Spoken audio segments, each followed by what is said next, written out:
Marshall Peak, Chapter 5602, An Honest and Righteous Fang Tian Ci.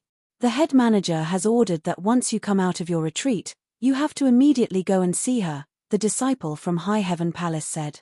The head manager. A woman's image flashed across Fang Tian Ci's mind. If he remembered correctly, the head manager was standing beside the Tao Lord at that time. It seemed that the Tao Lord valued her. Understanding this, Fang Tian Ci wouldn't dare to be negligent as he extended his hand. Please lead the way. Soon, they arrived at a grand hall where Fang Tian Ci saw the head manager of High Heaven Palace, Hua Qingcai. This woman was fairly powerful. Just like him, she was in the Sixth Order Open Heaven realm. Nonetheless, it must have been quite a long time since she achieved her ascension, for she had an ample heritage and robust aura. Fang Tian Ci saluted her. Greetings, head manager. Hua Qingcai responded with a smile and caringly asked him about his retreat. When she learned that he had stabilized his cultivation, she set her mind at ease. Over the years, when the Open Heaven Realm Masters who came from the Void World ended their retreat, they would be led to this place to meet her. Then, she would assign them to different Great Territory battlefields. After all, it was Yang Kai's order, so she had to meticulously execute the task. However, because these Open Heaven Realm Masters, who came from the Void Dao Temple, were not familiar with the outside world, Hua Qingcai had compiled some information to be given to them before they set off. Palace Master has ordered that once all of you are done stabilizing your cultivation, you are to deploy to the Great Territory battlefields for training. This is the information about those great territories. Take a look at it. If there's any particular place you want to go, you can tell me about it. As Hua Qingcai spoke, she fished out a jade slip. Although she had the right to send them to any place she wanted, she would always discuss the matter with these people first. Yang Kai only told them to get some training, but he didn't specify where they had to go. As such, Hua Qingcai's action was reasonable. Fang Tian Ci took the jade slip and thanked her. As he infused his divine sense into it and went through the information, he soon had a better understanding of the 3,000 worlds and the situation that the humans were in. The information he saw astounded him. Back then in the Void Dao Temple, he had heard Liu Jingshan mention that in the world where the Dao Lord lived, the humans were fighting the Black Ink clan, a powerful and malicious enemy. However, he had never expected that the human race was in such a perilous situation. Suddenly, a sense of urgency rose within him. The human race had been forced to retreat to a mere 15 great territories. Once the Black Ink clan occupied these great territories, the humans would no longer have a place they could call their own in this expansive universe. Nevertheless, when he read that the Black Ink clan had taken the initiative to strike a peace deal with the humans after the Tao Lord applied pressure on them, which helped alleviate the human situation, he couldn't help admiring the Tao Lord, who seemed able to achieve anything. Although there were many Eighth Order Masters, the Tao Lord was still in a league of his own. At that moment, Fang Tian Ci felt honored and secretly decided that when he ventured into the outside world, he must not tarnish the Tao Lord's name. After all, they came from the Tao Lord's small universe, so they were different from the other Open Heaven Realm Masters. When Hua Qingcai saw him lowering the jade slip, she asked softly, "Is there any place you'd like to go?" Fang Tian Ci replied, "I'll let you make the decision, head manager." He didn't have a particular place in mind as he felt that it made no difference where he went. After all, wherever he went, he would be fighting the Black Ink clan. After spending 2,000 years to build his current heritage, he had the confidence that even if he came across a feudal lord, even if he couldn't win, he would be able to escape. He was confident but not conceited. Although he had never exchanged moves with the Black Ink clan before, he was different from the newly promoted Sixth Order Open Heaven Realm Masters who were impulsive in their youth. Before that, I'd like to see the Tao Lord. I have some doubts that I'd like to consult with him about. You mean Palace Master? Hua Qingcai appeared to be in a tight spot. She was aware that Yang Kai had returned to the star boundary and opened a cave mansion in the World Tree clone to recuperate. As such, they shouldn't disturb him at this point. After giving it some thought, she asked, "If there's anything you'd like to know, I can tell you." Fang Tian Ci shook his head and said apologetically, "I can only tell the Tao Lord about it." Hua Qingcai hesitated for a bit. Since this man appeared serious, She knew that it must be something important. As such, she rose from the chair and said, "Come with me. However, I can't guarantee that the Tao Lord will see you. If the palace master is recuperating, he might not respond to us." "Many thanks, head manager." They then left the grand hall and shot into the sky.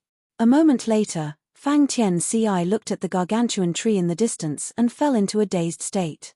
In fact, when he ascended to the open heaven realm 10 years ago, he had seen this tree while following Hua Qingcai back to the star boundary. However, he was preoccupied with the joy of having achieved an ascension and also confounded by the mysteries surrounding his circumstances, so he didn't ask her about it. It wasn't until this moment that he asked, "What tree is that, head manager?" Hua Qingcai replied with a smile, "It is a clone of the world tree." She then related to him the clone's background. A myriad of expressions flashed across Fang Tianxi's face as he subconsciously placed his hand on his abdomen. He initially thought that it was just a large tree that had lived for a very long time, so he was surprised to learn that the tree was the human race's very foundation. It was thanks to this tree that the star boundary could continuously produce prodigies, who were the humans' hope for opposing the Black Ink clan. If not for this tree, the human race's future would have been bleak. Furthermore, such an enormous tree was only a clone. Fang Tianci wondered how majestic the real world tree must be. What about the other one?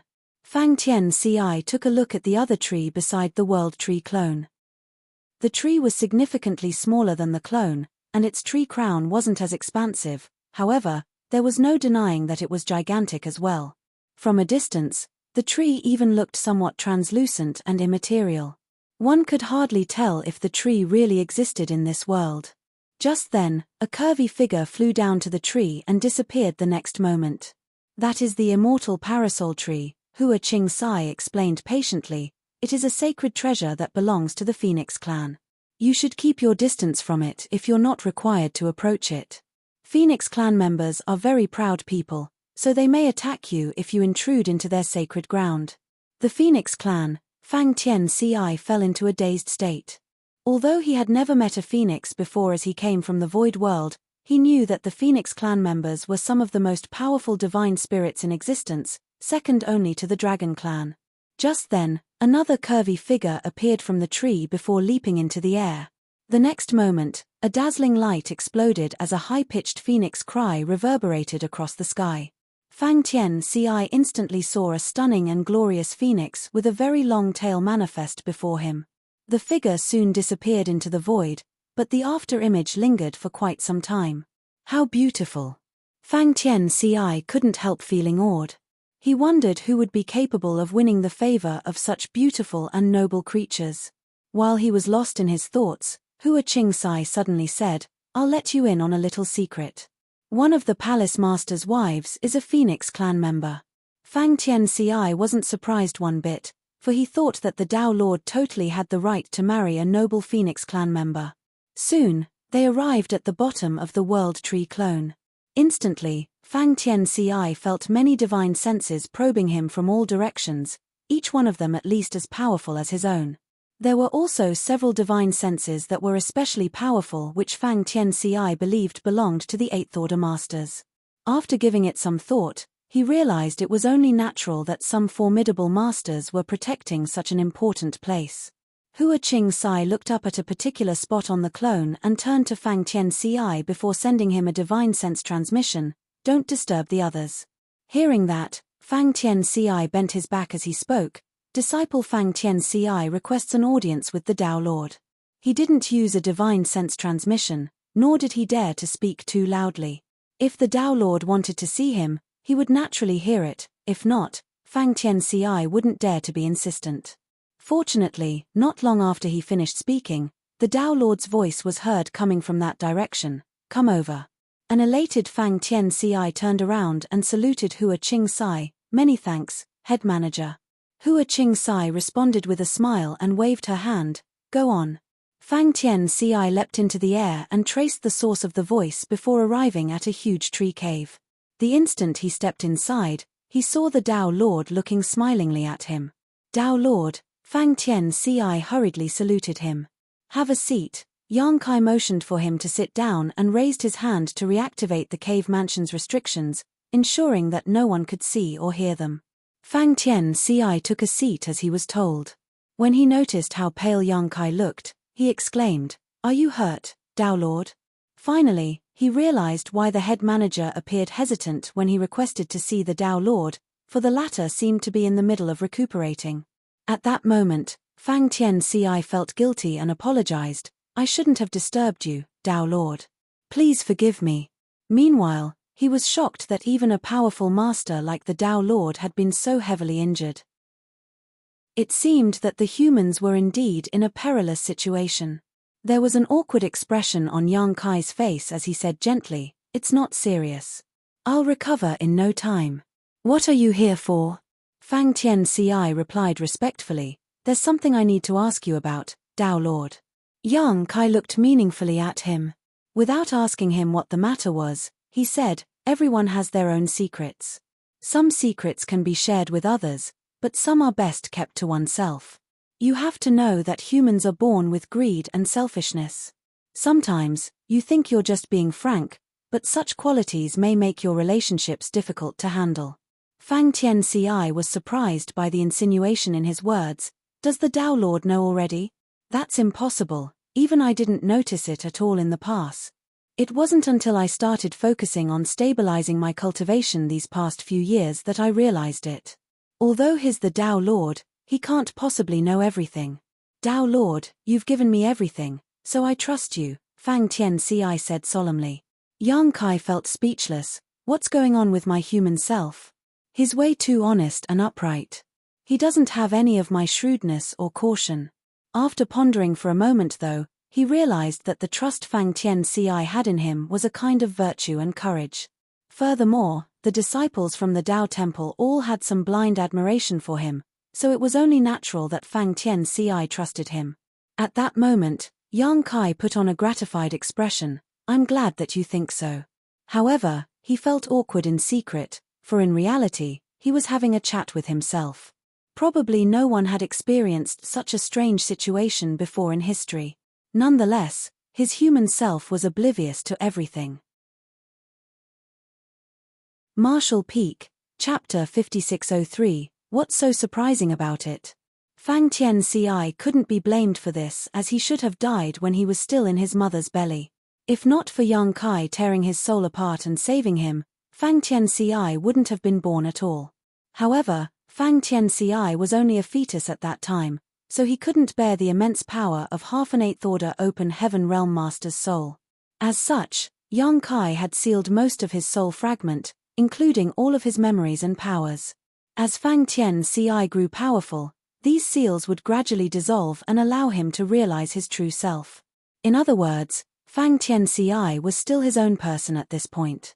Nonetheless, he was now in the sixth order open heaven realm, so the seal in his soul must have loosened, and when he ascended to the eighth order one day, the seal would shatter entirely and he would find out everything. This was the same case for both Yang Kai's human self and monster self. Fang Tianci trusted Yang Kai not only because he was a Dao Temple disciple, who typically admired the Dao Lord, it was also because he, as the human self, trusted his true body. There was no way anyone would harm himself in this world. Fang Tianci of course hadn't noticed this yet, but he instinctually understood that the man before him only had the best of intentions for him. "Dao Lord, do you remember I told you before that my small universe had materialized?" Fang Tianci asked. Yang Kai snapped back to reality and nodded. "Yes, I remember." Fang Tianci went on to say, "You told me that perhaps it has something to do with the fact that I've cultivated the Tao of space, however, I feel that might not be the case." "Why do you think so?" Yang Kai pretended that he knew nothing. Fang Tianci replied solemnly, "Please have a look, Dao Lord." Saying so, he suddenly opened a portal to his small universe and let Yang Kai see inside. Yang Kai secretly sighed to himself, thinking that an honest person like Fang Tianci would easily suffer setbacks in life. He hoped that this guy wouldn't be so naive in front of the enemy and just casually open the portal to his small universe, for that would be disastrous. As he looked into the small universe with his divine sense, Yang Kai feigned surprise. There was no doubt his human self had a solid heritage. Although Fang Tianci was a newly promoted sixth-order master, the world force in his small universe was only slightly weaker than that of a seventh-order open heaven realm master. After giving it some thought, Yang Kai realized it wasn't so surprising. His human self had the right to directly ascend to the seventh order, and in fact, he had succeeded in just that, but due to the true body's restrictions, Fang Tianci was forced to regress to the sixth order. Despite that, his heritage didn't decrease much. The human self was destined to be a master who would be able to fight enemies much stronger than his realm would suggest was possible. With a solemn expression, Fang Tianci said, "I only discovered this thing in my small universe when I was cultivating in seclusion. Clearly, it was already there when I first formed my own small universe. When I discovered it for the first time, it was still a sapling. However, as time passed, it grew into a huge tree.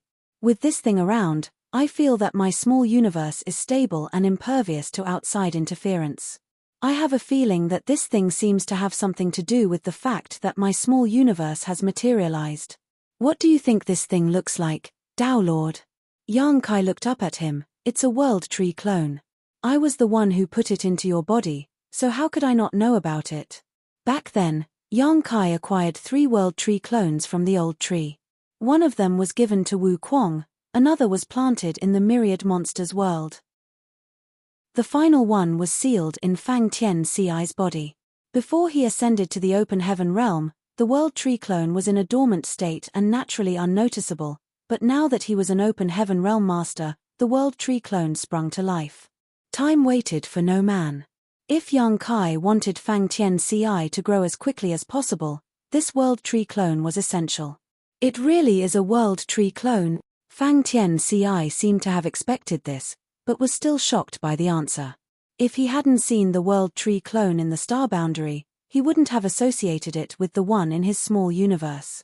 He only knew that it must be some kind of amazing tree. However, when he saw the giant world tree clone in the star boundary, he instantly realized that there was also one in his small universe. "Tao Lord, do you know why there is a world tree clone in my small universe?" Fang Tianci appeared puzzled. He wanted to see Yang Kai because he wanted to ask him about this. "What's so surprising about it?" Yang Kai smiled. "Look." As he spoke, he opened a portal to his own small universe. Fang Tianci looked up and infused his divine sense into the portal, after which he saw the entirety of the void world. He also saw the void Dao temple and a massive tree in the center of this world that was even larger than the world tree clone in the star boundary. "Tao Lord, you..." Fang Tianci widened his eyes in disbelief. He had lived in the void world for 2,000 years and traveled the entire world as far as he knew, but he had not known that there was such an enormous tree in the void world. It was apparent that the Tao Lord had hidden it from them. "You're not the only one who obtained such an opportunity." Yang Kai closed the portal and didn't intend to explain anything. When the seal in his human self dissolved one day, Fang Tianci would understand everything. It was pointless to explain anything to him now. Fang Tianci was still baffled. He felt that he had gotten the answer to his doubts, but it also felt as though he had learned nothing. Having this opportunity is just one factor in your life. The key is how you turn this opportunity into your own power, Yang Kai explained. The human self appeared to be straightforward and honest, so Yang Kai decided to be a little more direct. "Do you know why I've become who I am today and why I'm more powerful than other 8th Order Open Heaven Realm Masters?" Fang Tianci shook his head. "It's because I've had many opportunities in life," Yang Kai stated bluntly. "There's no use only doing things step by step when it comes to cultivation. Only by seizing opportunities will you grow stronger quickly. It's only been around 2,000 years since I started cultivating, but I'm now an 8th Order Master. Moreover, I started as a 5th Order Master. Anyone else would have been considered lucky if he could ascend to the next order in 2,000 years. After a moment of silence, he continued, "The world tree clone contains a mysterious power that seals and stabilizes one's small universe. With the clone in your possession, your small universe is naturally shielded from any external forces. More importantly, you do not have to fear black ink strength. Other Open Heaven Realm Masters, even 8th Order Masters, have to divert part of their strength and attention to resist Black Ink strength while fighting the Black Ink clan, but we don't have to do that. Just let it wash over you, for you can suppress it with ease. You're not at risk of getting corrupted by Black Ink strength, therefore, when you battle against the Black Ink clan in the future, go all out without fear. Don't let the other party off if you can defeat them. If you're less powerful than them, run. You're also an expert in the Tao of space now, and given your 6th order open heaven realm cultivation, no one can harm you unless an innate territory lord makes a move. Yang Kai paused for a moment before saying, also, the World Tree clone can condense and purify world force, which will help you refine your strength. You've been cultivating for many years already, so I'm sure you know that the purer one's power is, the more powerful one is. Fang Tianci nodded. What Yang Kai said was simple to understand. Hitting someone with a 1 kilogram wooden slab or a 1 kilogram iron block had totally different effects. Although they weighed the same, there was no doubt the latter would cause more damage. That was the benefit of having purer power. Over the years, Fang Tianci had fought many battles, but he had never been defeated. What he relied on wasn't his realm, but his solid foundation, which brought him very pure power. Most of the time, his opponents had higher cultivation than his own, but he remained more powerful. When Yang Kai saw that Fang Tianci was mesmerized, he went on to say, certainly, these benefits are useful for going against enemies, but let's also talk about the benefits this thing has when it comes to cultivation. When an open heaven realm master ascends to the 7th order, their small universe will materialize. That allows them to raise living beings in their body. However, if you ask around, you'll realize that no open heaven realm master, not even the 9th order old ancestors, keeps living beings in their small universes. Do you know why? Fang Tianci shook his head as he appeared eager to find out more. Certainly, Yang Kai was pleased with his reaction. That's because, without something to seal and stabilize one's small universe, when an open heaven realm master deals with a powerful opponent, their small universe inevitably shakes violently. When that happens, the entire world is thrown into turmoil. In that case, how many living beings do you think will survive? Upon hearing the explanation, Fang Tianci said, does Tao Lord mean that with the World Tree clone protecting my small universe, when I fight with someone, my small universe won't be affected? Yang Kai replied with a smile, you're a promising young man. I've exchanged moves with countless masters before, and even some royal lords who tried to hunt me down. However, when you lived in the Void World back then, did you ever feel any tremors? Without the World Tree clone to guard my small universe, the Void World would have been destroyed instead of becoming as prosperous as it is today. A puzzled Fang Tianci asked, Tao Lord, what benefits do we get by doing so? There are a lot of benefits, Yang Kai explained enthusiastically. As living beings are born, live, and die in the one small universe, they produce a lot of world force.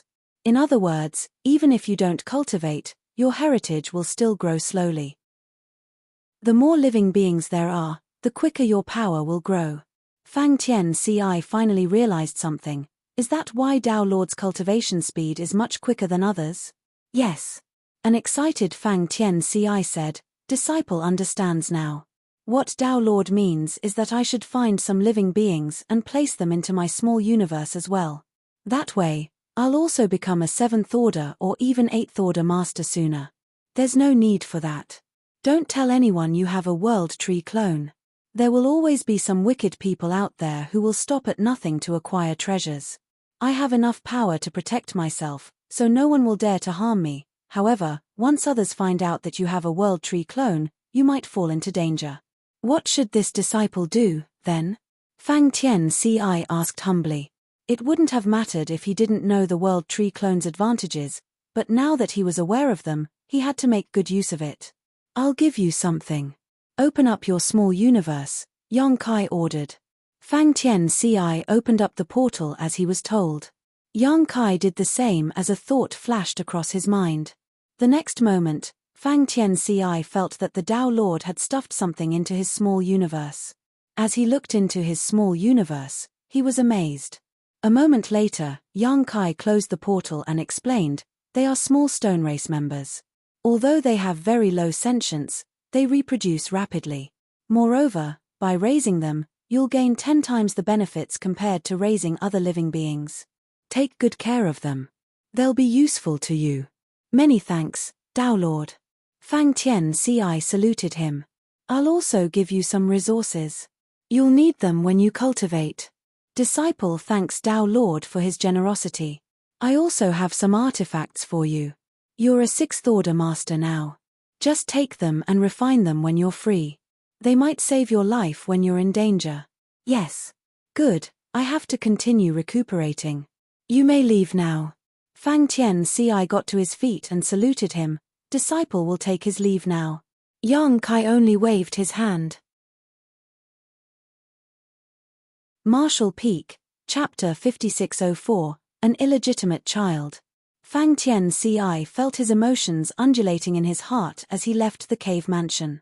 After cultivating for 2,000 years, he finally had the chance to fight against the Black Ink clan. He decided that he must not disappoint the Tao Lord or tarnish the Tao Temple's name. Suddenly, he realized that the Tao Lord hadn't actually answered his question. He still had no idea whether the fact that his small universe had materialized had something to do with the World Tree clone or not. Soon, he shook his head with a smile, for it was no longer necessary to harp on this issue. After his chat with the Tao Lord, he now knew what he had to do for his future. Just by heading in that direction, he would grow stronger quickly. Furthermore, the Tao Lord had given him many things. Hua Qing-ci had been waiting for him. Fang Tian-ci walked up to her and cupped his fist. Many thanks, head manager. She shook her head with a smile. Don't mention it. Head manager, which great territory should I head to? Hua Qing-ci replied, there's no rush. There's something I have to ask you. Please go ahead, head manager. The palace master. I mean, your Tao Lord is an expert in 3 grand Taos, which are the Tao of space, the Tao of time, and the Spear Tao. I'm sure you're aware of this.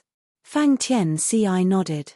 Every cultivator in the void world knew this, for the Tao essences of these 3 grand Taos were the richest in the atmosphere. Have you cultivated one of these 3 grand Taos? Hua Qing-ci asked. Fang Tian-ci replied, I've cultivated all of them. Hua Qing-ci was startled. Really? She had come into contact with many disciples from the Void Tao Temple before, and it could be said that 1 out of 10 had a certain mastery of one of these 3 grand Taos. A much smaller number of them had dabbled in 2 of these grand Taos. However, she had never met anyone who had cultivated all 3 grand Taos before. Fang Tian-ci was the first. It was no wonder that the palace master was willing to see him even though he was recuperating. It seemed that he valued Fang Tian-ci highly. Then, do you know your level of mastery over these 3 grand Taos? Fang Tian-ci appeared hesitant as he had no idea how to reply to her. Hua Qing-ci smiled, it's fine. Come with me. She knew that it wasn't easy to answer this question. Saying so, she led the way for him while Fang Tian-ci followed her. Soon, they arrived at a secret place at the back of High Heaven Palace. There were 3 palaces in front of them. Fang Tian-ci looked intently and felt that some mysterious powers were undulating from those 3 palaces. Hua Qing-ci explained, these are the sealed worlds that the palace master has left behind for the disciples of the Void Tao Temple. They correspond to the Tao of space, the Tao of time, and the Spear Tao. If anyone has inherited part of his legacy into one of these grand Taos, they can enter and get some training. It's also a place to test your mastery over these grand Taos. Fang Tian-ci's eyes brightened when he heard that. Since the Tao Lord had left behind these sealed worlds, they must be amazing. If he could go in and cultivate, he would benefit from it. Test our mastery over these grand Taos. Hua Qing-ci nodded. There is no end to the cultivation of the grand Tao. In the past, there were no guidelines or specific quantitative measures to gauge one's mastery. The palace master invented some guidelines for categorizing one's mastery over each grand Tao, and most people have acknowledged it. Fang Tian-ci's interest was piqued. What are the guidelines? Hua Qing-ci explained, the guidelines are based on the open heaven realm, so there are 9 levels in total. The first level is the lowest and 9th level is the highest.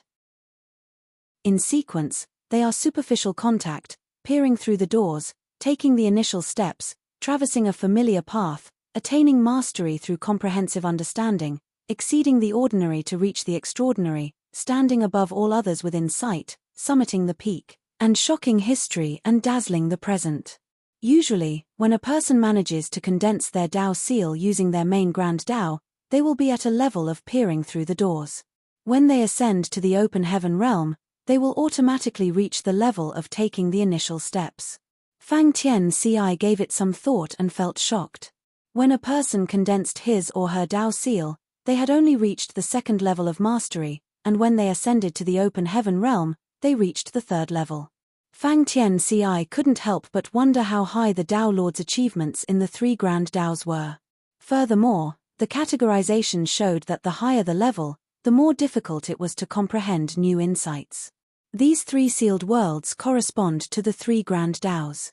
There are some hurdles inside, and every hurdle represents a level.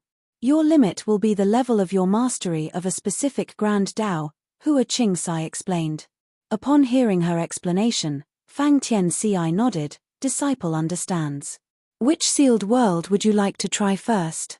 Hua Qingcai looked at him. Fang Tianci replied, the Space Tao sealed world. Hua Qingcai pointed at the leftmost grand hall, that is the Space Tao sealed world. Just go in on your own. I'll be waiting outside. Fang Tianci saluted her and stepped into the grand hall while Hua Qingcai waited outside. After Yang Kai left behind these 3 sealed worlds back then, those from High Heaven Palace were the ones who built these palaces. Over the years, many disciples from the Void Tao Temple came to this place to get some training. They had inherited the 3 grand Taos thanks to Yang Kai's blessing. Even some Dragon Clan and Phoenix Clan members were interested in the Time Tao sealed world and the Space Tao sealed world. These sealed worlds were not only places to test one's mastery of grand Taos but also wonderful training grounds. Hua Qingcai had never entered any of these palaces before, so she had no idea what was inside. However, she was sure that the palace master must have left behind many of his own insights.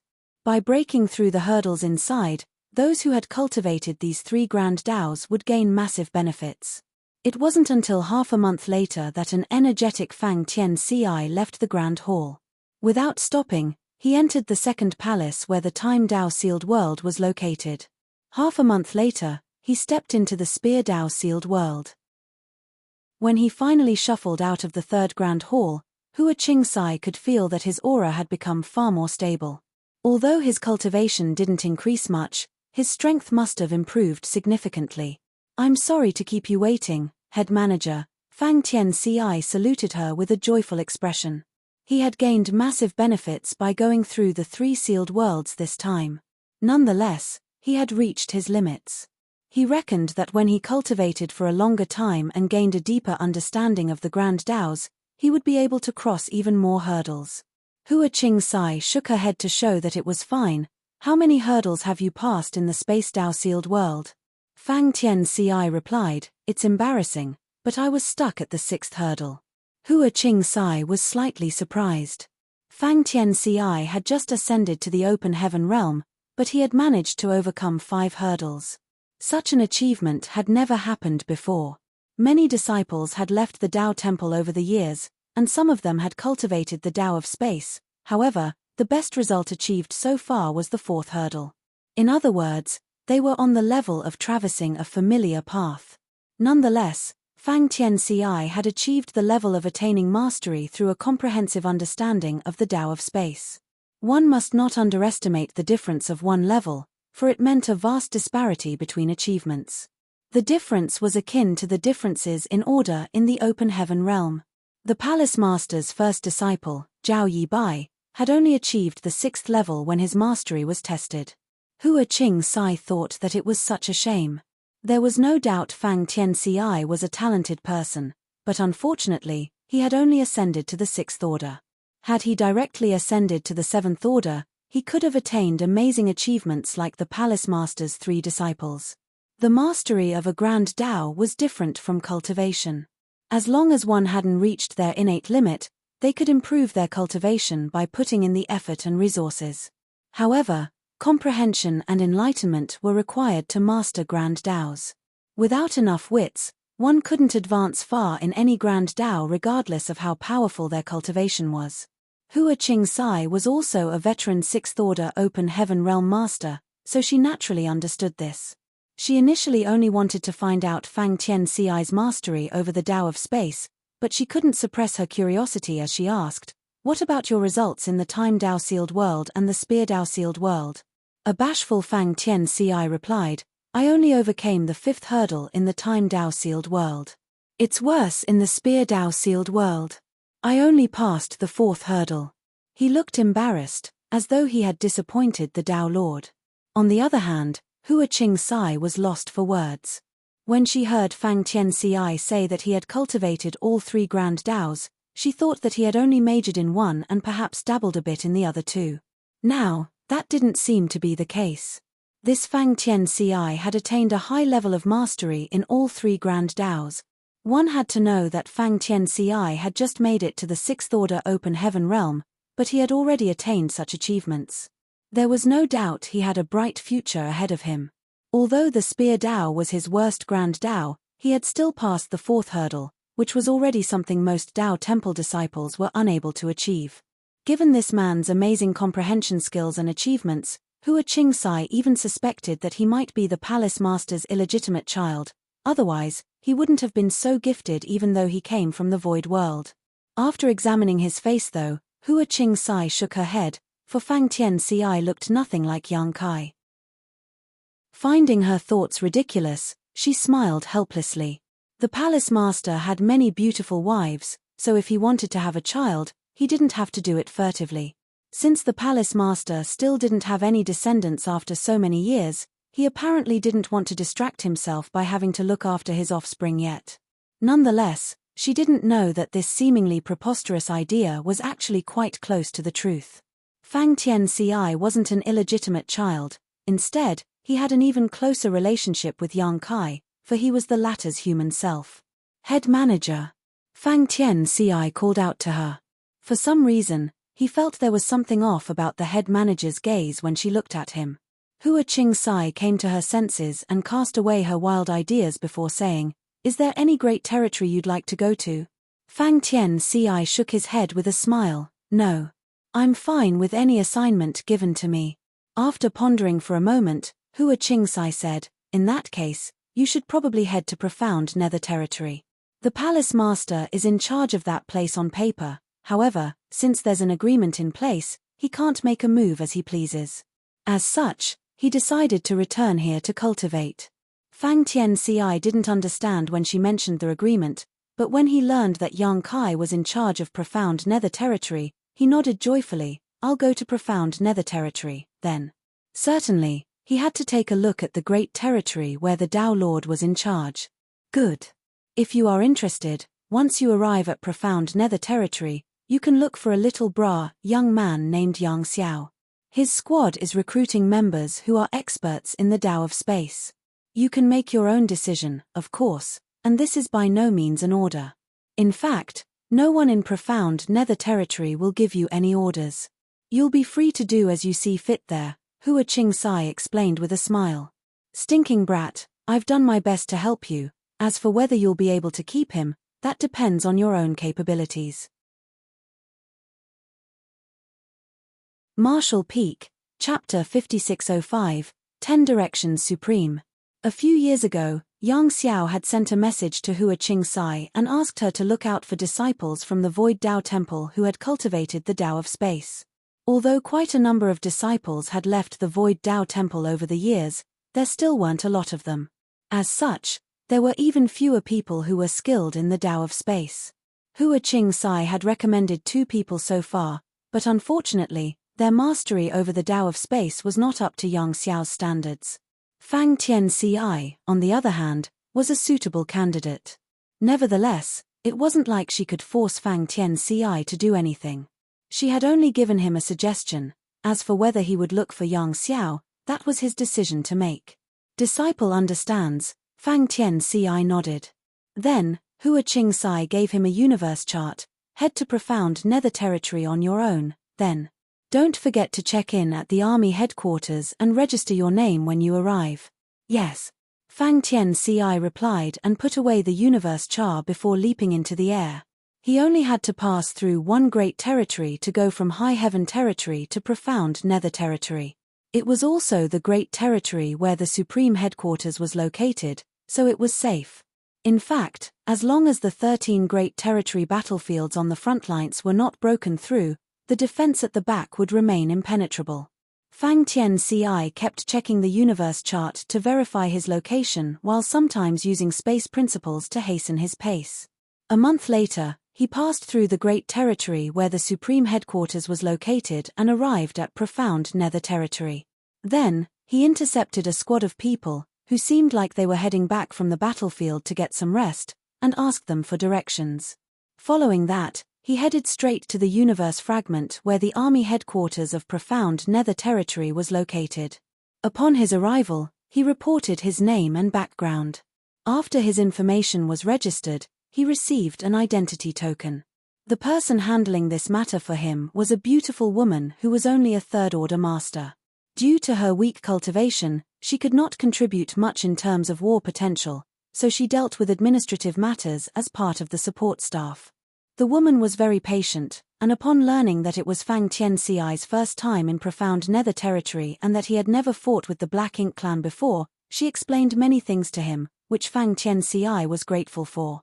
Then, Fang Tianci asked, "Do you know Yang Xiao?" The woman's eyes brightened when she heard that. "Sir Yang Xiao? I know him, of course. Are you looking for him?" Fang Tianci was startled. Hua Qing Sai only told him to come to profound nether territory and look for Yang Xiao if he was interested, but she never gave him any details.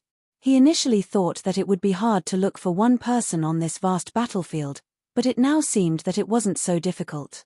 Since a cultivator dealing with administrative tasks in the rear was aware of Yang Xiao's name, it seemed that he was pretty famous. However, when Fang Tianci realized that the woman was blushing, he knew that Yang Xiao was not just famous for his battle record. Just as he expected, when the woman realized that he was looking for Yang Xiao, she appeared more enthusiastic. "Why are you looking for Sir Yang Xiao, senior brother?" Fang Tianci explained, "I just came from High Heaven Palace where the head manager told me to look for him." The woman's eyes became even brighter. "You're from High Heaven Palace?" Yang Kai was in charge of profound nether territory on paper, and he was the palace master of High Heaven Palace. Many of the cultivators in this place also came from High Heaven Palace. There was no doubt that High Heaven Palace was the most famous great force in the entire profound nether territory. Even the cave heavens and paradises were no match for it. "Do you have a universe chart?" the woman asked. Yes, Fang Tianci promptly fished out his universe chart and passed it to her. The woman took it and surged her divine sense before giving it back to him. "Sir Yang Xiao's squad always remains on the front lines. Recently, they're supposed to be getting some rest at this forward outpost. If you head over now, you might find them there." Fang Tianci looked into the universe chart and saw a marked location in profound nether territory. "Many thanks," he nodded gratefully. Following that, he was ready to leave. "Wait a moment," the woman called out to him. "Is there anything else, junior sister?" The woman bashfully passed him a space ring. Fang Tianci was puzzled as to what was going on. The woman said sheepishly, "Please pass this to Sir Yang Xiao. Since I can't fight the enemy directly, I'd like to give Sir Yang Xiao some pills that can heal his wounds and restore his energy. Please tell him to stay safe." "All right," Fang Tianci nodded. Although he had never met Yang Xiao before, he thought that the latter must be quite popular among the ladies. That was why this woman only wanted to give some pills to Yang Xiao even though there were so many soldiers at the front line. "By the way, my name is Yun Shi," the woman added. Fang Tianci was torn between tears and laughter, thinking that Yang Xiao might not even know who this woman was if he gave him her name. Following the directions in the universe chart, Fang Tianci took a few days to arrive at the forward outpost. However, before he even entered the place, he was stopped. Although he had shown them his identity token, he was still asked to enter a purifying array. The soldiers who fought with the enemy were at risk of being corrupted by Black Ink strength. Once that happened, they would become Black Ink disciples, who didn't look different from the normal cultivators. Because it was impossible to tell a black ink disciple from an ordinary human just by observing them, a large purifying array was arranged at every forward outpost. Its design was based on the interior of a purifying black ink battleship, and it contained a lot of purifying light. Anyone who had been corrupted by black ink strength or had become a black ink disciple would have that black ink strength dispelled by purifying light the moment they stepped into this array. Someone who hadn't been corrupted by black ink strength wouldn't lose anything by entering it. When there was a change of affairs in profound nether territory back then, some black ink disciples tried to sneak into the forward outposts. However, their black ink strength was purified by the purifying array, which allowed them to regain their original nature. Soon, the black ink clan stopped doing such a futile thing. All the same, the purifying array remained, for some cultivators might be accidentally corrupted by black ink strength. The array could save their lives. The moment Fang Tianci stepped out of the array, he was amazed by what he saw.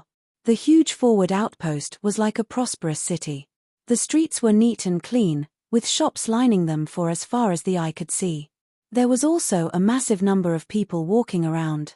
The cultivators who moved around this place were all Open Heaven Realm Masters. Fang Tianci had never seen so many Open Heaven Realm Masters in one place before, and this was just one of the forward outposts operated by the humans. It was said that there were a total of 10 similar forward outposts in profound nether territory. That wasn't even including the headquarters at the rear. Nonetheless, it also made Fang Tianci realize how formidable the Black Ink clan must be. So many Open Heaven Realm Masters had gathered in the same great territory, yet they were still unable to destroy the Black Ink clan, which went to show how powerful the enemy was. The cultivators were mostly in groups of 3 to 5 people, with some bigger groups reaching a dozen or so. Rarely was anyone on his own like Fang Tianci. While he was looking around, someone came up to him and cupped his fist. "Greetings, senior brother." Fang Tianci looked around, but upon confirming that the other party was speaking to him, he saluted him back with an awkward expression. "What's the matter, junior brother?" The other party's aura suggested that he was a 5th Order Master. Given the fact that Fang Tianci was a 6th Order Master, it was only reasonable that he called him junior brother. If they were in the same sect, seniority would be important. If they were not from the same sect, they would usually address each other according to their cultivation. "Is it your first time here, senior brother? If so, please come with me." Saying so, the person passionately took his sleeve and tried to drag him away. Fang Tianci found it strange. "Is it so obvious that it's my first time here?" Unbeknownst to him, his reaction was indeed conspicuous to the others. Only a cultivator who arrived at this place for the first time would be curious about his surroundings. Just then, another person leaped forward and intercepted them before politely greeting Fang Tianci. "Well met, senior brother." Then, he looked at the 5th Order Master, who was holding Fang Tianci's sleeve, and said, "Brother Ju, it's Fei Yun Squad's turn this time. You've crossed the line by snatching him like this." Brother Ju shook his head. "There are only a few people in the Fei Yun Squad. I told you to merge yours with another squad, but you just wouldn't listen to me. So what if you manage to persuade him to join your squad? You won't keep him for long." The cultivator from Fei Yun Squad snapped, "Nonsense. All 4 of us in the Fei Yun Squad are above the 5th Order. In fact, squad leader Chai is a 6th Order Master. All of us are powerful, so how could you compare us to the other squads? It's not like our squad leader isn't a 6th Order Master. Senior brother, we have 1 6th Order Master and 2 5th Order Masters in the Thousand Mountain Squad. There are 6 people in total. Given our collective power, we're even able to deal with a feudal lord if we come across one. Don't listen to his nonsense, senior brother.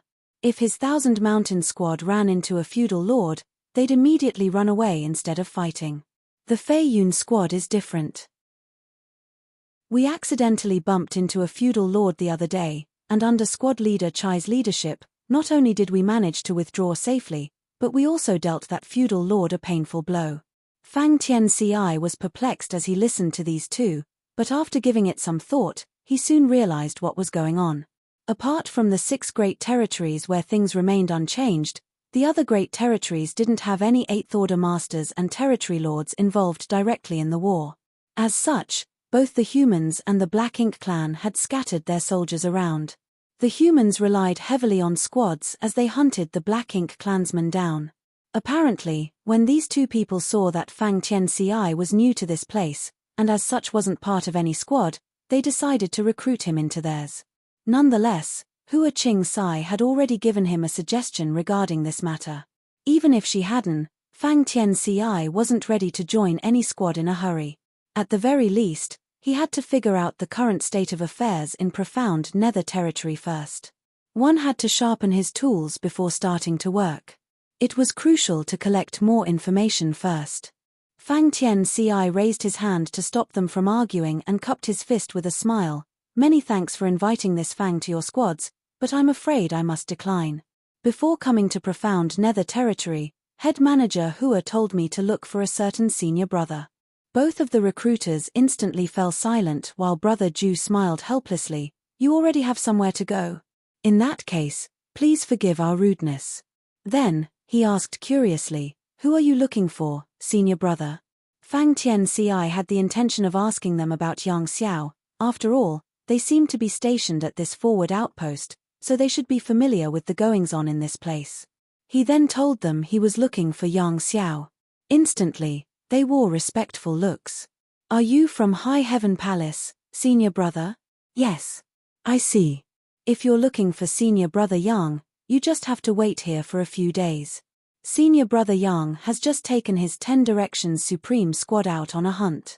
I suppose it'll take him some time before he returns." 10 Directions Supreme squad? After pondering for a moment, Fang Tianci replied with a smile, "That's an interesting name for senior brother Yang's squad." The two of them exchanged glances and let out a dry laugh. The squad's name was more than just being interesting, for its full name was "My adoptive father in all 10 directions reigns supreme, but I am second to him." Marshall Peak, Chapter 5606, Somewhat Strange. Upon learning that Yang Xiao's squad would come back sometime later, Fang Tianci decided to wait beside the purifying array. That way, as soon as Yang Xiao returned, Fang Tianci would find out about it, ensuring that he wouldn't miss the chance to meet him. Having cultivated for thousands of years already, Fang Tianci had grown to be a patient person. He could wait for years at a time, let alone a few days. No one came up to him again. As such, he was able to sit down and cultivate with peace of mind. Some 10 days later, Fang Tianci heard some shouts of excitement while he was cultivating. "The 10 Directions Supreme squad has returned. They've done something big this time by destroying a Black Ink clan army of 30,000. For real. It's true. I heard that they've even killed 8 feudal lords this time. He's just as formidable as his father. Well, that's nothing. We could do the same if our squad had so many powerful members." "What nonsense are you saying? It's extremely difficult to destroy a Black Ink clan army of 30,000. No one would dare to challenge so many Black Ink clansmen if they weren't capable enough. Usually, it'll take more than 10 squads and at least the same number of 7th Order Masters to deal with so many Black Ink clansmen." The 10 Directions Supreme squad hadn't sought any external help this time. Furthermore, it seems that they've returned unscathed. As Fang Tianci listened to the noise around him, he realized something and opened his eyes, only to see the cultivators around him staring fixedly at the purifying array.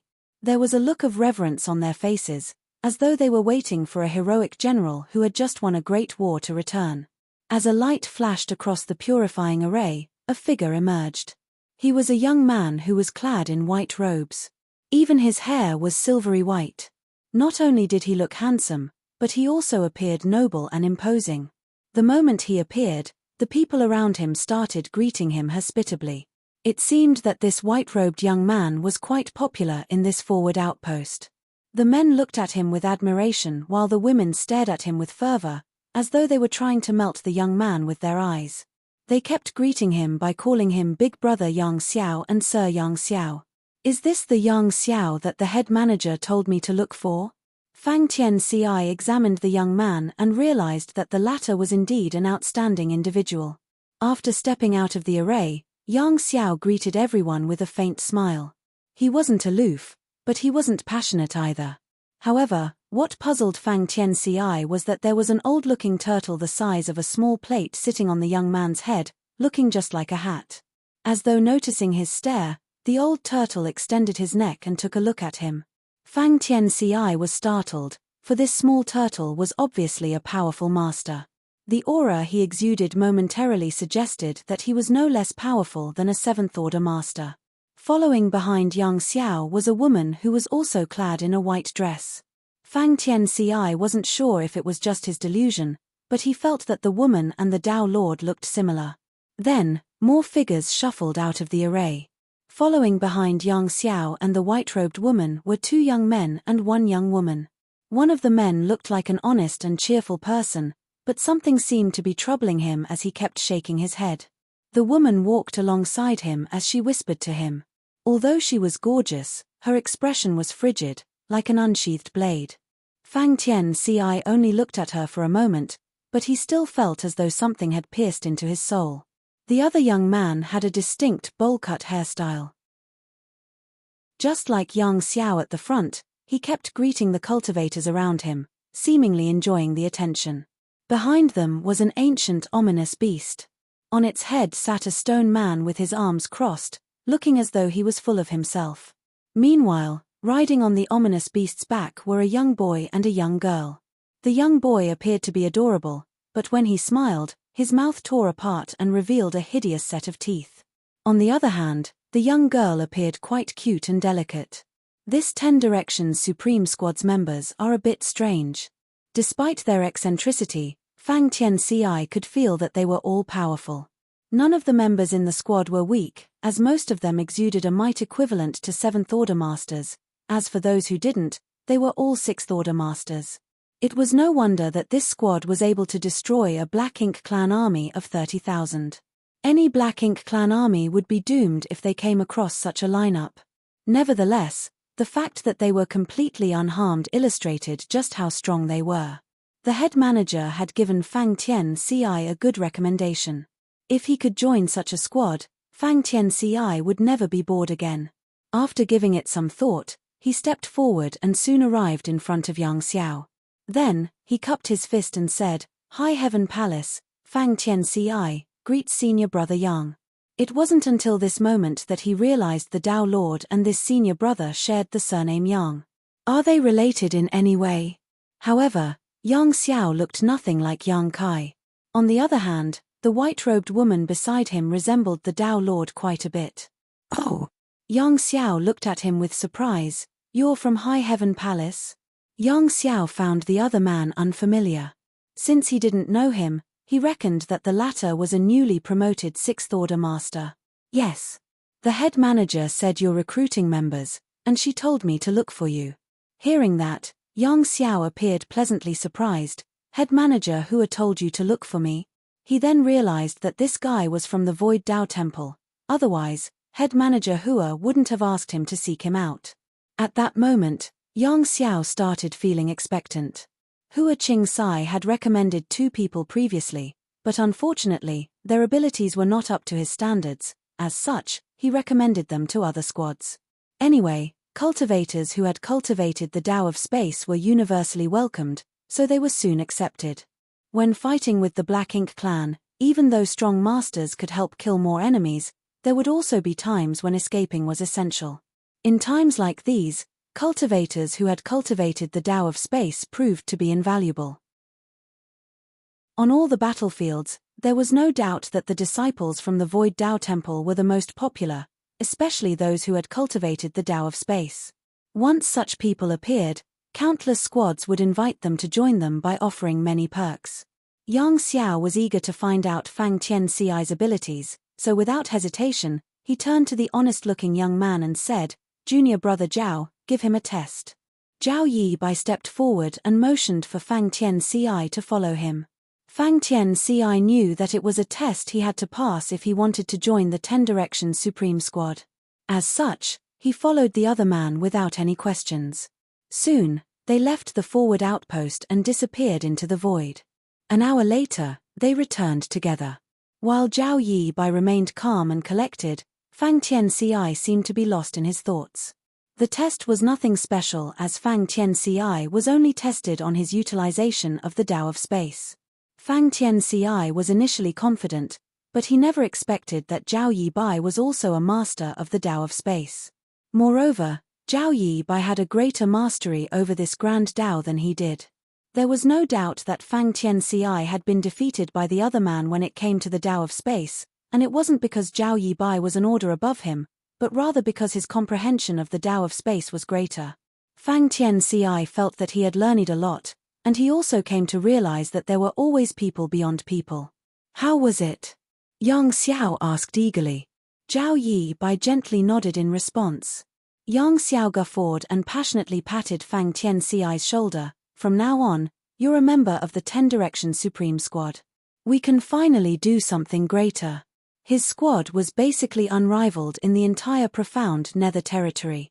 Others were envious that they were able to kill enemies with ease, but the truth was, how was it possible for them to improve themselves if they felt no pressure? Only the weak bullied those weaker than themselves, while those who were strong challenged those who were stronger. Their goal wasn't to make a name for themselves in profound Nether territory. Instead, they wanted to storm into the great territories that the Black Ink clansmen had occupied, destroy their Black Ink nests, and ruthlessly kill all the Black Ink clansmen they could find. However, if they wanted to do that, they would face a huge risk even though their squad members were powerful. As such, they needed enough power to protect themselves. They initially had such a member. Back then, with Liu Yang and Zhao Yibai joining forces, they could escape if they came across enemies they were unable to defeat. However, after Liu Yang returned to the star boundary to cultivate in seclusion in her phoenix nest, the squad's mobility and ability to escape had been significantly reduced. That was why Yang Xiao sent a message to Hua Qing-sai, asking her to look out for people who were experts in the Tao of space. Since Fang Tianci had passed Zhao Yibai's test, there was no doubt that he had gained the latter's acknowledgement. Yang Xiao had faith in Zhao Yibai's judgment. Come on. I'll introduce our members to you, Yang Xiao said enthusiastically. As he introduced the squad members to Fang Tianci, the cultivators around them were envious. They knew what it would mean if one could join the 10 Directions Supreme Squad, however, they also knew that it wasn't easy to become one of them. Yang Xiao wasn't interested in anyone who wasn't capable enough. Although it was Fang Tianci's first time meeting these people, he somehow felt as though he had known them for a long time. As such, he became close to them very quickly. He sincerely admired Zhao Yibai as he cupped his fist and said, "Please give me more guidance in the future, senior brother Zhao." Zhao Yibai smiled frankly, "If there's some free time, we can discuss the Tao of space and have a friendly competition. Since you've cultivated the Tao of space, you must be from the Void Tao Temple and have inherited the honored master's grand Tao. As such, you shouldn't underestimate yourself." Honored master? Fang Tianci was stunned. Yang Xiao smilingly wrapped his arm around Fang Tianci's shoulders. "Junior brother Zhao is my adoptive father's first legacy disciple." Adoptive father? Fang Tianci was astounded. "I'm talking about the Tao Lord as you all call him," Yang Xiao explained nonchalantly. Then, he appeared somewhat envious. "That old man certainly has had some fun by building a Tao temple in his small universe. If I had one of the 4 universe pillars and a small universe, I would have done the same." Fang Tianci was bewildered. Hua Qing-sai only told him to come look for Yang Xiao, but she didn't give him many details. It wasn't until this moment that he realized many members of this squad were closely related to the Tao Lord. The Tao Lord's adoptive son, little sister, and 3 legacy disciples were all members. Certainly, Fang Tianci was aware of Zhao Yibai and the other 2 legacy disciples. When he was cultivating in the Tao Temple back then, he was informed that the Tao Lord had taken on 3 disciples in the Void World. They were all legendary figures, but they were now standing right in front of him. Upon that realization, Fang Tianci felt relieved. It was no wonder that Zhao Yibai had a better grasp of the Tao of space. He was the Tao Lord's first disciple who inherited his Tao of space. It wasn't surprising that he was more skillful in this grand Tao. It was only reasonable that Fang Tianci was defeated. Marshall Peak, Chapter 5607, You Should Not Follow the Crooked Path. Fang Tianci felt that the head manager had found him a wonderful squad to be a part of. Initially, he only decided to take a look at Yang Xiao in profound nether territory after getting a suggestion from the head manager, but he hadn't made up his mind yet to join his squad. After all, he had been cultivating in seclusion in the star boundary since he left the void world. As such, he knew little about the 3,000 worlds. He had his own ideas, but he would also accept kind recommendations. He had passed Zhao Yibai's test, and he acknowledged that the latter had a better grasp of the Tao of space. By cultivating alongside such a powerful person, he would gain immense benefits. However, he soon realized that the 10 Directions Supreme Squad did not only have senior brother Zhao, but also senior sister Zhao and senior brother Shu. The Tao Lord's 3 disciples had respectively inherited his 3 primary grand Taos. By joining the 10 Directions Supreme Squad, it would mean that Fang Tianci had a chance to frequently exchange insights on these grand Taos with them. It was a good reason for him to join the squad. An energetic Yang Xiao declared, "Since that is settled, we should go and get some resources first. Then, we'll throw a welcome party for junior brother Fang. When we're done getting prepared, we'll set off." They could finally leave the profound nether territory and roam the great territories that the Black Ink clan had occupied. Yang Xiao could not wait to get started. The others were naturally fine with it. Over the years, Yang Xiao had been the one leading the squad. It wasn't that he was the strongest. In fact, the 7th Order Masters in the squad were all equally powerful. It was just that the others had no interest in managing the squad's affairs, so they decided to let Yang Xiao take charge of everything. At the mention of resources, Fang Tianci suddenly recalled something and fished out a space ring. "By the way, senior brother Yang, when I was at the army headquarters the other day, a junior sister named Yun, she told me to pass this to you. There are some pills inside." Before he could finish his words, he felt a forceful clasp on his shoulder, which caused him some pain. Fang Tianci was astounded, thinking that Yang Xiao's strength was quite intense. "What are you talking about, junior brother? I don't understand." Fang Tianci was confused, so he tried to explain again. "Senior brother, it was a junior sister named Yun Shi." Hihi, a melodious laugh was suddenly heard from the side. Fang Tianci reckoned that it was Yang Shue's voice, and he could feel that Yang Xiao was shuddering. When he turned his head, he saw Yang Xiao glaring at him. "Junior brother, you should not follow the crooked path." Fang Tianci was puzzled. Without explaining further, Yang Xiao left him and walked up to Yang Shui before whispering to her. Fang Tianci could faintly hear him saying, "I don't know any such woman. Don't listen to his nonsense." Zhao Yibai came over and patted Fang Tianci's shoulder with a smile. "Let's go, junior brother Fang." A worried Fang Tianci said, "Senior brother Yang." He had it coming. Zhao Ye walked past them and snorted. In a dense forest, the sprawling branches seemed to be connected.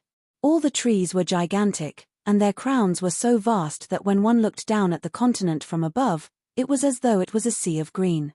Although many humans lived in the myriad monsters world now, the environment hadn't changed much. Such wilderness had been sustained for uncountable years, so not much change would happen in a short time. In this dense forest, danger was hidden everywhere. The roles of hunters and prey could be flipped upside down in an instant. A more powerful creature might just be hiding somewhere behind, waiting to pounce on its prey and gnaw at it. It was the perfect representation of natural selection. In such an environment, the monster race had an unrivaled advantage when it came to their cultivation. The heavenly way and principles of this world favored monster race too. It was made even more conspicuous after a world tree clone was planted several hundred years ago. More and more great monsters broke through their shackles and shook off the universe world's shackles, allowing them to head out into the expansive outer universe to explore the unknown. As the strongest great monsters left, the original balance was shattered. After several hundred years of change, there was now a new order in this world. Even though it was daytime, it was still extremely dark in the forest as the tree crowns blocked all sunlight. An arm-thick snake with glistening skin slithered around a branch and approached its target in silence, a tree cave in the trunk that exuded the aura of blood and flesh. Although the snake was furtive, the prey in the tree cave still noticed its presence. Just as the snake stuck its head into the tree cave, A grey shadow dashed out at the speed of lightning. The snake seemed prepared. The moment the grey shadow appeared, the snake shot forward and opened its hideous mouth before biting down. The grey shadow howled in pain, but it couldn't get rid of the snake. As poison entered its body, the grey shadow soon stopped moving. The snake then wrapped its body around the trunk and widened its bloody mouth. It was ready to enjoy its meal. Unbeknownst to it, there was a shadow behind it that moved slightly. The shadow perfectly blended into the tree's shadow, ensuring no one could see it. The shadow had seen the snake successfully take down its prey, but it remained unmoving, which showed how patient it was. Just as the snake was deluged with the joy of having killed its prey, the dark shadow leapt out. Compared to the snake, there was no doubt that the dark shadow was smaller, but it was extremely agile and appeared behind the snake in the blink of an eye before biting its neck. The snake hissed in pain as its figure started writhing and fell to the ground. The dark shadow quickly leapt away with a piece of flesh in its mouth and gulped it down. As a metallic tang permeated the area, the snake hissed wildly as it coiled up and raised its head high to intimidate the opponent. However, the dark shadow remained unfazed. As it stepped on the fallen leaves, it made no noise.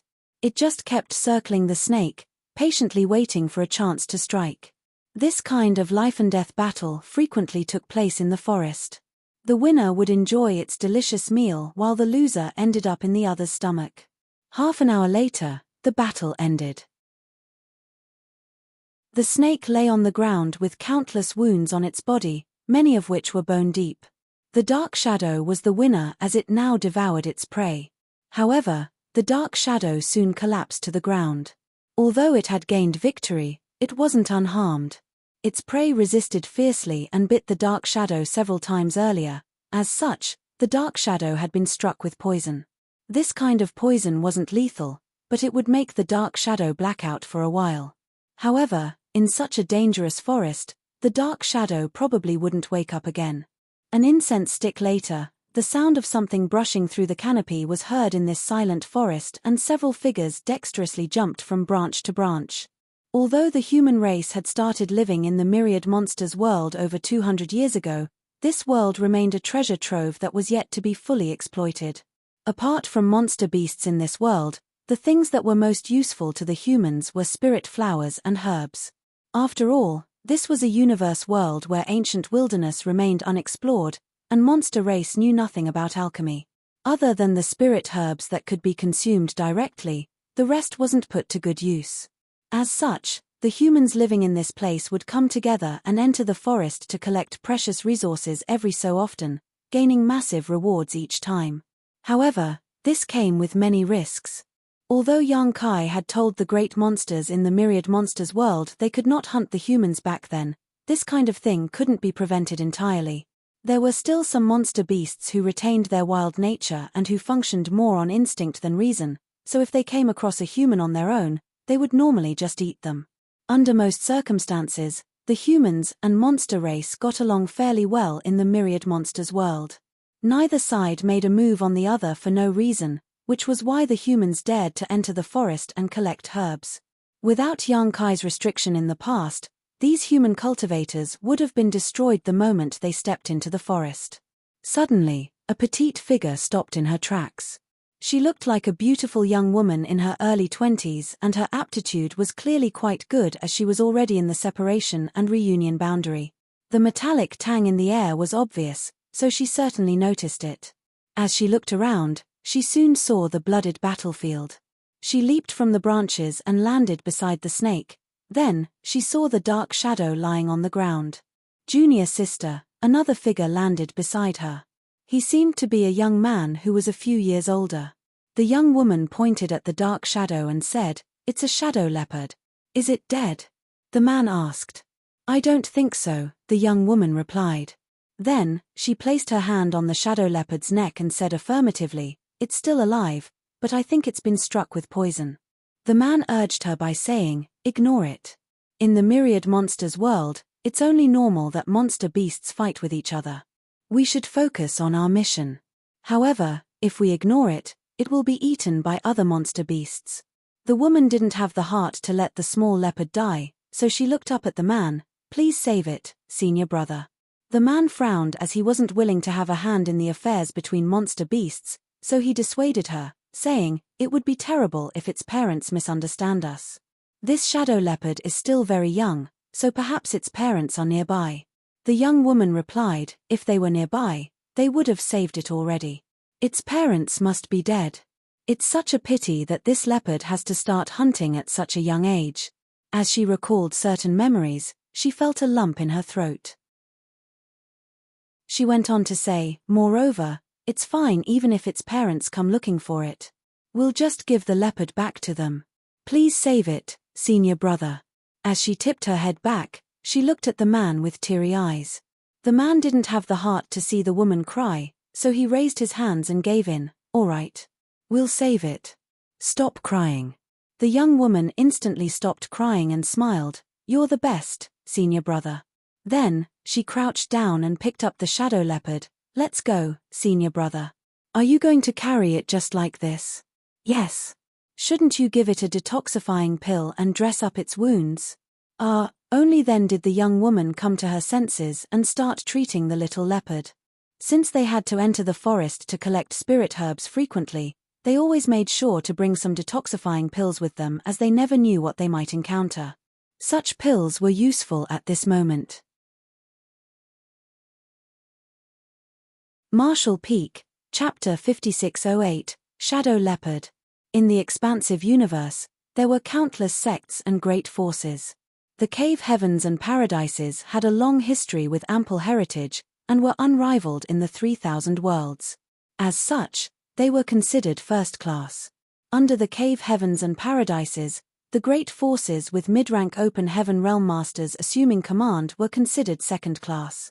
For the great forces that didn't even have any mid-rank open heaven realm masters, they were classified as third class. Supposedly, the universe should be filled with the lowest class great forces, but the truth was, second-class great forces came in the largest number in the 3,000 worlds.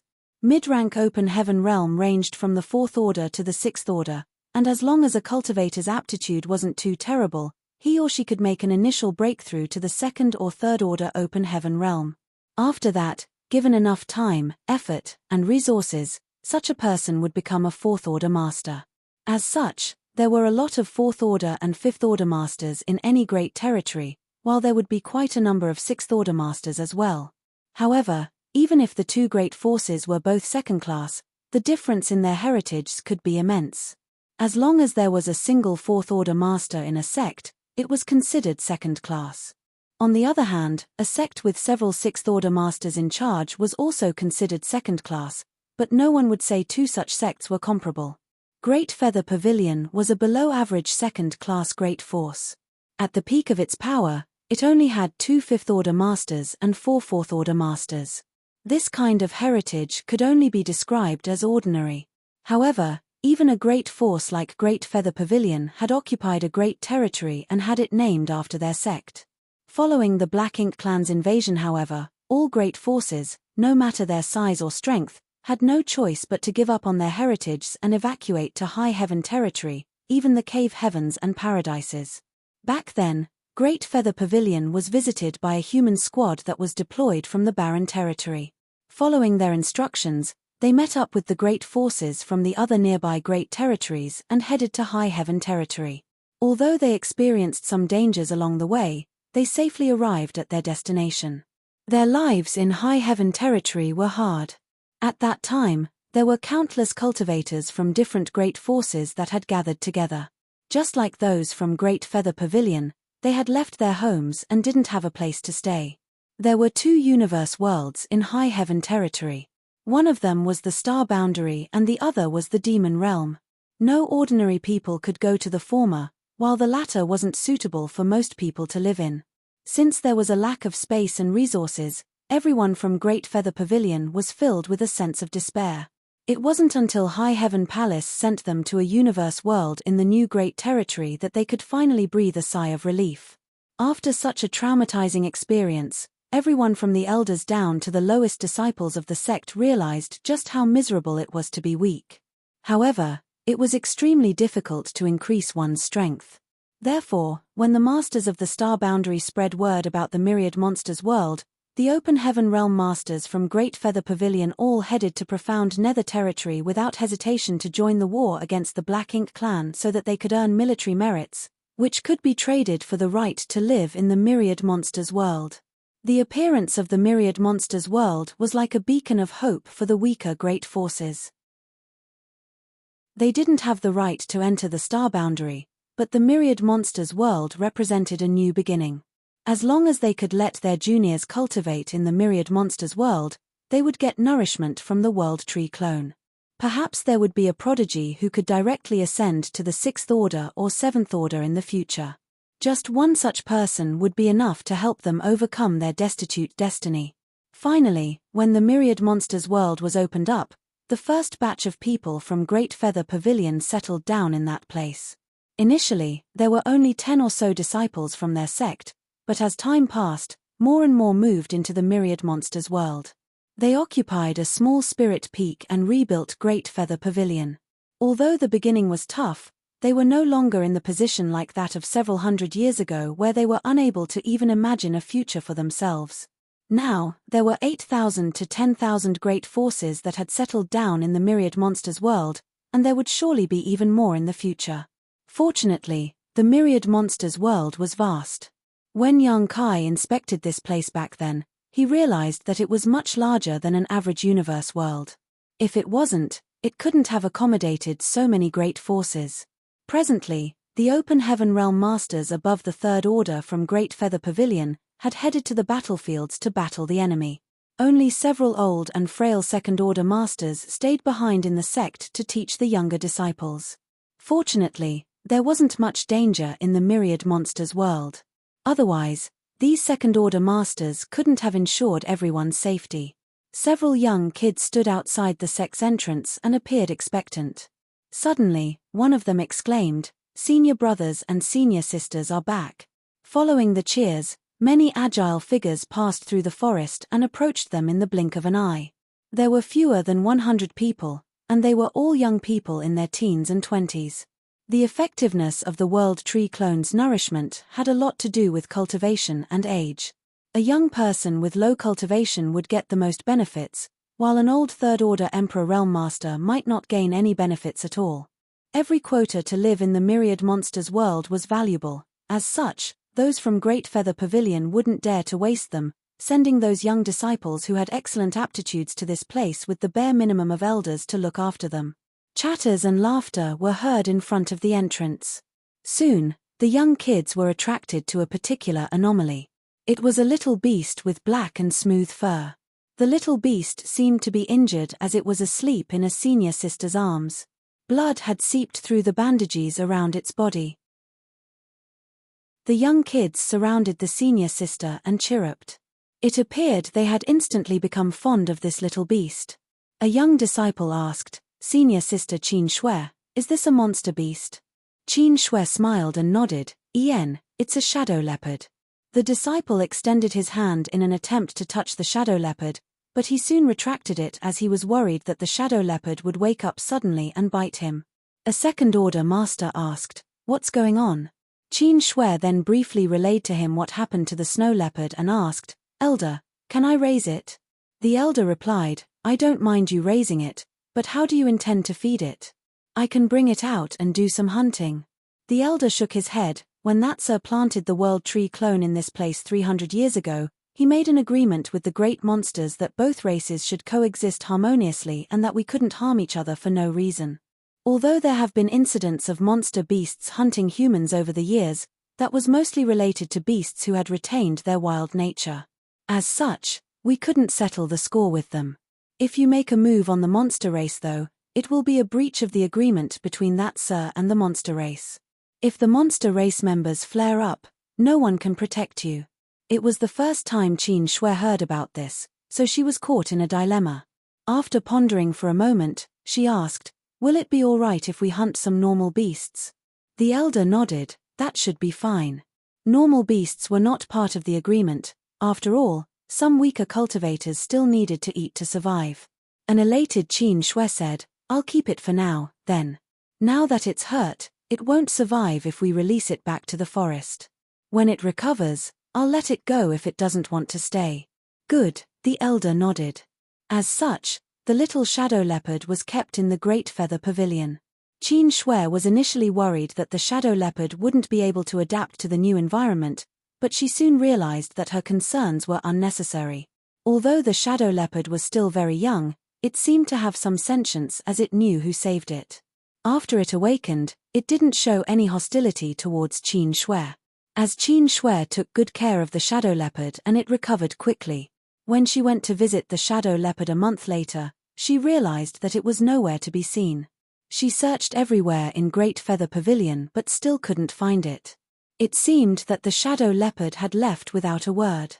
This made the young woman sad. However, after giving it some thought, she realized that a monster beast like the shadow leopard was supposed to live in the wild. By keeping it in the Great Feather Pavilion, it might wear away the leopard's instincts, which would inevitably weaken it. As such, she soon accepted this reality. It wasn't until half a year later that she came across the shadow leopard again. As though they were destined to meet again, Qin Shui bumped into the dark shadow when she was collecting spirit herbs in the forest. The shadow leopard walked up to her with obvious affection, which pleasantly surprised Qin Shui. They hadn't met for half a year, and the shadow leopard had grown much larger. She managed to collect more resources this time. As with the shadow leopard leading the way, she easily found a lot of precious herbs. Since then, collecting spirit herbs was the activity that she looked forward to the most. As time passed, both Qin Shui and the shadow leopard both grew stronger. The young woman had grown up to be a beautiful lady like a blooming flower. She had married her beloved senior brother and given birth to children. She lived a full and happy life. On the other hand, the shadow leopard had grown from a monster beast to a monster general, then a monster commander, and eventually an intimidating monster king.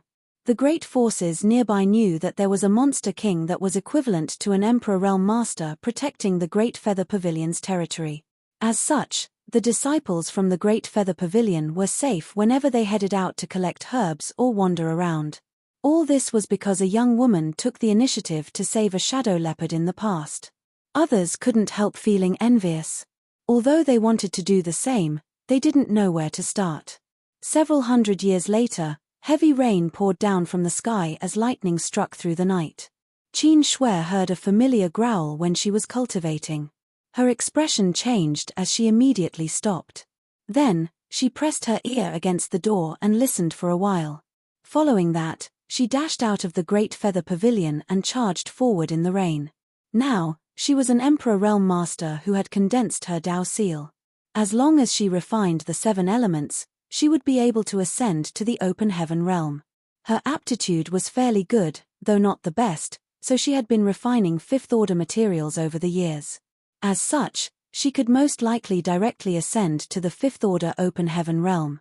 One had to know that just a few hundred years ago, the strongest master in Great Feather Pavilion was only in the 5th order open heaven realm, and he had worked his way up to that level from the 3rd order. No one in Great Feather Pavilion's history had ever directly ascended to the 5th order in the past. All this was thanks to the World Tree Clone's nourishment. Now, several people in the Great Feather Pavilion also had the potential to directly ascend to the 5th order. Although no one had yet shown the aptitude to reach the 6th order directly, there was no doubt Great Feather Pavilion was on the rise. Qin Shui's Emperor Qi blocked out the pouring rain for her as she dexterously ran forward and soon stood above a tall tree crown. When she looked up, she felt her chest tightening. On a peak that was several hundred meters above the ground, lightning struck and illuminated the entire world. She saw the well-built shadow leopard, who had been her friend for hundreds of years, standing on the peak and howling at the sky, no trace of fear in its voice. It's going to attempt to break through. Qin Shui couldn't help but feel worried at this sight.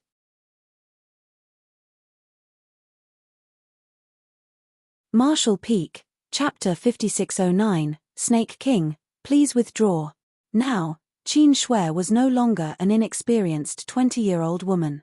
At the very least, she was an Emperor Realm Master who had been living in the myriad monsters world for hundreds of years, so she was aware of many secrets that commoners did not know. This expansive universe had gone through 3 very long eras, which were the Primordial Era, the Early Ancient Era, and the Late Ancient Era. They were respectively ruled by the divine spirits, monster beasts, and finally the humans. In every era, the heavenly way favored these different rulers. In the early ancient era, the heavenly way favored the monster race, and as such, it was easier for the monster race to cultivate. Following the fall of the early ancient era and the arrival of the late ancient era, humans rose to prominence. Therefore, the preference was shifted from the monster race to the humans. In other words, the humans were the current favorites in this universe. Perhaps it had something to do with the humans' influence on the heavenly way due to their rise in power. However, even though Qin Shui was an emperor realm master, she couldn't form judgments of her own as she had only heard about such things from others. The only thing she was certain of was that the current era wasn't friendly to the monster race, making it more difficult for them to cultivate than the humans. The ancient cultivation techniques of the monster race had been lost to time, so most relied on the humans' open heaven realm method to achieve an ascension. In other words, they had to assume human forms to shatter their shackles. However, the myriad monsters world was a place which somehow preserved the aura of the early ancient era quite well. It was said that when the Lord of the Star Boundary arrived at this place several hundred years ago, the great monsters here had not only lost the ancient cultivation techniques, but they had also never met humans before. As such, how were they supposed to assume human forms and make use of the humans' open heaven realm cultivation method to break their innate shackles? Therefore, in the past, the great monsters were unable to get rid of the world's restrictions. Once they became monster kings, they were unable to improve any further. The Lord of the Star Boundary did not only plant a world tree clone here though, he had also taught the great monsters the primal art. It was thanks to him that the great monsters were able to continue cultivating. Therefore, in the myriad monsters world now, there were two methods the monster race could use to cultivate.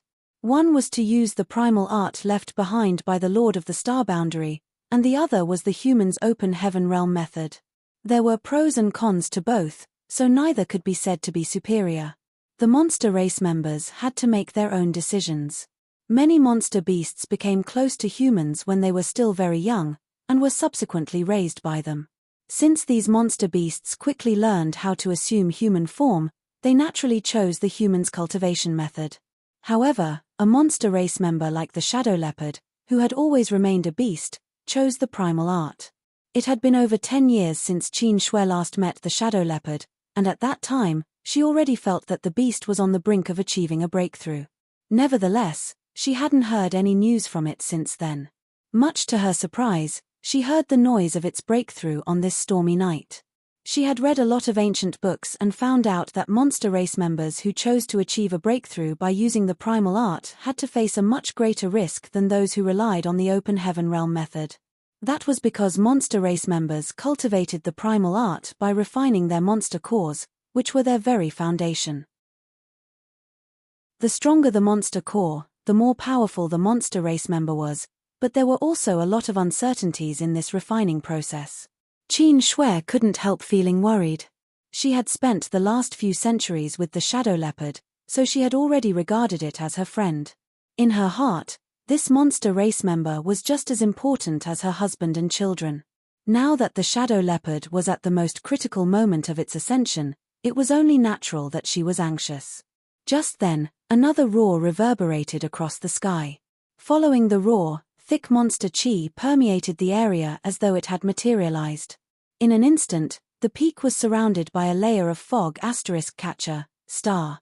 As though responding to the shadow leopard's roar, a bolt of lightning struck from the sky.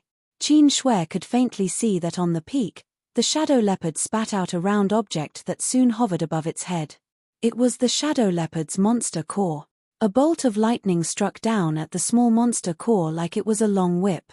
Qin Shui flinched as though she was the one being whipped. She widened her eyes and looked intently at the shadow leopard. The originally still monster core started rotating around after being hit by the lightning. Threads of lightning whirled around the dark monster core and formed some cracks in it. The shadow leopard growled as its monster chi surged to repair its monster core. Just like how the humans had to go through a world baptism when achieving an ascension, monster race members experienced a similar trial. However, the current situation was more dangerous than the trials humans had to face. After all, the heavenly way was in favor of the humans presently. If a monster race member relied on the open heaven method to achieve a breakthrough, they were essentially complying with the heavenly way. However, if they chose the primal art, they were defying the heavens. As such, the wrath of lightning wasn't just a trial, but a heavenly tribulation. It was thanks to the primitive environment in the myriad monsters world that the tribulation was less severe. If a monster race member attempted a breakthrough in such a way in any other universe world, it would face an even more ferocious attack. Everything seemed frail beneath the heavenly tribulation. If the shadow leopard couldn't persevere, it would be killed and its monster core would be destroyed. However, if it could survive, it would gain massive benefits.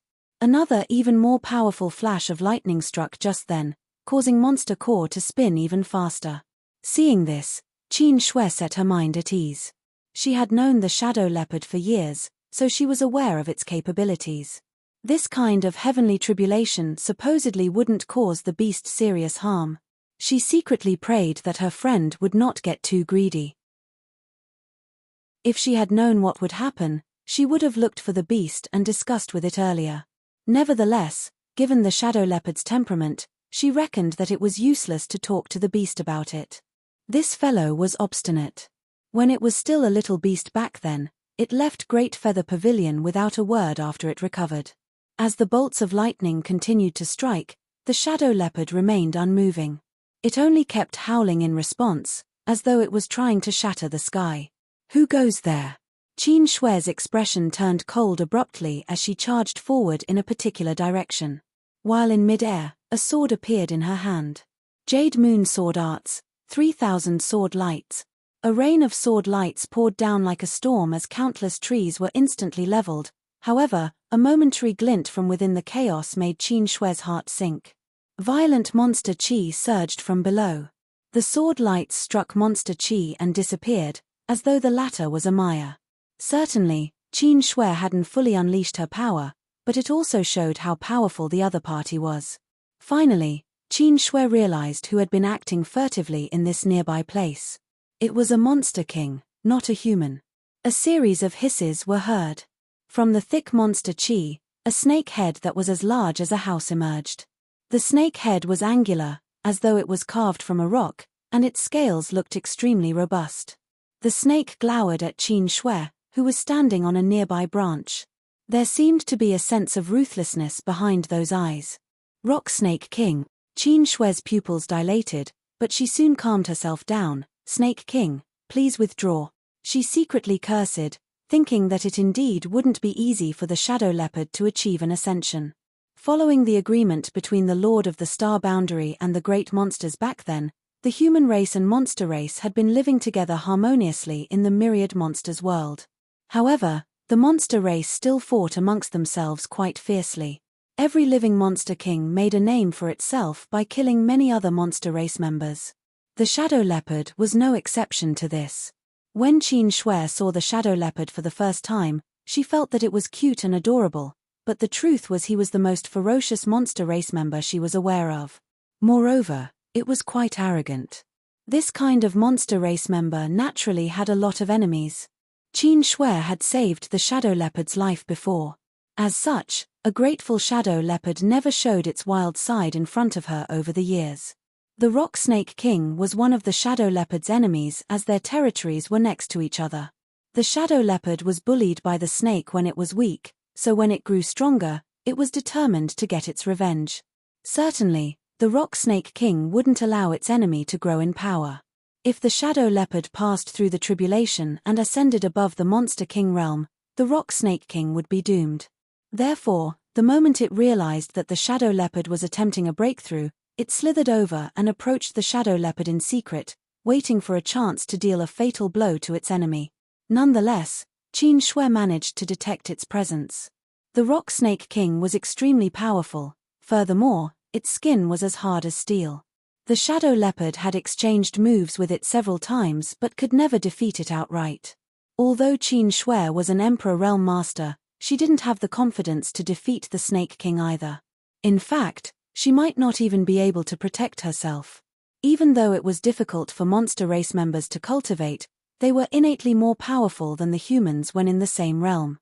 That was because they had robust physiques and spent much longer accumulating heritage.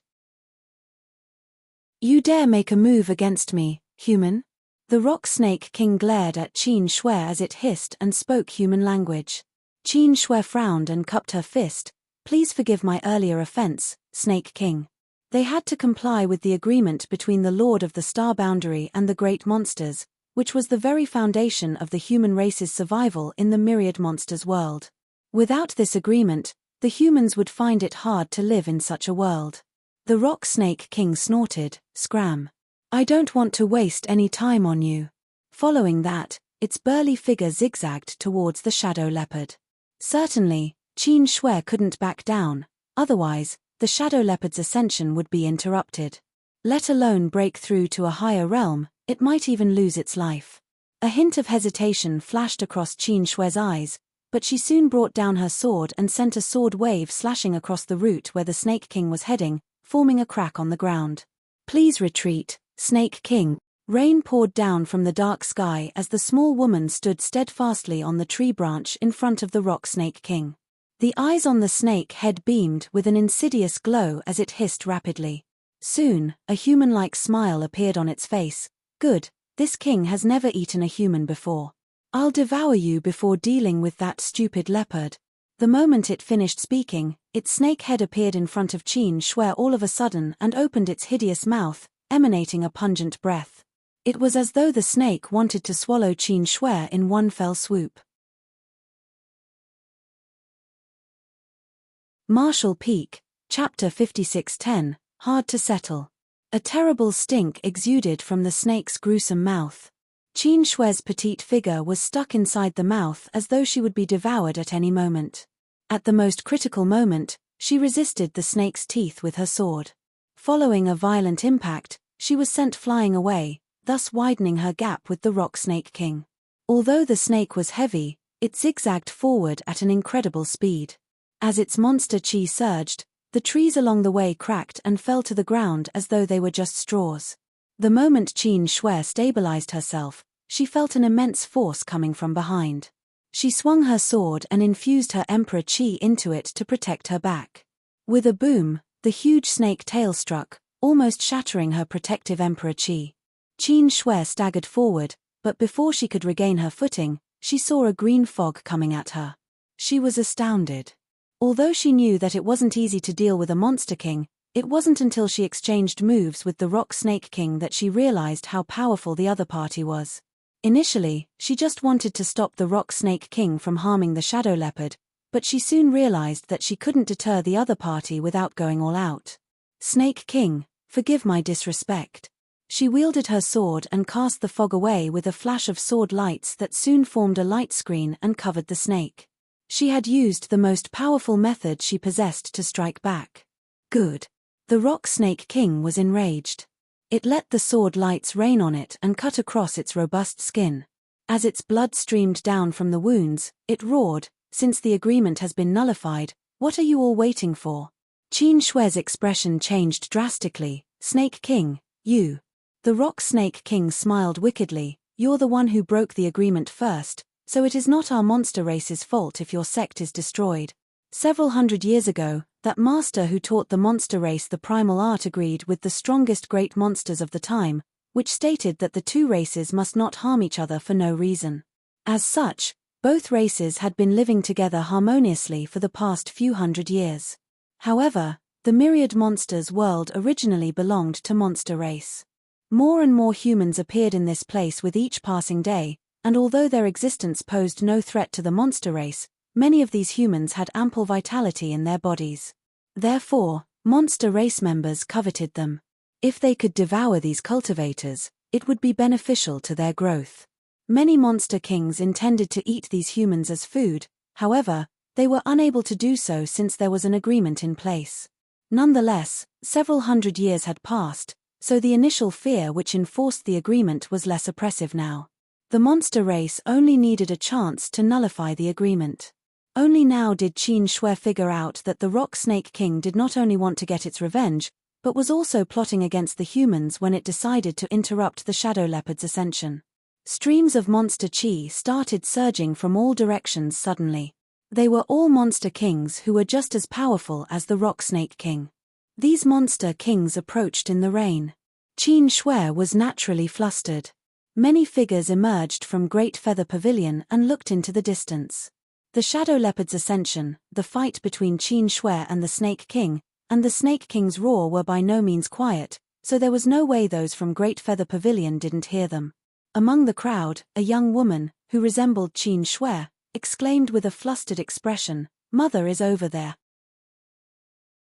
Several second-order Open Heaven Realm Masters, who were in charge of the Great Feather Pavilion, sported solemn expressions. Given their strength, they were not afraid of those monster kings. Regardless of how powerful monster kings were, they hadn't broken free from the world's restrictions. On the other hand, even though their order was low, they were still Open Heaven Realm Masters. These monster kings were not comparable to them at all. However, these humans couldn't make a move, otherwise, the peace that had been sustained for hundreds of years in the Myriad Monsters world would be shattered. When that happened, the entire Myriad Monsters world would descend into chaos. They couldn't possibly bear the responsibility. How could Qin Shui be so foolish to make a move on a monster king? One second-order master snapped. As he spoke, he took a step forward. "I'll bring her back." The humans were not supposed to meddle in the monster race's affairs. Nevertheless, after the second-order master took 2 steps forward, a figure stood in his way. She was the young woman who resembled Qin Shui, and although her cultivation was low, she still spread her arms and stood steadfastly there. "You can't go, Elder. Leopard King is achieving an ascension, and the Snake King is its enemy. If you bring Mother back, Leopard King will be killed. If I don't bring your mother back, she will die. If she's killed by a monster king, we won't even be able to avenge her death." The second-order elder stared at the young woman, who appeared hesitant. "Step aside," the elder ordered. Tears welled up in the young woman's eyes as she didn't know what to do. After a sigh, a middle-aged man emerged from the crowd. "I'll go over." He was also an Emperor Realm Master. The young woman called out in pleasant surprise, "Father." The middle-aged man lovingly stroked the young woman's head and looked at the second-order master. "Please look after Schwanger, Elder." The elder frowned and said solemnly, "You mustn't act on a whim." The middle-aged man smiled. "Don't worry."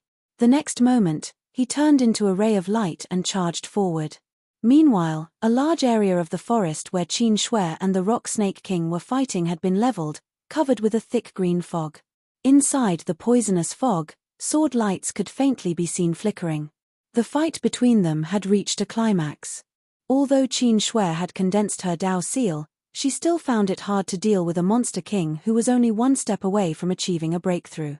Moreover, her Emperor Qi was draining quickly as she needed to defend herself from the poisonous fog and fight at the same time. There was no doubt she was in a perilous situation.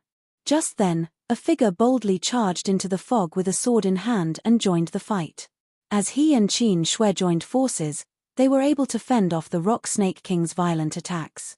"There's one more here." "Very good." The Rock Snake King guffawed at how foolish these humans were. Since one more human had joined the fight, things would be simpler for Monster Race. It had made the right decision to persuade the other Monster Kings to take action together. The middle-aged man wrapped his arm around Qin Shui's waist and flew backwards for several hundred meters. The moment they left the fog, the man shouted, "Snake King, why don't we stop things here?" "In your dreams." The Rock Snake King shot out of the fog.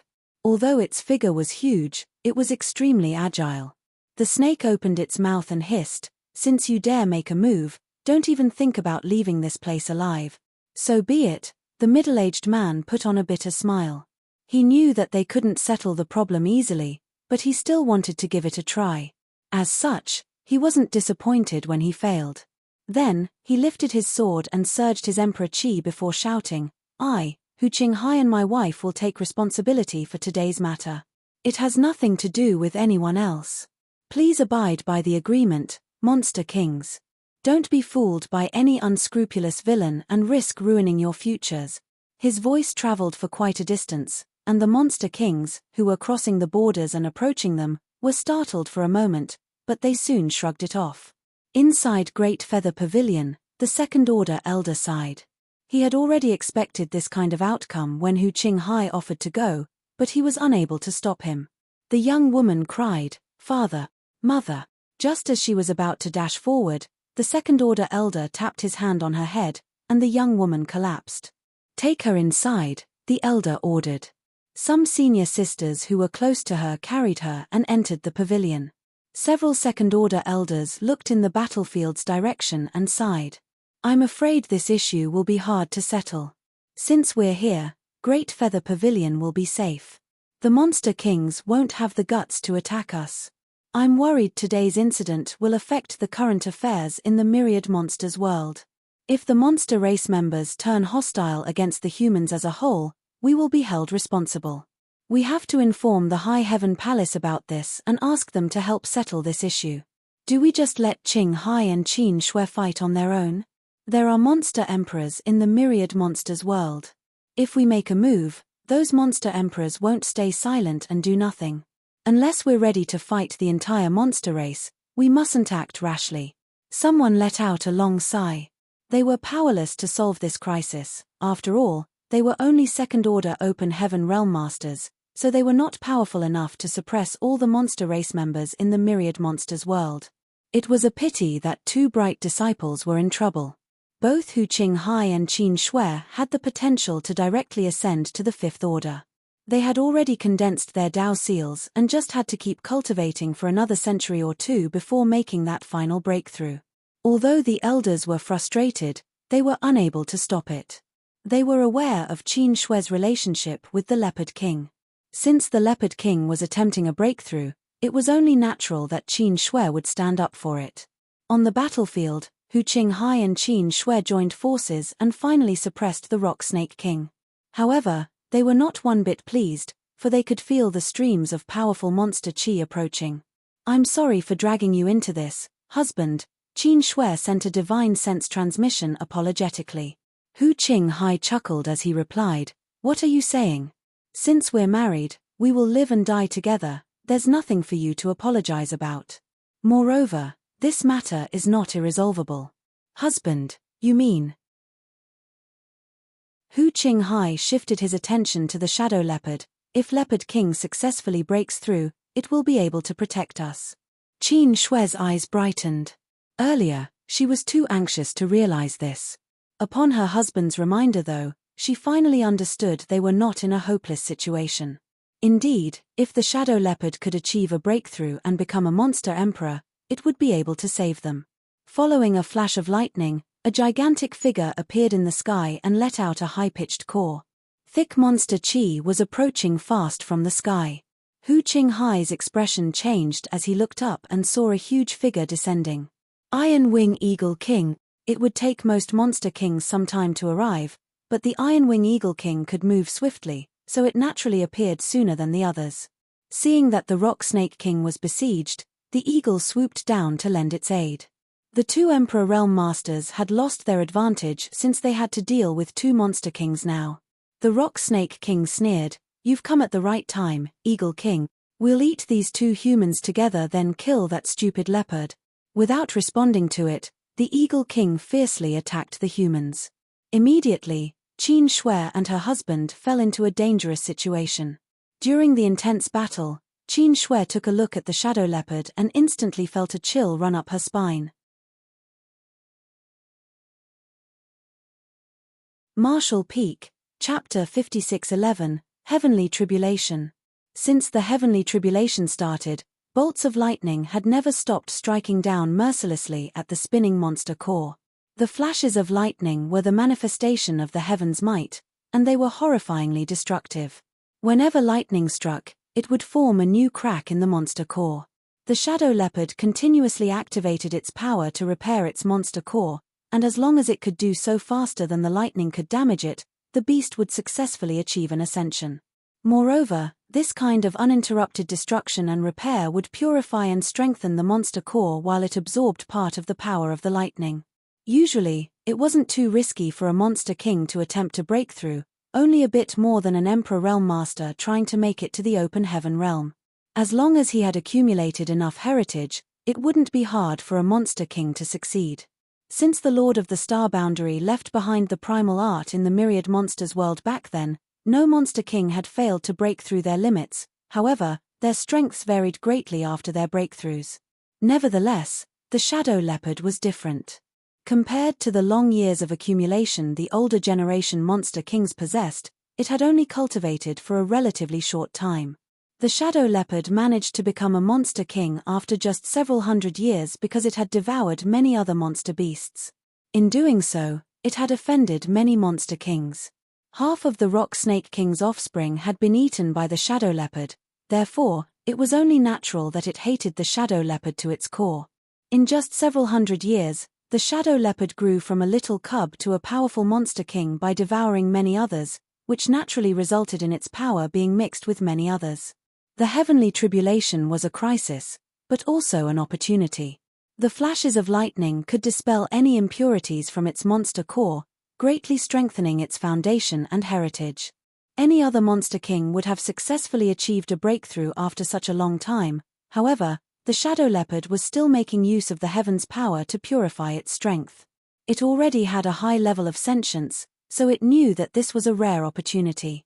If it didn't seize the chance to temper its monster core fully, its future would be limited even if it became a monster emperor.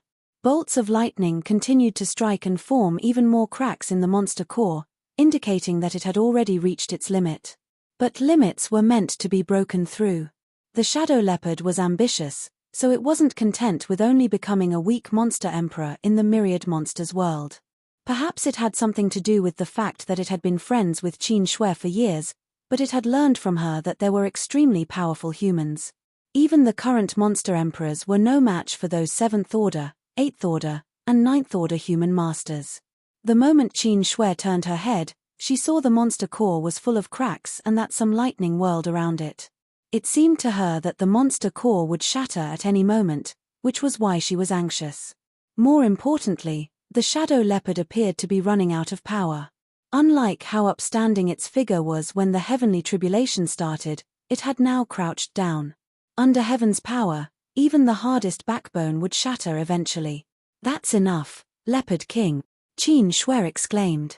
If the shadow leopard forcibly attempted a breakthrough at this moment, it would most likely succeed. However, if this dragged on, the situation would get worse. "You should worry about yourself first," the Rock Snake King said insidiously as a glint flashed across its hideous teeth. The storm seemed to have intensified. Another flash of lightning struck just then. The shadow leopard seemed unable to persevere any longer as its knees came into contact with the ground. Blood streamed out of its wounds. The monster core above its head appeared ruined as lightning flashed out through the cracks. "Got you!" A yell was heard all of a sudden as a gigantic figure shot out from the side of the peak and attempted to assault the shadow leopard with its huge hand. A flash of lightning revealed that this gigantic figure was a white-haired ape. More importantly, before it flared up, no one had detected its aura. It seemed to possess a method to conceal its aura. Monster chi undulated wildly around the huge hand. Even if the shadow leopard was at the peak of its power, it would be instantly killed after getting struck by such an attack, not to mention in its current, powerless state. "White Hair Ape King," Qin Shui exclaimed as her heart sank.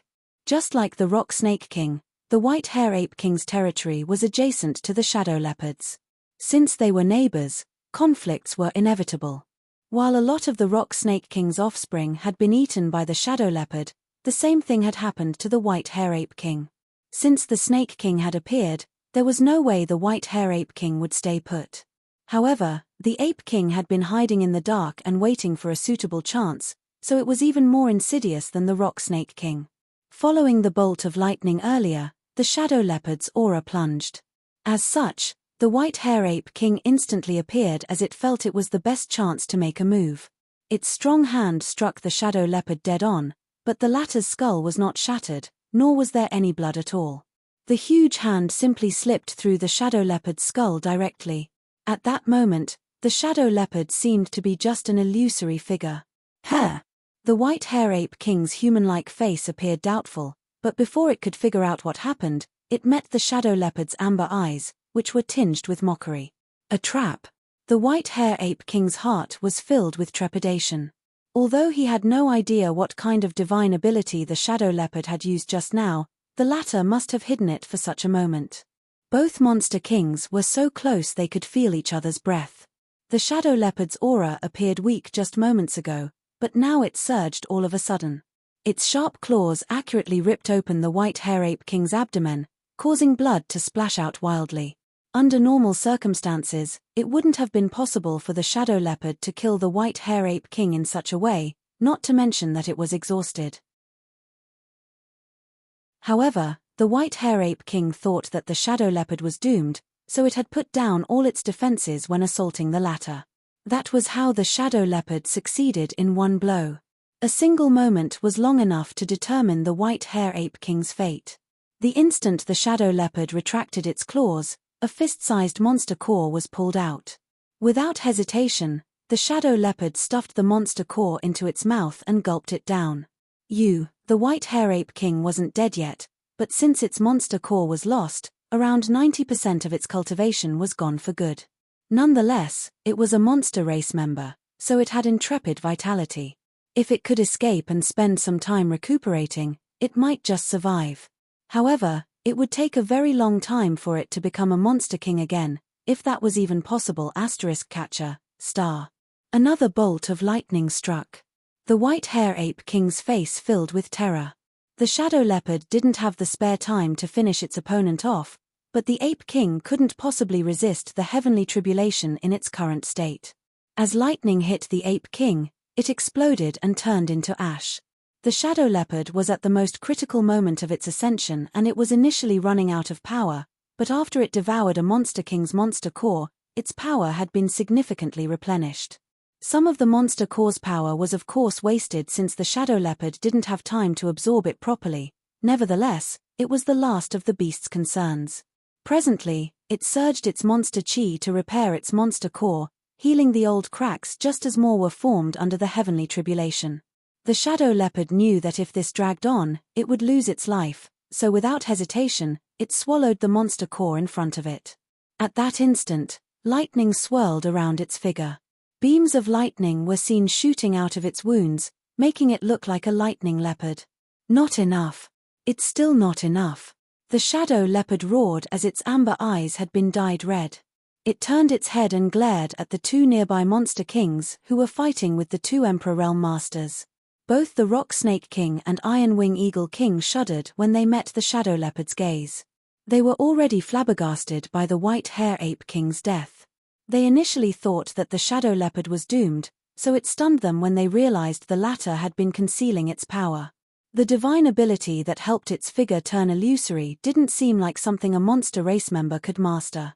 Instead, it looked more like a human secret technique.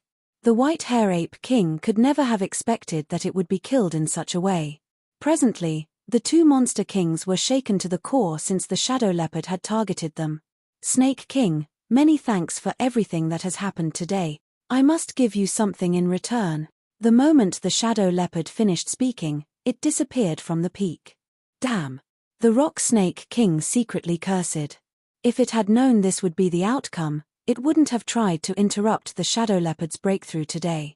The white hare ape king was a fool, letting himself be killed so easily by the shadow leopard. The snake king was certain that the shadow leopard was on its last legs, so all the ape king had to do was wait patiently and the heavenly tribulation would have taken care of everything. Nevertheless, the ape king's monster core had become the shadow leopard's source of power now. Without hesitation, the Rock Snake King turned around and shot off. It had given up on the idea of avenging its offspring's death. It stuck its head close to the ground and quickly retreated to its territory. Meanwhile, the Iron Wing Eagle King was doing the same. However, unlike how flustered the Snake King was, the Eagle King was still calm and collected. It was a monster king that specialized in flight, after all, so its speed was far greater than average. Furthermore, it didn't have a blood feud with the shadow leopard. If the shadow leopard chased after the Snake King, the Eagle King could flee with ease. While it was still thinking so though, it felt a figure approaching it in the sky. The Eagle King was shocked, wondering why the shadow leopard had targeted it instead of its arch-nemesis, the Snake King. Just then, it felt a weight on its back as the shadow leopard landed. The next moment, a flash of lightning struck. Both monster kings quivered. Unlike when its monster core was out there withstanding the heavenly tribulation earlier, the shadow leopard had swallowed it now. As such, the heavenly tribulation now directly struck the shadow leopard, putting it in a more dangerous situation. However, the shadow leopard wasn't bothered. If it couldn't overcome the heavenly tribulation, it would lose its life. Both monster kings stiffened when they were struck by the heavenly tribulation, after which they fell from the sky. The shadow leopard had become somewhat adapted to the lightning and was prepared for its onslaught unlike its opponent, so it was the first to recover as it extended its claws and tore the eagle king's back apart. After digging its monster core out, the shadow leopard directly gobbled it up. Then, the shadow leopard landed on the ground as lightning swirled around its burly figure. It looked in the direction the Snake King was fleeing and roared, "Since you've come today, don't even think about leaving." Following that, it streaked across the land like a flash of lightning and reached the Snake King in the blink of an eye before pressing its claws against the snake and forcing its head down. "Why are you running off so quickly, Snake King?" No. Following a shriek, another monster king's monster core was dug out. Marshall Peak, Chapter 56:12, Wild Ambition. As the shadow leopard swallowed several monster cores of monster kings who were just as powerful as it was, its aura reached its peak. The invisible shackles broke apart as the shadow leopard achieved a breakthrough. While it roared painfully and wildly, its aura transformed into something new. Claps of thunder were still heard. While the heavenly tribulation was harming the shadow leopard, it was also purifying its power. There came a moment when, with the shadow leopard as the center, a round of visible shockwaves spread out in all directions. An extremely powerful aura exuded from the shadow leopard. It succeeded. Qin Shui, who had been paying close attention to the shadow leopard, cried tears of joy, oblivious to the fact that she had dug her fingers into her palms from all her worrying. She initially thought that the shadow leopard was doomed, so it surprised her when the latter overcame a seemingly impossible crisis and even achieved greater heights. Incredible, Hu Qinghai was standing beside her and was astounded by the shadow leopard's determination. If he were in the shadow leopard's situation, he reckoned that he wouldn't have survived. As he felt the shadow leopard's aura, he remarked, "It's now a third-order monster emperor." After a monster king achieved a breakthrough, it would become a monster emperor, and the orders were categorized based on the human's open heaven realm method. As such, the orders corresponded to those of the humans. In other words, the shadow leopard, who was now a third-order monster emperor, was equivalent to a third-order open heaven realm human master. This kind of cultivation was low compared to human standards, and if the shadow leopard had achieved an ascension through the open heaven realm method, its limit would be the fifth order. On the various Great Territory battlefields, there were innumerable fifth-order open heaven realm masters. However, the shadow leopard had achieved a breakthrough using the primal art, so its potential was limitless. As long as it continuously tempered its monster core and absorbed enough power, it would reach the ninth order one day. Certainly, it would take the beast a long time to achieve that. After all, the strongest monster emperors from the myriad monsters world were currently only in the fifth order. In the dense forest, many monster kings were initially making their way over from all directions, but following the deaths of the White Hair Ape King, Iron Wing Eagle King, and Rock Snake King, these monster kings quickly hid themselves and retreated. They had wanted to hold the humans responsible using today's incident and invade several human sects to feast on them. They were determined to nullify the agreement and chase the humans out of the myriad monsters world. However, the monster kings who were the masterminds behind this plot were dead, so what was the point of the others staying there? Not enough. It's still not enough. The shadow leopard growled. Finally, Qin Shui realized that something was off. Supposedly, since the shadow leopard had successfully achieved a breakthrough, its aura would stabilize soon. Instead, the shadow leopard's aura, which showed that it was a third-order monster emperor, was still rising. As a bolt of lightning struck, the shadow leopard disappeared once again. Soon, a shriek was heard from the distance as a monster king questioned furiously, "Why?" Following the monster king's demise, the dark clouds, which were initially fading, returned. The heavenly tribulation seemed to be brewing again in those dark clouds. Another roar was heard moments later.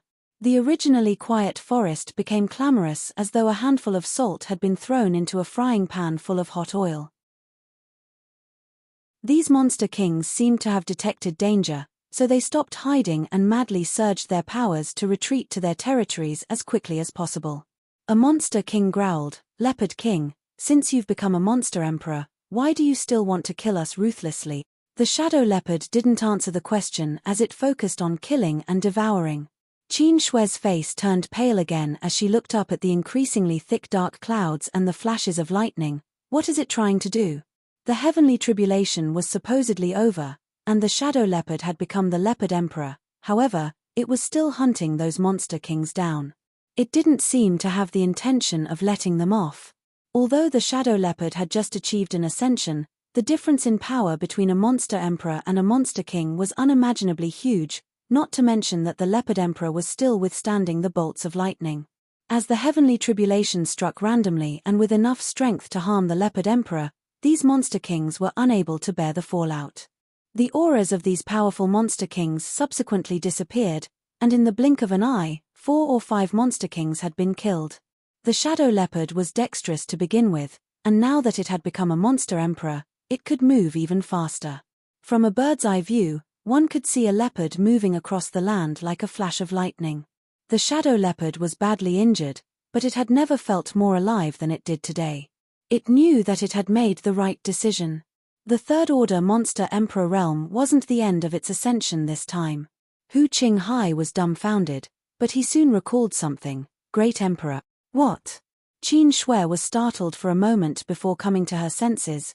Husband, you mean it is trying to become a great emperor of the myriad monsters world? That's the only possibility. Hu Qinghai nodded with certainty. Did you tell it about the great emperors? Qin Shui nodded. It did ask me about it once. In fact, most monster kings are aware of the existence of great emperors. When they became monster emperors, they certainly hoped to become great emperors as well. However, none of them have received the acknowledgement of the world's will over the years. As such, there has never been a great emperor in the myriad monsters world. Hu Qinghai sighed. It seems that the leopard emperor has found a way to become a great emperor. Perhaps the leopard didn't look for the way as it merely conformed to the heavenly way of this world. There was no order to speak of among the monster race. Compared to humans, monster race members lived in a constant state of battle. Furthermore, the myriad monsters world's environment was primitive. Regardless of what the shadow leopard had done, it had undoubtedly garnered the attention of the world's grand Tao. If it succeeded, it would most likely become a great emperor. However, if it failed, it would be doomed. It was a huge gamble. The dark clouds showed signs of dissipating after the shadow leopard first became a monster emperor, but as its aura continued to rise and it relentlessly killed and devoured other monster kings, the dark clouds reconstituted and grew in scale. Flashes of lightning struck down at the shadow leopard like whips, both wounding it while also purifying its aura all at once.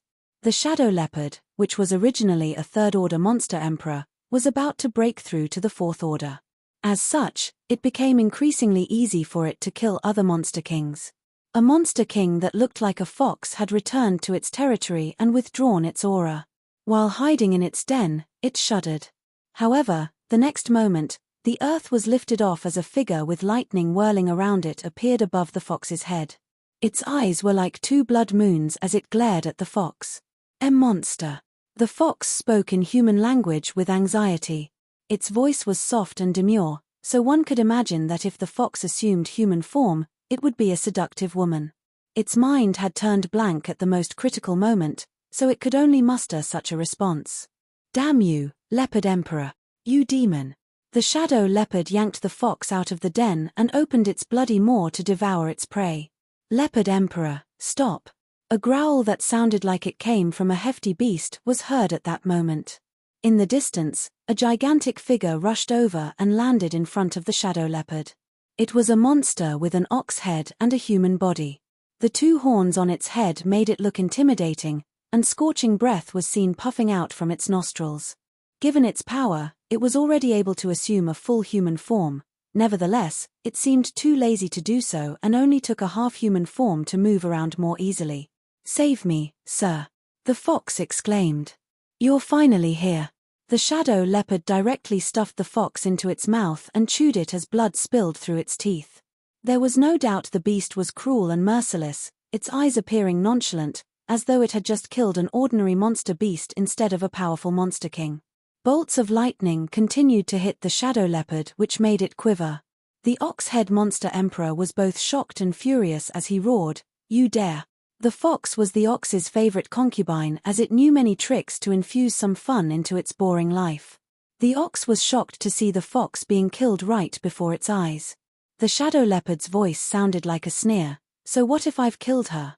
Do you want to avenge its death?" The breath emitted from the ox-head monster emperor's nostrils seemed to have materialized, which showed how incensed it was.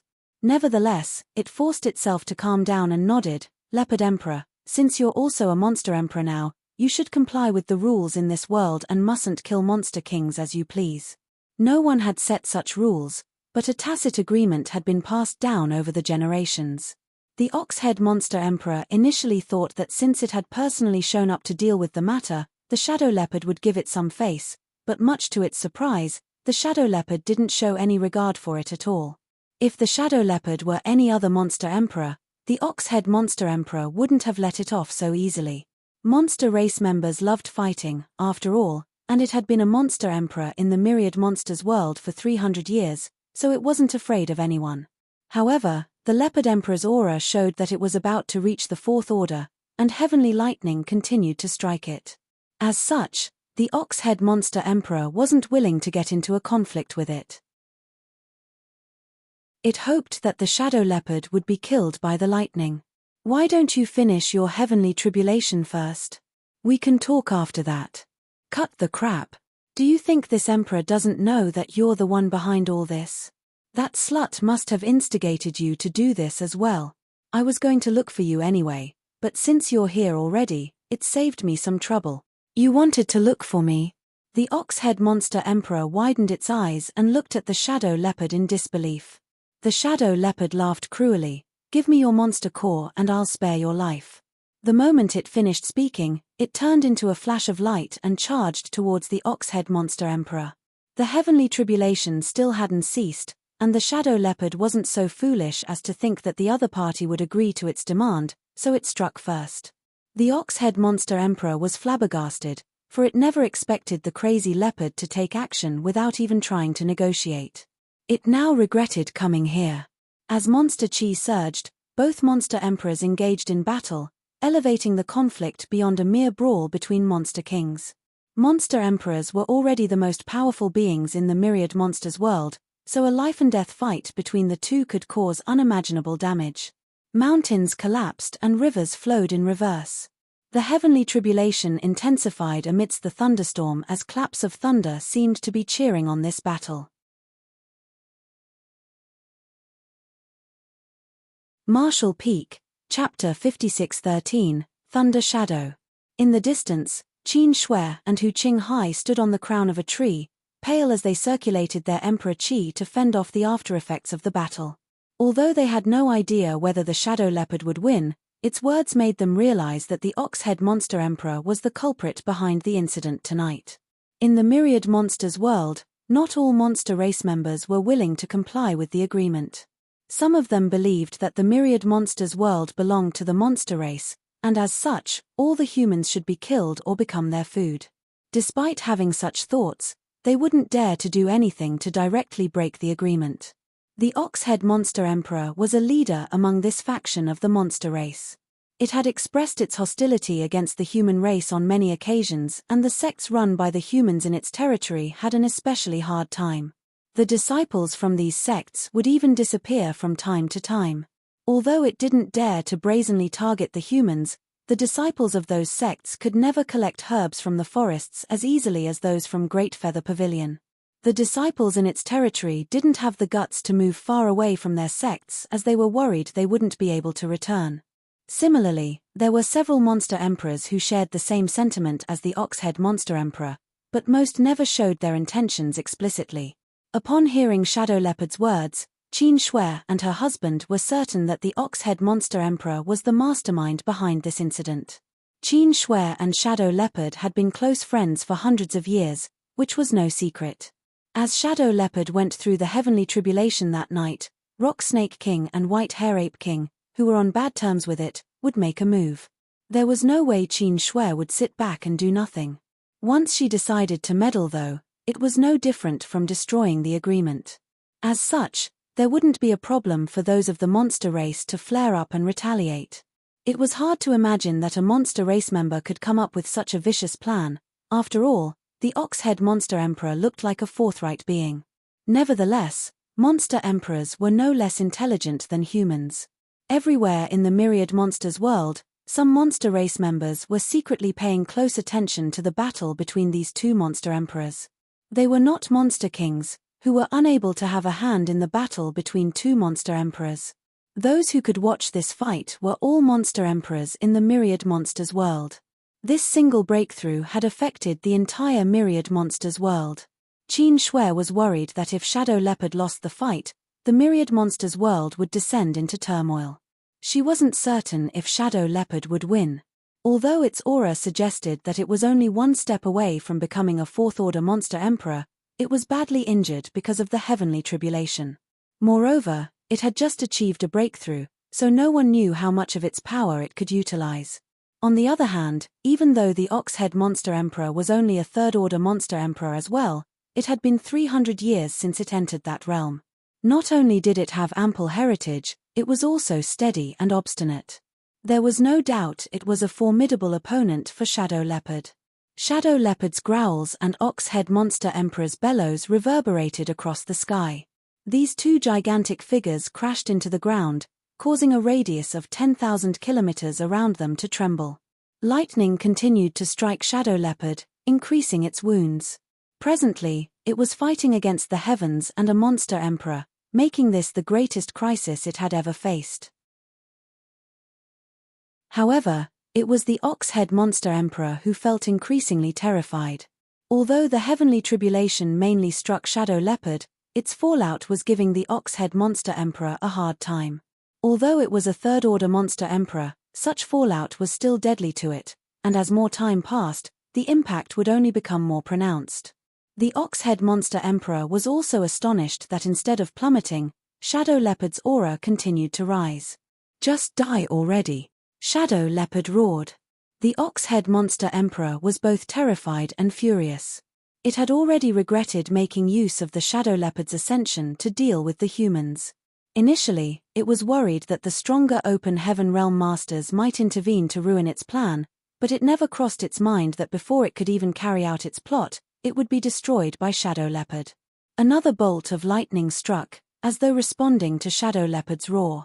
The Ox-Head Monster Emperor widened its eyes in disbelief because it realized that Shadow Leopard had broken through to the fourth-order Monster Emperor realm. Such an incident was simply unheard of. Usually, when a Monster King became a Monster Emperor, its order would be fixed. It was inconceivable that even though Shadow Leopard had become a Monster Emperor, it could still ascend to the next order during its heavenly tribulation. Initially, both of them were third-order Monster Emperors, so the Ox-Head Monster Emperor had the confidence to oppose Shadow Leopard since it had been hundreds of years since its own ascension. However, the moment Shadow Leopard became a fourth-order Monster Emperor, the Ox-Head Monster Emperor knew that it was doomed. What's more, it felt uneasy because the myriad monsters world seemed to be favoring Shadow Leopard. Presently, Shadow Leopard was no longer defying the heavens. Instead, it was harmonizing itself with the will of the myriad monsters world. The Ox-Head Monster Emperor suddenly realized that this was the true grand Tao of the monster race. If it could survive this day, it would only take a short time to make it to the fourth order, and in the future, it would probably have great achievements. However, could it escape from death's door? Its epiphany at this point seemed laughable. It's incredible. Good. Great. Shadow Leopard seemed to have gone mad as its amber eyes were filled with ecstasy when all of a sudden, it stepped backwards. The Ox-Head Monster Emperor, who had been bearing the storm of attacks, could finally take a breather.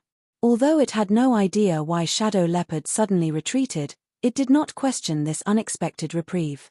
While panting, it took a look at Shadow Leopard, but just as it was ready to say something, it saw Shadow Leopard's robust figure crouching down. One of its paws was in front of the other while it bent both of its back legs. The leopard looked like a bow that was ready to shoot. The ox-head monster emperor felt a chill running down its spine, for it was most familiar with Shadow Leopard's posture. The posture showed that it was ready to take down its prey. "Hear me out, Leopard Emperor," the ox-head monster emperor exclaimed despite feeling embarrassed. An unfazed Shadow Leopard roared, "Block my move, and I'll spare your life." Upon finishing its words, it seemed to draw in all the lightning around it before vanishing into the darkness.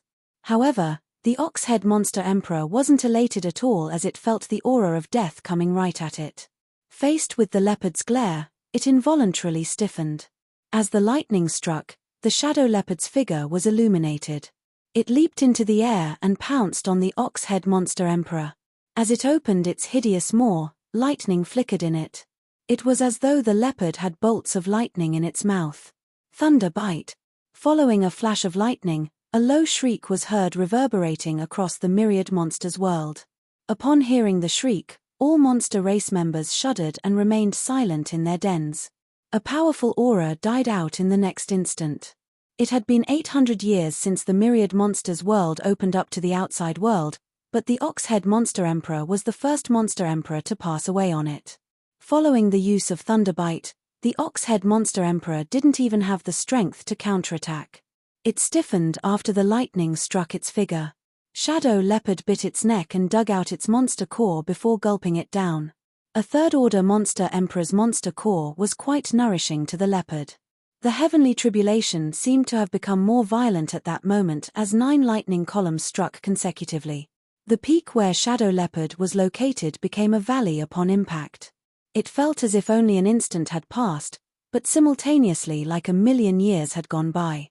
Dark clouds continued to gather in the sky, but there was no more lightning. In the mountain valley, a battered Shadow Leopard got up with difficulty and roared at the sky, after which the dark clouds dissipated. In the void, the figure of a sturdy black leopard was reflected. The figure looked exactly like Shadow Leopard, right down to its fur. Throughout the entire myriad monsters world, wherever the humans and monster race members were, as long as they looked up, they could see this magnificent figure. The world hummed as it seemed to be filled with joy. The Shadow Leopard's illusory figure in the sky warped before transforming into 2 ancient characters. The language didn't belong to the humans or the monster race and seemed to be a direct manifestation of the heavenly way. They represented the world's will, so everyone could recognize their meaning in an instant. Thunder Shadow. The trillions of living creatures in the myriad monsters world instantly realized that there was a new great emperor that had gained the world's acknowledgement, and Thunder Shadow was its title. While the humans were astonished, the monster race celebrated. They had only heard about great emperors from the humans. However, while many monster race members had managed to become monster emperors over the years, none had risen to claim the mantle of great emperor. They initially thought that it was because the monster race was different from the humans.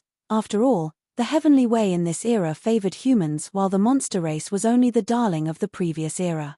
As such, they were worried there would never be a great emperor from the monster race. The birth of Thunder Shadow Great Emperor allowed them to see new hope. Fortunately, the heavens had not cut off the dream of becoming great emperors. They were in the myriad monsters world where the environment and aura were primitive and favored them, which was almost like an extension of the previous era. Since Shadow Leopard had become a great emperor, it meant that the other monster kings had such a chance as well. In comparison, the deaths of more than 10 monster kings and a third-order monster emperor were nothing worth mentioning. Initially, many longtime monster emperors were worried about Shadow Leopard's actions and planned on suppressing it after the dust settled to let it know that it couldn't kill as it pleased. Now though, none dared to suppress it, nor were they capable of doing so. Shadow Leopard was the only great emperor in the myriad monsters world, so they would consider themselves lucky if Shadow Leopard didn't find fault with them. How would they have the audacity to challenge it? This fellow had killed countless monster race members to get to where it was today, so if it was disgruntled one day, it might just kill some monster emperors and eat them as a snack. Soon, the 2 abstruse characters turned into rays of light and shot into Shadow Leopard's body, leaving a mark in the deepest part of its soul. Shadow Leopard had gained the acknowledgement of the myriad monsters world and earned a title. Its aura, which was faint and withering, immediately started burning again as though it had been splashed with oil. In all directions, the might of the world streamed into its body, allowing its battered figure to acquire immense nourishment. Its blood stopped flowing out of its wounds, which were now healing at an incredible speed. Even its monster core, which was about to shatter due to the heavenly tribulation, became hard and perfect once more. The rapid increase in its aura allowed it to rapidly ascend to the fifth order before it gradually stopped. It was a gift from the world, openly showing its favor to Shadow Leopard. Countless living beings were dumbfounded upon sensing this, and many couldn't help feeling envious.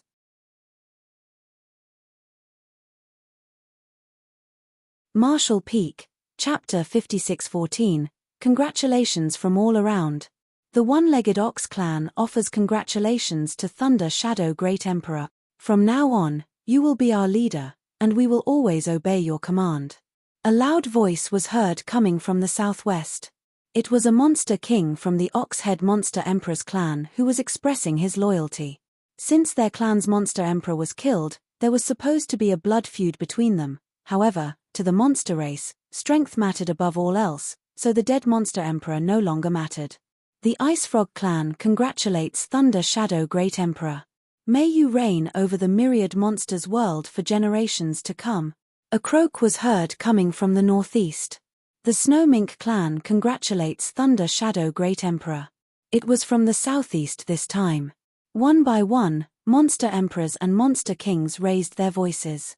Besides monster race members, even the Open Heaven Realm masters from various sects congratulated Shadow Leopard. After it became a great emperor, congratulations came from all around. To the humans, a fifth-order monster emperor was certainly not worth much attention. After all, millions of Open Heaven Realm masters ranged from the fifth order to the seventh order on the various battlefields. A great emperor was nothing special either, as every universe world could produce their own great emperors who were powerful in their domains, but insignificant in the expansive universe. However, a great emperor of the myriad monsters world was different. After all, Thunder Shadow Great Emperor was of the monster race. The humans were fully aware of the achievements of the great emperors who came from the star boundary. Apart from the universe-famous Yang Kai, there was Zhong Wu Hen, Duan Hong Chen, Mo Huang, and others who were also well-known figures. They all had made a name for themselves on the battlefields as they slaughtered Black Ink clansmen. These great emperors only directly ascended to the sixth order when they made it to the Open Heaven Realm in the past, but now, most of them were already in the eighth order. 2 or 3 of them were still in the seventh order, but it wouldn't be long before they made it to the next order. The key was that it had only been about 2,000 years since they first ascended to the Open Heaven Realm. It would take the average person 2,000 or more years just to ascend from the sixth order to the seventh order, while it should be impossible to make it to the eighth order no matter how many resources they had available.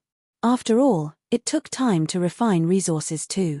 However, by relying on their identities as great emperors or the star boundary, they were able to take advantage of the abundant world force drawn in and purified by the world tree clone to shorten the time they needed to cultivate, allowing them to create countless miracles. Unfortunately, every universe world had its limit. The world's bottle in the star boundary was already full, and all the positions had been occupied. Unless a great emperor fell, there wouldn't be new ones rising up. Hence, no one else could enjoy this advantage. Perhaps the capacity in the star boundary would increase in the future, but that would take a long time, and there would surely be fierce competition for any newly opened spot.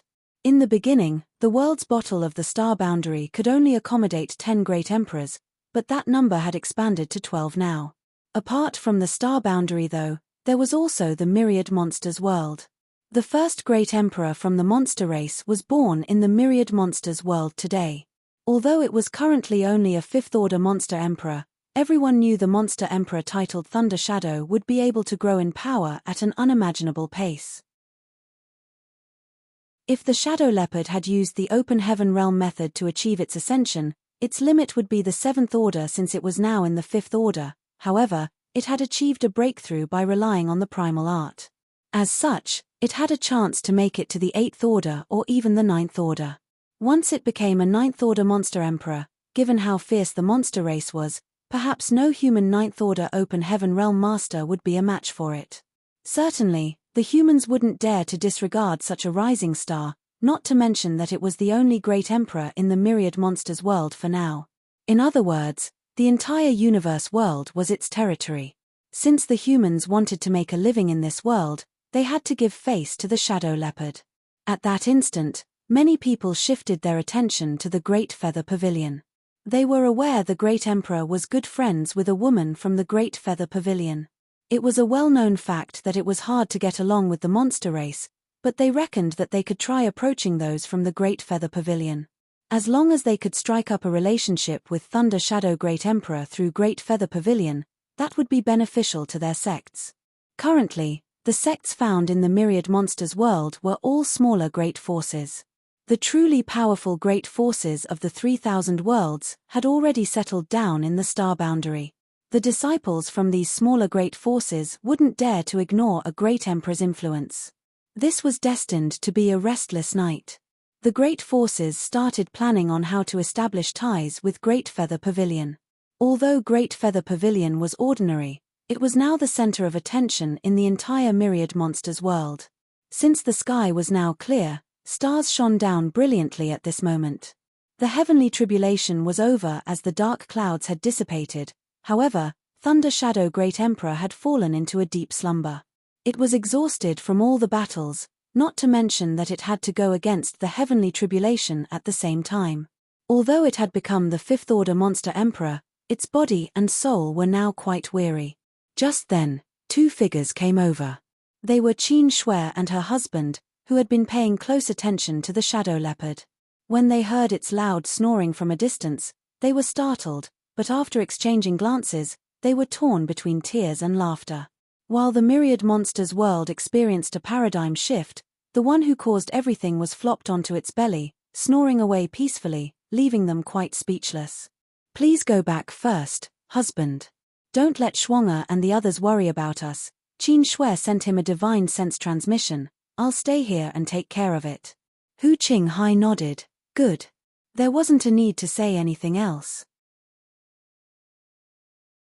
The shadow leopard was on good terms with Qin Shui, and now that it was a great emperor, no one in the myriad monsters world would dare to harm her.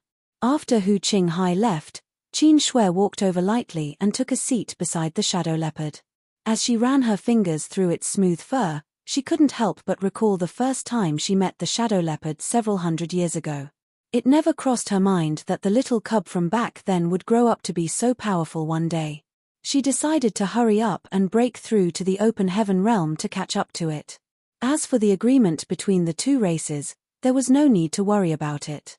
Since the ox-head monster emperor was dead, its plan had failed miserably. Moreover, the shadow leopard was now the sole great emperor, so as long as it was willing to uphold the agreement, everything would remain the same even though it was just an oral agreement. No humans or monster race members would dare to disobey a great emperor in the myriad monsters world at this point. Shadow Leopard had never shown any hostility towards humans, and it had always let the disciples from Great Feather Pavilion roam its territory and collect spirit herbs at will. The monster race members in its territory had also never antagonized the humans. As the Shadow Leopard continued to snore, it changed to a more comfortable position. All of a sudden, its eyes shot open and it gazed up into the sky, but its amber eyes reflected nothing. "What's wrong?" Qin Shui asked. "Nothing," the shadow leopard replied while feeling doubtful. Earlier, it sensed that someone was observing it, but it discovered no one upon scanning the surroundings. Either it perceived wrongly, or the one spying on it was far more powerful.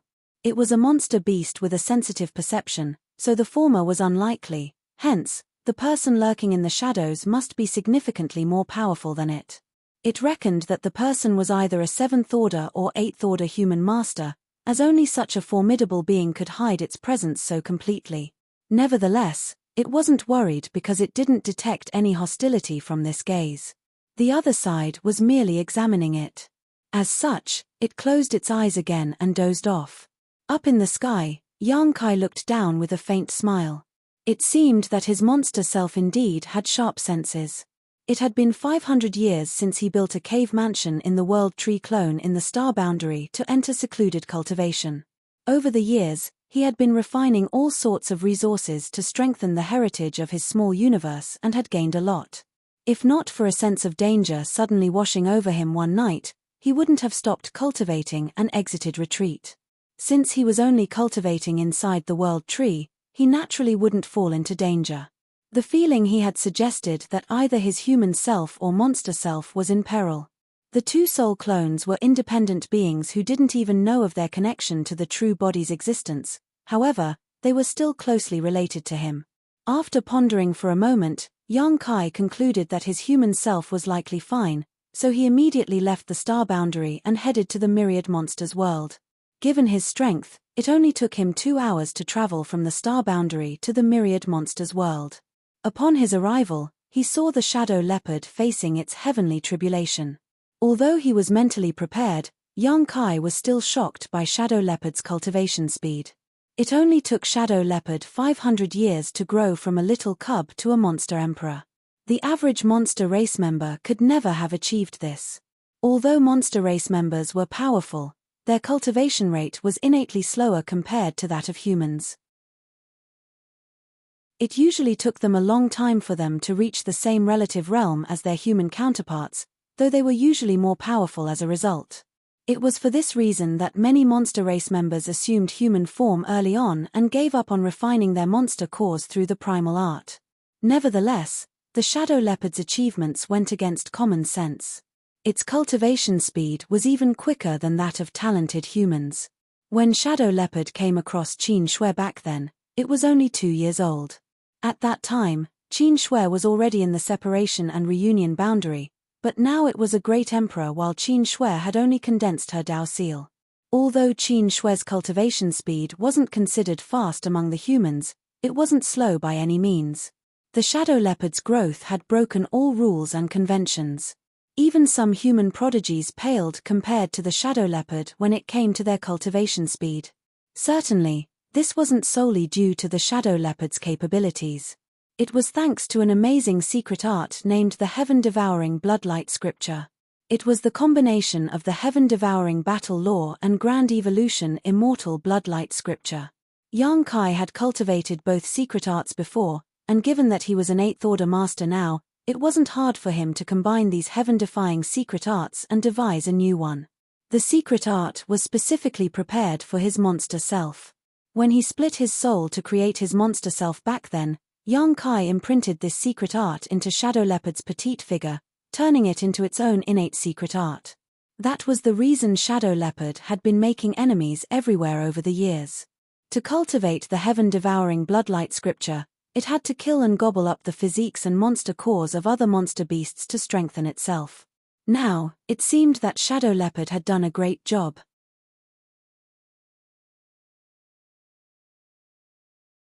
Marshall Peak, Chapter 5615, Exiting Retreat.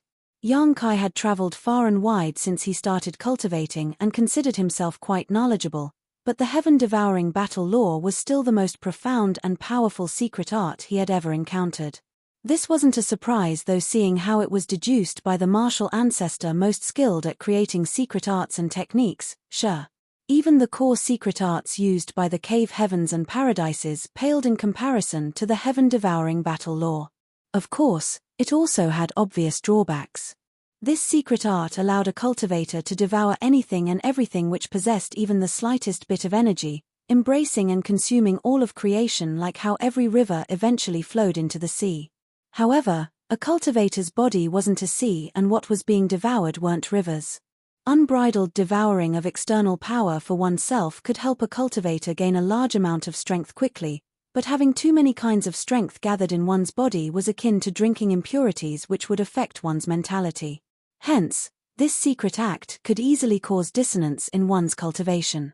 Since Wu Kang had the flawless purifying golden lotus, which kept one's physical body completely free of all impurities, he could safely practice the heaven-devouring battle law while others couldn't.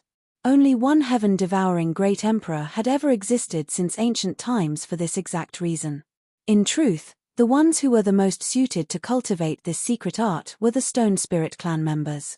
The Stone Spirit clan possessed the innate ability to extract and purge all impurities, so it was a perfect match for them to practice this secret art. Embodiment, who Yang Kai retrieved from the demon realm, had cultivated using the heaven-devouring battle law. Compared to the heaven-devouring battle law, the Grand Evolution Immortal Bloodlight scripture didn't have as many drawbacks. However, it had a huge limitation because it could only devour blood essence. Yang Kai merged the advantages of the two secret arts and deduced the heaven-devouring bloodlight scripture. Though it wasn't as profound as the heaven-devouring battle law or even the Great Evolution Indestructible Bloodlight scripture, it was incredibly well suited for his monster self. The growth of the monster race had always been accompanied by bloodshed. After a battle, the victorious monster would devour the losing monster's physique and monster core. This sort of devouring was instinctual, so Yang Kai only turned that instinct into an innate secret art which greatly accelerated his monster self's growth rate. This only worked because devouring and refining power from a monster beast's physique and monster core wouldn't have large drawbacks compared to the heaven-devouring battle law. Since the power contained in a monster beast's physiques and monster cores was already compatible with other members of the monster race, even without the flawless purifying golden lotus, a monster race member's body could naturally expel any impurities, while this new secret art helped it far more efficiently and effectively refine that strength for its own use. Now, there were clear results. In just a short 500 years, his monster self advanced to the Monster Emperor realm and rose to claim the mantle of Great Emperor. Yang Kai only felt a bit remorseful now because his monster self would no longer be able to kill other members of the monster race recklessly and devour their monster cores and essence. Now that his monster self was a great emperor, the entire myriad monsters world was its territory, and all monster race members looked up to him, so if it did start a massacre, it would break the balance and might even lose the acknowledgement of the myriad monsters world. Fortunately, Yang Kai's monster self didn't necessarily need to use such methods to gain more strength. Moreover, there weren't many monster emperors in the myriad monsters world in the first place, so even if it killed them all, it wouldn't gain much growth. His monster self was now the myriad monsters world's only great emperor and could follow the example set by Zhong Wu Hen and the others by absorbing world force directly from the world itself to cultivate. In that sense, it could use the entire myriad monsters world's power without having to share it with any others. Unless a second great emperor rose up, Yang Kai's monster self could easily break through to the 6th order, 7th order, or even the 8th order monster emperor realm extremely quickly. In this way, its growth rate would greatly surpass even Zhong Wu Hen and the other star boundary great emperors. His human self had a world tree clone inside his small universe, while the title of Great Emperor gained by his monster self allowed it to cultivate the power of the world tree clone in the myriad monsters world. Both his soul clones had promising futures. Currently, the humans and Black Ink clan were maintaining a delicate balance. The agreement between the two races stated that besides the 6 great territories where any form of war was permitted, the 8th Order Masters and Territory Lords were not allowed to interfere in the ongoing battles. However, no one could be sure when this balance would be broken. After a rough estimation, Yang Kai realized that it had been about 1,000 years since the great armies had retreated from the barren territory battlefield. During this millennium, the human race had seen the rise of many talented individuals, but so had the Black Ink clan. Even though Yang Kai was in retreat inside the World Tree, it didn't mean he didn't know what was happening outside. He was a great emperor of the Star Boundary, so nothing that happened in the Star Boundary escaped his senses.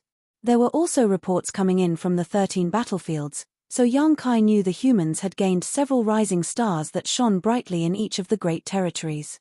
Of course, many highly regarded and aspiring youths had also died in battle. On the other hand, the Black Ink clan had successfully nurtured a new batch of territory lords. Though these territory lords weren't as strong as innate territory lords, they symbolized infinite possibilities as they could one day become royal lords. With how much territory and resources the Black Ink clan had conquered, they could nurture quite a lot of royal lords if they were willing to dedicate all their resources to this pursuit. Both races were gathering their strength for the future, so the relative calm they were maintaining was just an illusion.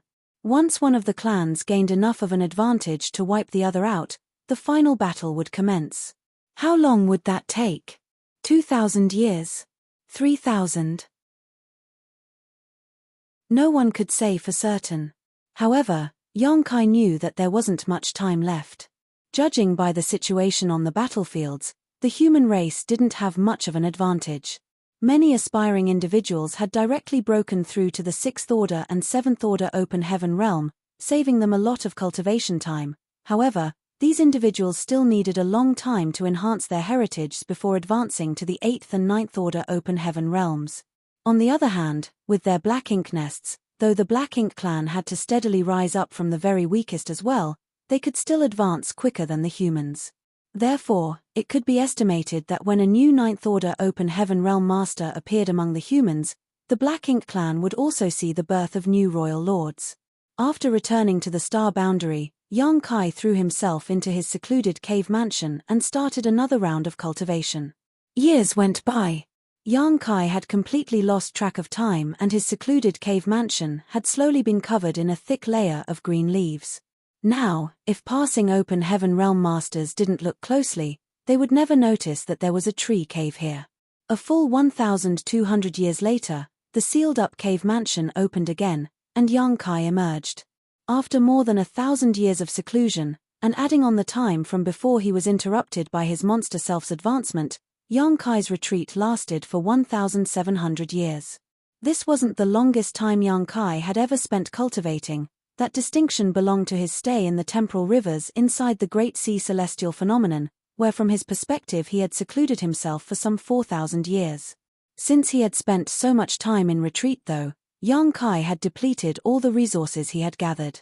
One had to know that the number of resources he had collected was simply unfathomable, as he had huge piles of various valuable things he had gained through various exploits over the years, but now, all of that was gone. Of course, with such a huge expenditure, he had achieved equally great results. Though he hadn't reached the peak of the 8th Order Open Heaven realm, he was not far from it. Also, his small universe now had countless living beings inside, which would constantly bring him more benefits. Even if he didn't enter retreat ever again, he would have still reached the peak of the 8th Order Open Heaven realm in short order. That was also his limit in this lifetime. Yang Kai gently clenched his fists as he felt the majestic strength inside his small universe. If he encountered an innate territory lord now, he was confident that even without using a soul-rending thorn, he could kill the other party within 10 moves. This was something impossible for him 1,700 years ago. After nearly 2,000 years of retreat, Yang Kai was eager to find some ignorant innate territory lord and test his current strength. Unfortunately, that idea could only exist in his head, for if he took action, it would violate the peace deal. For now, the human race wasn't ready for a final battle with the Black Ink clan, and neither was Yang Kai. A shadow flashed before Yang Kai's eyes at that moment as a slender figure landed nearby. The woman had a surprised expression as she exclaimed, "Palace Master." Looking at the familiar face, Yang Kai nodded lightly, "You've worked hard." Hua Qing Sai had already broken through to the 7th Order Open Heaven realm. After all, many years had passed, and the High Heaven Palace didn't lack cultivation materials, so it wasn't hard for her to break through from the 6th Order to the 7th Order. However, the 7th Order Open Heaven realm was her limit because her aptitude back then was average, and she only made her initial breakthrough to the 5th Order. "I've only done what is necessary," Hua Qing Sai replied humbly as she observed Yang Kai and discovered that while his appearance didn't change much after all these years, his aura had become heavier. This showed that Yang Kai's strength had significantly increased after this retreat. "I have something for you to do." While Yang Kai spoke, he casually waved his hand, and in the next instant, 800 people appeared before them. All of them were at the peak of the Emperor realm, and judging by their auras, they had all condensed their Dao seals and refined all sorts of materials. They were now just one step away from breaking through to the Open Heaven realm. These people were naturally the disciples gathered in the Void Dao Temple over the years. While looking at the situation, Hua Qing Sai understood what Yang Kai meant. After all, it wasn't the first time she had seen this scene before. As such, she simply nodded, "Palace Master, please rest assured that I will make the necessary arrangements." After that, she addressed these Emperor Realm Masters, "Follow me." The Emperor Realm Masters respectfully bid the Dao Lord Yang Kai goodbye before leaving with Hua Qing Sai. Once the head manager distributed heavenly yuan seal stabilizing pills, the group of Emperor Realm Masters started breaking through to open heaven realm outside of the star boundary. This scene attracted many bystanders. Meanwhile, Yang Kai stood in place and used his divine sense to cover the entire star boundary. Instantly, he heard a multitude of conversations. While listening, Yang Kai soon understood the latest situation on the various great territory battlefields. In general, both clans were still maintaining their side of the agreement, and it seemed like it would stay that way for some time to come. Besides the ones in those 6 great territory battlefields, the other territory lords and 8th Order Open Heaven Realm Masters remained silent. On the contrary, the 6 great territory battlefields which had remained unchanged from the beginning now had very few ordinary soldiers, as many territory lords and 8th Order Open Heaven Realm Masters now used these vast expanses as their own battlegrounds. While quite a number of new territory lords had appeared in the Black Ink clan, the humans also had many new 8th Order Masters, all of whom swarmed into those 6 great territory battlefields, intending to temper themselves while weakening the enemy's strength by killing their top masters. It could be said that the intensity of the battles in those 6 great territory battlefields vastly exceeded all others. There were constantly 8th Order Masters and territory lords dying in battle, which was very tragic news. After 1,700 years of retreat, Yang Kai was now eager to move his body. Moreover, he had long decided to search for the first primordial light after finishing his latest retreat. To his knowledge, the primordial light was the only instrument capable of completely wiping out Mo. Therefore, after gathering some intel, Yang Kai flew up to the sky and soon left High Heaven territory.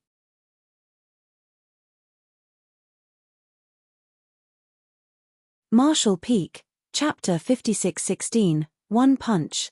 Now that nearly 2,000 years of changes had passed, the situation in Azure Sun territory had already changed. Originally, the humans and Black Ink clan in Azure Sun territory were engaged in a massive total war with battles of all sizes never ceasing. But as time passed, such sights became rarer. This place was now the battlefield where only the strongest masters battled each other. Ordinary soldiers from both races had already moved out of this great territory. After all, ordinary soldiers had no right to participate in battles involving such masters. At this moment, those who were still actively moving about in this great territory were at least feudal lords and 7th Order Open Heaven Realm Masters, who came here to gain some stimulation and break through their bottlenecks. There were masters from both races fighting each other in every corner of this great territory, the fallout so intense that it could be felt across vast distances in all directions. These fights wouldn't continue for long periods, as those who gained small victories would immediately fall back, lest they attract the attention of reinforcements from the other side. The quiet void was like a sleeping monster that would wake up at any moment and devour all the active masters from both races. Amidst all his tension and chaos, a figure leisurely toured around the void, and though he was alone, he was completely calm and relaxed. It was as though that figure thought of this dangerous battlefield as his own home garden. His divine sense carefully swept through the entire void as if he was looking for something but couldn't find it, causing a disappointed expression to fill his face. At some point in time, 3 large black ink clouds rushed over from 3 different directions, coincidentally surrounding him. However, this person didn't seem to notice them at all and just continued searching his surroundings. When this person arrived at the center of the 3 black ink clouds, 3 figures appeared from within the 3 black ink clouds. Those 3 had strong auras and were clearly territory lords. In the front was a burly territory lord with a single horn. He had a vicious expression as his black ink strength surged and he fiercely slammed his palm towards that human while roaring, "Die!" Behind him was a slender female territory lord that charged towards the human at breakneck speed. Then, she reached out her hand, which was equipped with nails that were as sharp as knives, aiming at her target's heart from behind. Finally, the 3rd territory lord launched his own attack at that human. Though he wasn't as burly as the 1st territory lord, and he wasn't as fast as the female territory lord, a huge amount of black ink strength enveloped a large patch of the void at the shake of his arms. That dense black ink strength was like the astral wind from the 9 heavens, cutting through the void as it sliced towards the human. The 3 territory lords attacked together, creating a vortex of death that surrounded their lone target. Such a lethal momentum wasn't something any Eighth Order master could resist. The territory lord in front was smiling wickedly, as if he could already see the terrified expression of his enemy. I wonder where this Eighth Order human came from. How bold of him to wander around Azure Sun territory alone. He'll pay for his ignorance. However, what happened next stunned that territory lord. The Eighth Order master, who should be terrified, was smiling at him with an expression that seemed excited and eager. Palming his fist, the human cracked his knuckles and joyously called out, "You guys did this to yourselves, so don't blame me for what happens next." The gleeful expression on the human's face looked like he had just received a huge gift and was celebrating his good fortune. Something's not right. However, it was too late to turn back. Since the three territory lords had already surrounded the human, they didn't care that something felt off and decided to kill first before figuring out anything else. Instantly, all three territory lords arrived before the lone Eighth Order master, and the first burly territory lord threw a punch as a violent wave of black ink strength surged out. The next moment, however, his expression froze and the look of determination and resolve on his face quickly warped with confusion and doubt. It was because that Eighth Order master had also thrown a punch. Even though this punch seemed small and weak, it shattered his own attack.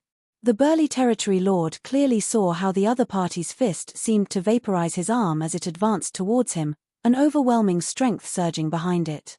The next moment, this seemingly slow punch moved upwards unimpeded and landed on his head. Like an exploded watermelon, the burly territory lord was instantly turned into a headless corpse. The Eighth Order human turned around abruptly, his bright eyes coincidentally meeting those of the female territory lord attacking him from behind. Both of them were so close their faces were practically touching. The female territory lord felt her body tremble as she suddenly felt as though she wasn't facing an Eighth Order human, but some ancient ominous beast that had been caged for countless eons.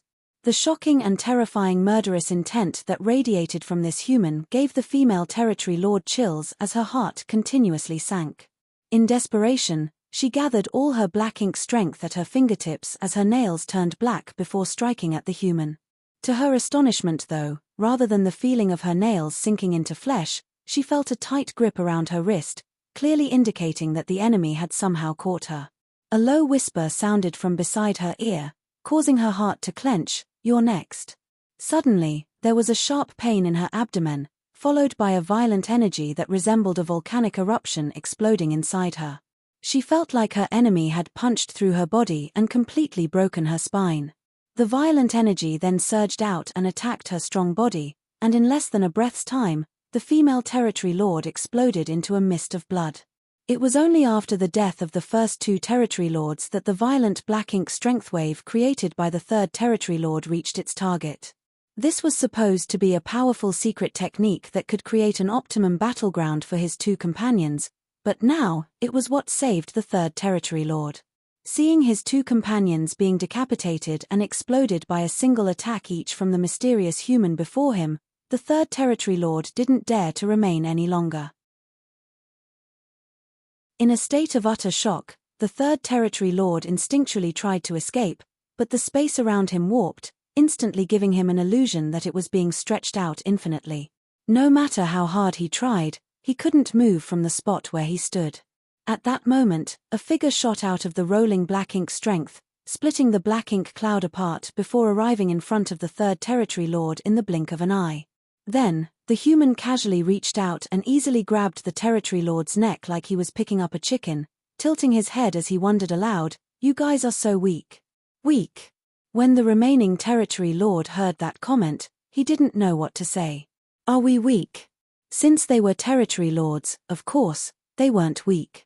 Though the joint attack these three territory lords used wasn't invincible in Azure Sun territory, there was rarely anyone who could beat them. They had killed some human masters using this tactic and thought that since this human was alone, it would be impossible for him to do anything to them, no matter how strong he may be.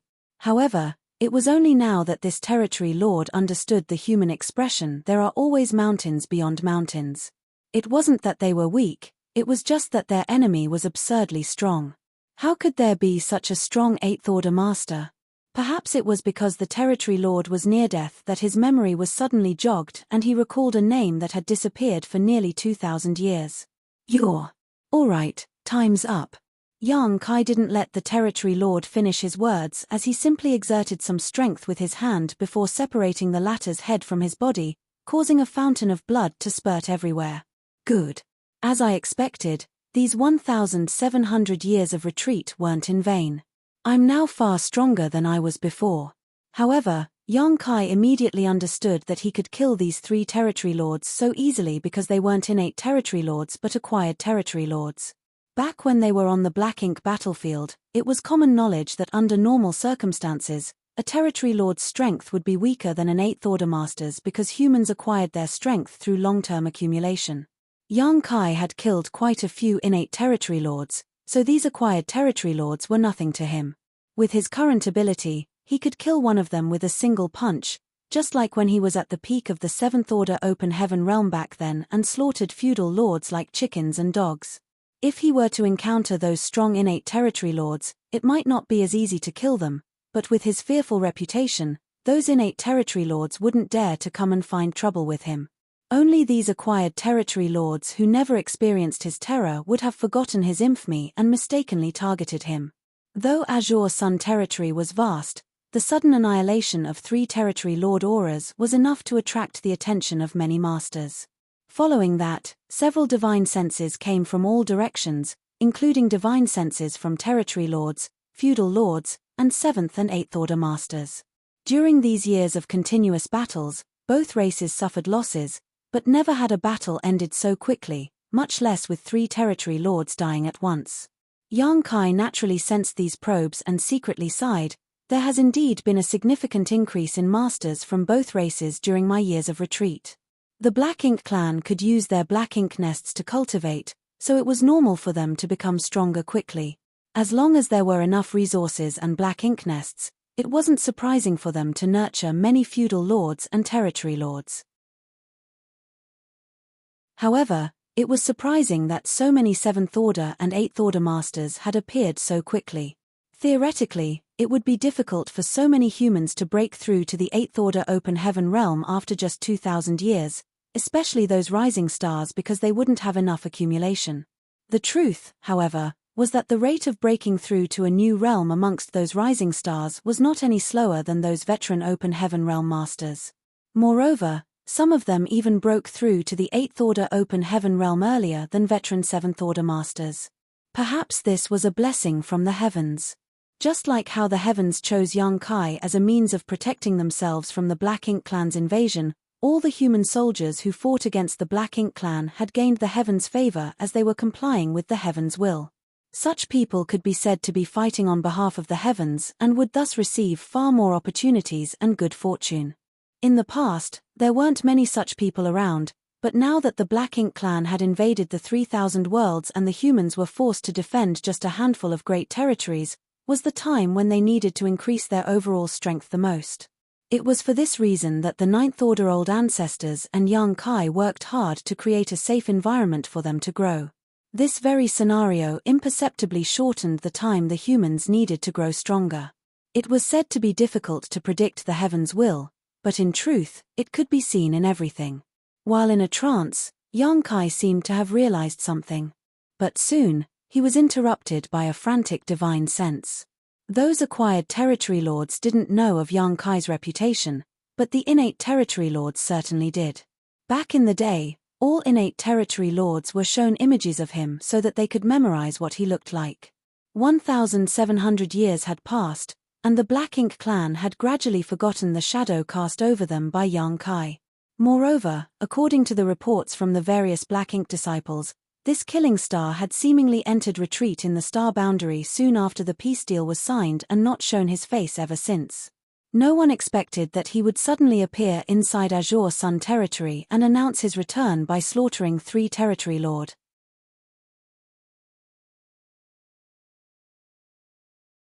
Marshall Peak, Chapter 5617, I'm just looking around. Sir Yang Kai, what's the meaning of this? A magnificent divine sense suddenly reverberated from the depths of the void. Though it sounded like the voice was questioning Yang Kai, It didn't dare to be too reckless with its tone or words. Clearly, it was the innate territory lord who was overseeing this place. 1,700 years ago, the number of innate territory lords Yang Kai killed had reached more than 30. What's more, those innate territory lords were basically killed in a single blow by Yang Kai. Although Yang Kai had used special external means to kill them back then, that did nothing to diminish his incredible strength. Now that 1,700 years had passed, no one knew exactly how this killing star's ability had changed, but from how he killed 3 acquired territory lords in just a few short breaths, everyone could tell he was stronger than before. The terror that had faded away after nearly 2,000 years of silence had now resurfaced and tightly gripped the innate territory lords. Is this monster going to start another killing spree? If that's true, the peace we maintained for more than 1,000 years will surely shatter. Sir, are you planning on breaking the peace treaty our 2 races agreed upon? The innate territory lords asked again, his voice echoing from many different directions, as if he was deliberately trying to hide his whereabouts. Yang Kai snorted disdainfully as he felt somewhat displeased. These innate territory lords reacted too quickly. It seemed he had killed those territory lords too quickly. He should have taken more time to tear them apart so he could have killed a few more territory lords without drawing attention to himself. However, he hadn't taken action for nearly 2,000 years, so his fine control of his strength was somewhat lacking at the moment. Yang Kai's gaze drifted for a moment, then seeming to have ignored the barriers of space, he fixed his eyes on a particular position in the void. Then, he yawned out of boredom and waved his hand, "I'm just looking around. You can all go back to what you were doing." The innate territory lord who had spoken earlier while hiding in the dark had already broken out into a cold sweat as he felt a fierce aura locking onto him from far away and pinning him down. Fortunately, that aura disappeared in the next instant. Knowing that his position had been exposed and that his tricks to hide his whereabouts meant nothing before Yang Kai, the innate territory lord realized that if the latter wanted to kill him, Yang Kai could have arrived in front of him within a couple of breaths. He didn't have the slightest confidence in resisting Yang Kai's assault. On the other hand, Yang Kai's answer made several territory lords feel their chests tighten. Looking around. He's just looking around, yet he killed 3 acquired territory lords. However, they also knew that couldn't be helped because it was those 3 territory lords who attacked first. In other words, they were the ones who courted death themselves. The peace treaty did state that Yang Kai couldn't participate in the war or attack any of the territory lords, but it never said Yang Kai couldn't fight back if he was the one attacked. Moreover, since those 3 were killed by this killing star, the other Black Ink clansmen didn't dare to harp on this matter for fear they would be next. "I hope what you said is true." That innate territory lord barely managed to keep his remaining dignity by broadcasting such words in all directions. A short while later, a frenzy of activity occurred in Azure Sun territory as all the feudal lords and territory lords around their main base hurried back inside while those too far away simply found places to hide. Panicked energy fluctuations could be felt coming from all directions.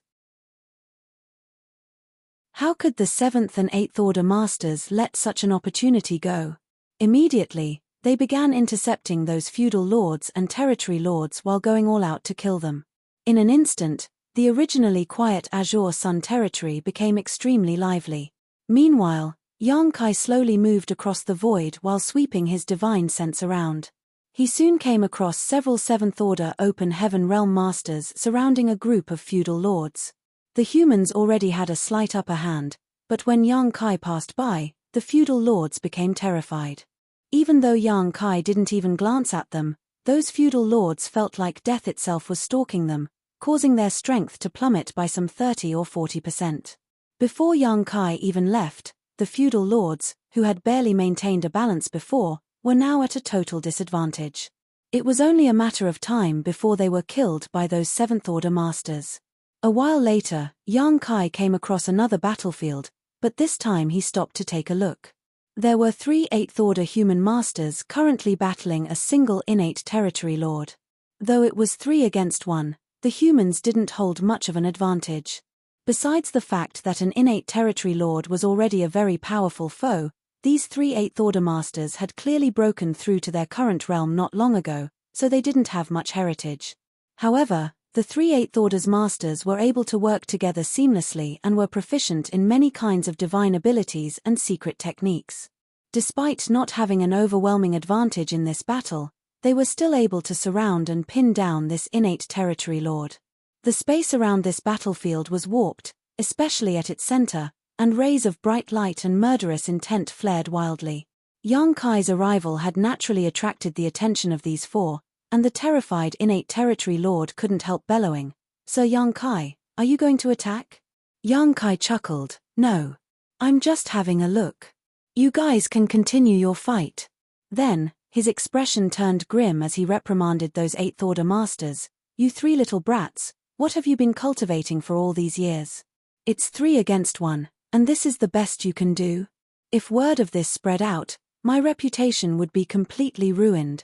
A young man with an innocent expression immediately wore a bitter look on his face as he complained, "Honored Master, we only broke through to the 8th Order 300 years ago, and this guy is an innate territory lord.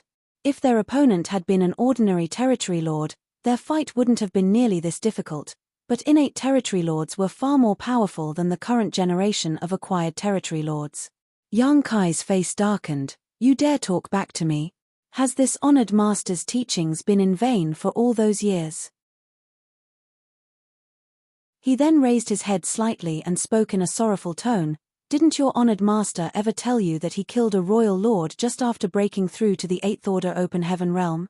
Among those 3 8th Order masters, the young man with a bowl cut pursed his lips. "Honored master, all you know is how to boast about your achievements."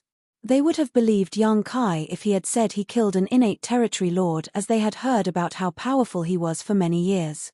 However, killing a royal lord? Even they, Yang Kai's legacy disciples, wouldn't believe him, let alone others. All 3 of them were silently complaining about how they never knew their honored master was so shameless. "How could you all get distracted during a battle? Do you want to die?" Yang Kai scolded them. The only female 8th Order master amongst them gripped her spear and swept it out fiercely with an angry roar, "Kill!" Yang Kai applauded. "Yi Bai, you should learn more from your junior sister. How can a man not have any murderous intent? When fighting an enemy master, it's either you die or they do, so if you don't give it your all, you won't be the one to laugh in the end." "Yes." Zhao Yi Bai's expression became stern as his murderous intent surged.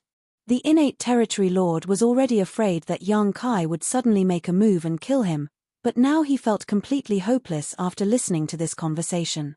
"Honored master? Yang Kai is these 3 8th Order masters' honored master? What the hell am I supposed to do now?"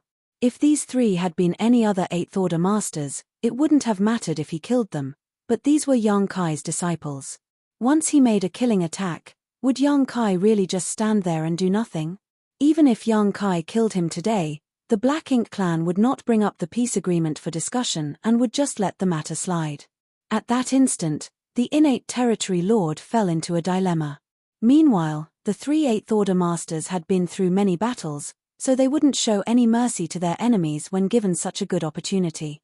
Now that the innate territory lord could only defend himself and had no way of striking back, the 3 redoubled their assault, sending out all sorts of divine abilities and secret techniques which illuminated the entire void. Yang Kai nodded lightly. "You 3 can barely achieve 1 or 2 parts of my strength back then." Hearing that, Zhao Ya felt her veins bulging and couldn't stand it anymore, so she spoke while thrusting out her spear. "Honored master, why don't you go look around somewhere else?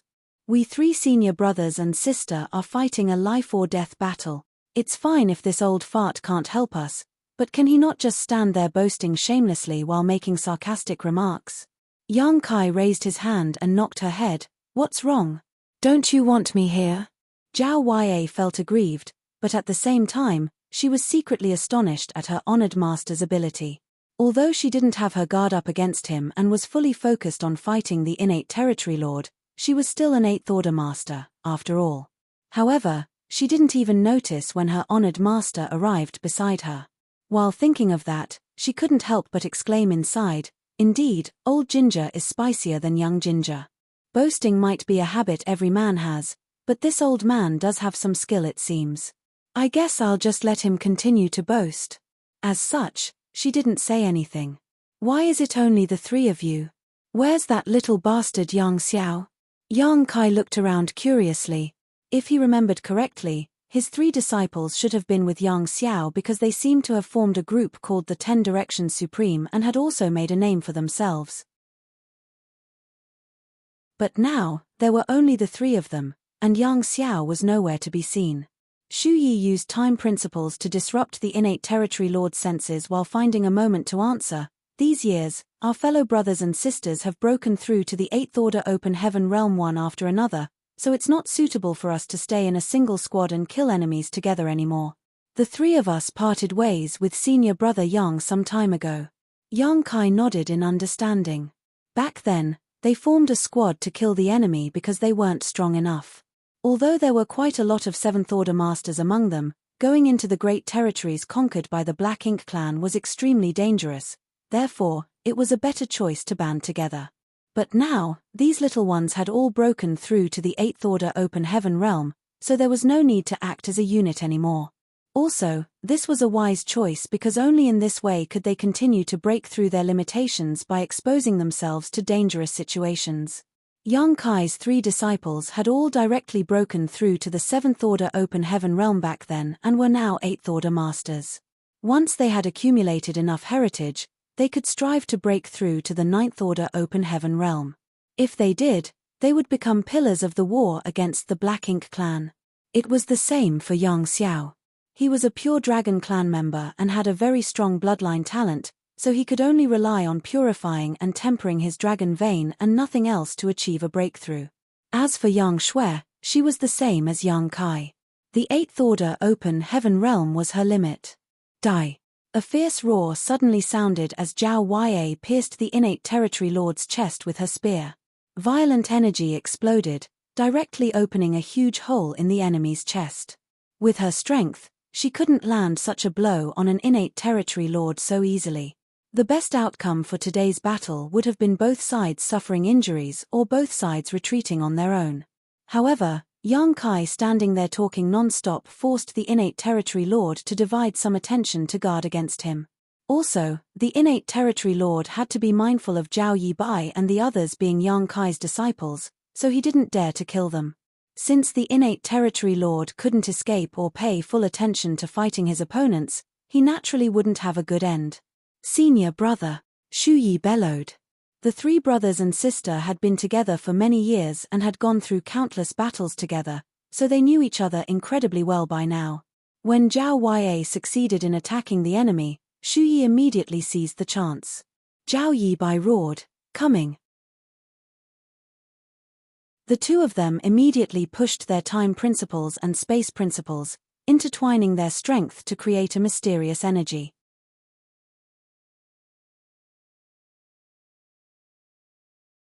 Martial Peak, Chapter 5618, One Final Lesson. At that moment, the local space became a mess, and the entire battlefield was rendered into a patchwork of light. The innate territory lord had a surprised and frightened expression on his face as he watched a spear coming at him, swiftly moving about as it slashed him 18 times. During this critical life-and-death moment, the territory lord no longer cared about Yang Kai. The black ink strength surrounding his body surged as it spread out in all directions like a tsunami. The chaotic space was disrupted and 3 figures were sent flying, all of them coughing up fresh blood. At the same time, the territory lord had 18 new injuries and was covered in fresh black blood, making him look incredibly haggard. Not intending to remain a moment longer, he turned around and transformed into a black ink cloud before making his escape. "In your dreams," Zhao Yibai roared. The trio had exerted a lot of effort to heavily injure their enemy. If they let their opponent escape, they would have spent their years of cultivation in vain. Moreover, their honored master was watching them from the side. Zhao Yibai had no expectations that his honored master would lend a helping hand, and Yang Kai had no such intentions either. Instead, he just watched them with interest. While Zhao Yibai roared, his figure flickered. Then, with a slight step, a vague shadow remained in place while his true body appeared in front of the escaping innate territory lord. At some point, a mysterious object appeared in Zhao Yibai's hand. It seemed like a sword, but it also looked like a snake. The thing was squirming in his hand like an untamed animal that could bite back at him at any moment. Yang Kai narrowed his eyes as he offered some silent praise. Though he did not pay much attention to his disciples, he didn't expect the dopiest little one to have grown so much. The thing in Zhao Yi Bai's hand wasn't a sword or a snake, it was a void crack. He was using a void crack as a weapon. Scram! The territory lord yelled madly as a palm appeared from within the rolling black ink cloud and slammed towards Zhao Yi Bai. The space sword didn't slash downwards but nimbly formed a curve that cut into the black ink cloud. At the same time, Zhao Yi Bai ducked and avoided the territory lord's palm while also revealing Shu Yi standing behind him. While using space principles to intercept his enemy, he also brought along his third junior brother with him. The innate territory lord had been completely focused on running away, and the two brothers had combined their auras, so he didn't notice that there were two humans before him rather than one. Shu Yi had a stern expression as he placed his palms together. Then, a dense layer of time principles surrounded his body, and with a gentle slap, time itself was sent flying. As this palm struck, the surrounding void seemed to pass through countless years in an instant. When the innate territory lord's attack reached Shu Yi's palm, only half of its power remained. With a shake of Shu Yi's body, the innate territory lord was sent flying, and Zhao Yi Bai's space sword slashed downwards. The huge black ink cloud roiled and split, revealing the territory lord's figure with a large wound at his waist that was gushing out blood. The wound didn't look like it was from a sharp object piercing him. Instead, it was as if some beast had ripped a chunk of his flesh out. Before the territory lord could steady himself, an intense murderous intent struck him from behind. Zhao Ya had harnessed the essence of the supreme limitless spear art and transformed her weapon into a giant phantom image that swiftly enveloped the innate territory lord. At that moment, the innate territory lord could no longer escape. Kill! Shu Yi called out and charged forward with his eldest senior brother. However, the trio didn't dare to be reckless, and the fight with the innate territory lord lasted another half an hour before they finally took him down with great difficulty. After Zhao Ya used her spear to blast the innate territory lord's head off, she withdrew it while all three of them looked pale and panted heavily. However, they were feeling indescribably happy inside. This was the first innate territory lord they had killed. Even though they had fought innate territory lords before, it would always end with them suffering a loss and the three of them escaping under their eldest senior brother's lead. There were also some rare times when both sides suffered heavy losses and mutually withdrew, but never had they imagined killing an innate territory lord so soon. Yang Kai overseeing the situation might have contributed to their win, but during the latter half of the battle, the innate territory lord had gone all out and no longer restrained his attacks. This life-or-death battle was certainly beneficial to them. Once they had absorbed the experience from this fight, they were confident that they wouldn't be in such a wretched state when encountering another innate territory lord in the future. Honored Master, please give us some guidance. After steadying his breath, Zhao Yi Bai looked at Yang Kai and cupped his fist. Yang Kai smiled. Your master simply shows you the path, how you walk it is up to you. Your honored master has no more advice for you. I only have one comment. Well done. Although he felt that the three little ones still had a few rough edges while battling their opponent, and many opportunities weren't grasped perfectly, nothing was truly perfect in this world. Even he had times when he made mistakes and misjudgments. Moreover, the situation on the battlefield was constantly changing, and only by continuously overcoming their limitations could they grow strong. Also, Yang Kai noticed that they had adopted an original approach when using their martial daos, especially when Zhao Yi Bai and Shu Yi combined both time and space principles, allowing them to display a kind of spacetime strength. Yang Kai could summon the Sun and Moon Divine Wheel and use spacetime strength because he was proficient in both the Tao of space and the Tao of time. It was like a person's left and right hands working together seamlessly and not too difficult to achieve. However, Zhao Yi Bai and Shu Yi were two different individuals.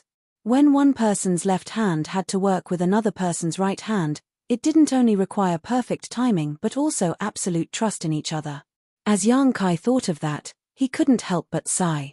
It seemed like the young eagles had grown their feathers and were able to soar in the sky. He suddenly understood how Ouyang Lai and the others felt back then. Each age offered new talents, and those new talents would surpass the older ones.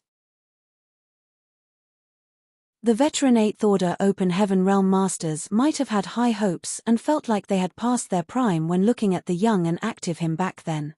After so many years, Honored Master has never taught you anything in detail, but since we've encountered each other today, I will give you one final lesson. Yang Kai wore a kind smile on his face. The 3 disciples looked serious as they felt inexplicably sad. Though their honored master didn't seem old and could even be considered young when compared to other veteran 8th Order Open Heaven Realm Masters, they knew that the 8th Order Open Heaven Realm was their honored master's limit in this lifetime. That was undoubtedly a ruthless fate for a cultivator who used up all his life to pursue the peak of the martial Tao. Though their honored master's appearance would not age for tens of thousands of years at least, his ambition to pursue martial Tao would no longer be as strong as it once was. Zhao Yue's eyes reddened slightly as she remembered how Yang Kai had taken such gentle care of them when they were young. All these years, they seemed to have never been filial to their honored master, so she secretly decided that if they could wipe out the Black Ink clan, they must stay beside their honored master and take care of him. However, while such thoughts flashed across her head, Yang Kai raised his fist to his lips and coughed twice before suddenly shouting, "This king's 3 legacy disciples are right here. An eye for an eye, a tooth for a tooth. If any of you territory lords have a grudge against me, feel free to target them. If you manage to kill them, that just proves your capability, and this king will not avenge them in the future." The 3 disciples slowly widened their eyes as their sadness instantly disappeared while looking at their honored master with stunned expressions. Yang Kai then winked at them. "The final lesson is that your honored master can't protect you for a lifetime, so you have to learn how to fend for yourself." After saying that, Yang Kai didn't bother to see what their reactions were before taking a step and appearing 1,000,000 kilometers away from them. Then, he laughed from afar and announced, "There will come a day when the eagle learns to fly and soars high in the sky." He seemed to be in an extremely pleasant mood. In just a few short moments, his aura disappeared from Azure Sun territory, obviously indicating that he had left through one of the territory gates. At that instant, many divine senses swept towards Zhao Yibai and the others from all directions, and the trio felt like countless pairs of eyes were now staring at them from the dark. "Run!" In a panic, Zhao Yibai grabbed his junior sister and brother before turning around and dashing towards one of the human race's forward outposts. "Master! How could there be such a terrible master in this life? I'm going to drop out of the master's sect." Shu Yi felt like he was going mad. In this world, the number of those who knew they were Yang Kai's legacy disciples was not low, but it also wasn't high. After all, Yang Kai had arranged for them to be cared for at the High Heaven Palace before he went to the Black Ink battlefield, which was some 3,000 years ago. Back then, the 3 of them were still weak, so the others only thought of them as ordinary High Heaven Palace disciples. No one had ever expected them and Yang Kai to be disciples and master. Of course, they also wouldn't announce this fact to the wider world. They knew what their honored master had done to the Black Ink clan, so if the Black Ink clan found out about their relationship, they would definitely be targeted. That was also why the human higher-ups never said a word about them despite knowing the whole story. Never would they have imagined that Yang Kai would take the initiative to expose their master and disciple relationship today. There were so many territory lords who died because of Yang Kai, but since the Black Ink clan couldn't do anything about him, their next best option was to target his 3 disciples. It was easy to predict that the dangers and risks these 3 would be facing in the future would vastly surpass what they encountered previously. Perhaps they would be targeted by multiple territory lords the moment they appeared in any great territory. Zhao Yue bit her lips as her eyes reddened even more. She had secretly decided that once her honored master turned old, could no longer move about, and was bedridden, she would show him the real meaning of filial piety. After giving it some more thought, she realized that this old fart had never taught them anything these past few millennia. All he did was take them under his wing when they were young and naive. Since he brought them out from the void world, they had hardly even met, so how could he have taught them anything? Yet this old ghost dared to say this was their final lesson. "Eldest senior brother, run faster. They're chasing us." Shu Yi screamed in panic.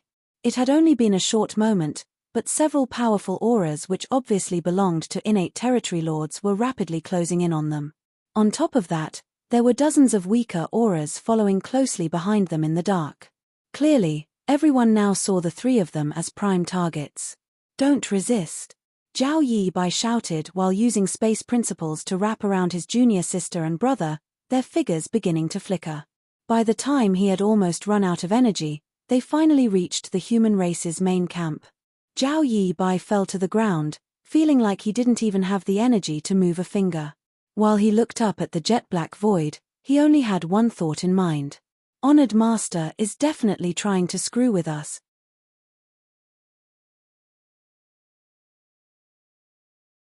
Marshall Peak, Chapter 5619, The Search Continues. After nearly 2,000 years, the human race's biggest killing star, Yang Kai, had emerged from retreat. Then, he appeared in Azure Sun territory and killed 3 acquired territory lords. When the news spread out, the Black Ink clan was terrified. Acquired territory lords were also territory lords, and although they weren't as powerful as innate territory lords, or even ordinary 8th-order human masters, they weren't easy to kill by any means. The Black Ink clan then heard that those 3 territory lords were the ones who initiated the attack, but all of them were killed within 3 breaths. Fortunately, Yang Kai didn't start a killing spree or even intend to break the treaty they had agreed on previously. Instead, he just strolled around Azure Sun territory and left. At that moment, all the Black Ink clansmen in all the great territory battlefields shivered in fright as they did all they could to get news about Yang Kai. Soon, they received word from all directions that Yang Kai had appeared on the great territory battlefields one after another. However, he never started a fight and just wandered around as if searching for something. No one knew what he was searching for. There were many times when he appeared near the Black Ink clan's bases, which made the territory lords eager to start a fight but also extremely wary. They were eager to start a fight because if they did, they might stand a chance of defeating Yang Kai if the entire army attacked him together. However, they were worried that if a battle broke out, there was no telling how many territory lords would die, and there was also a chance that they might not be able to defeat Yang Kai. It wasn't until Yang Kai left that the Black Ink clan finally felt relieved.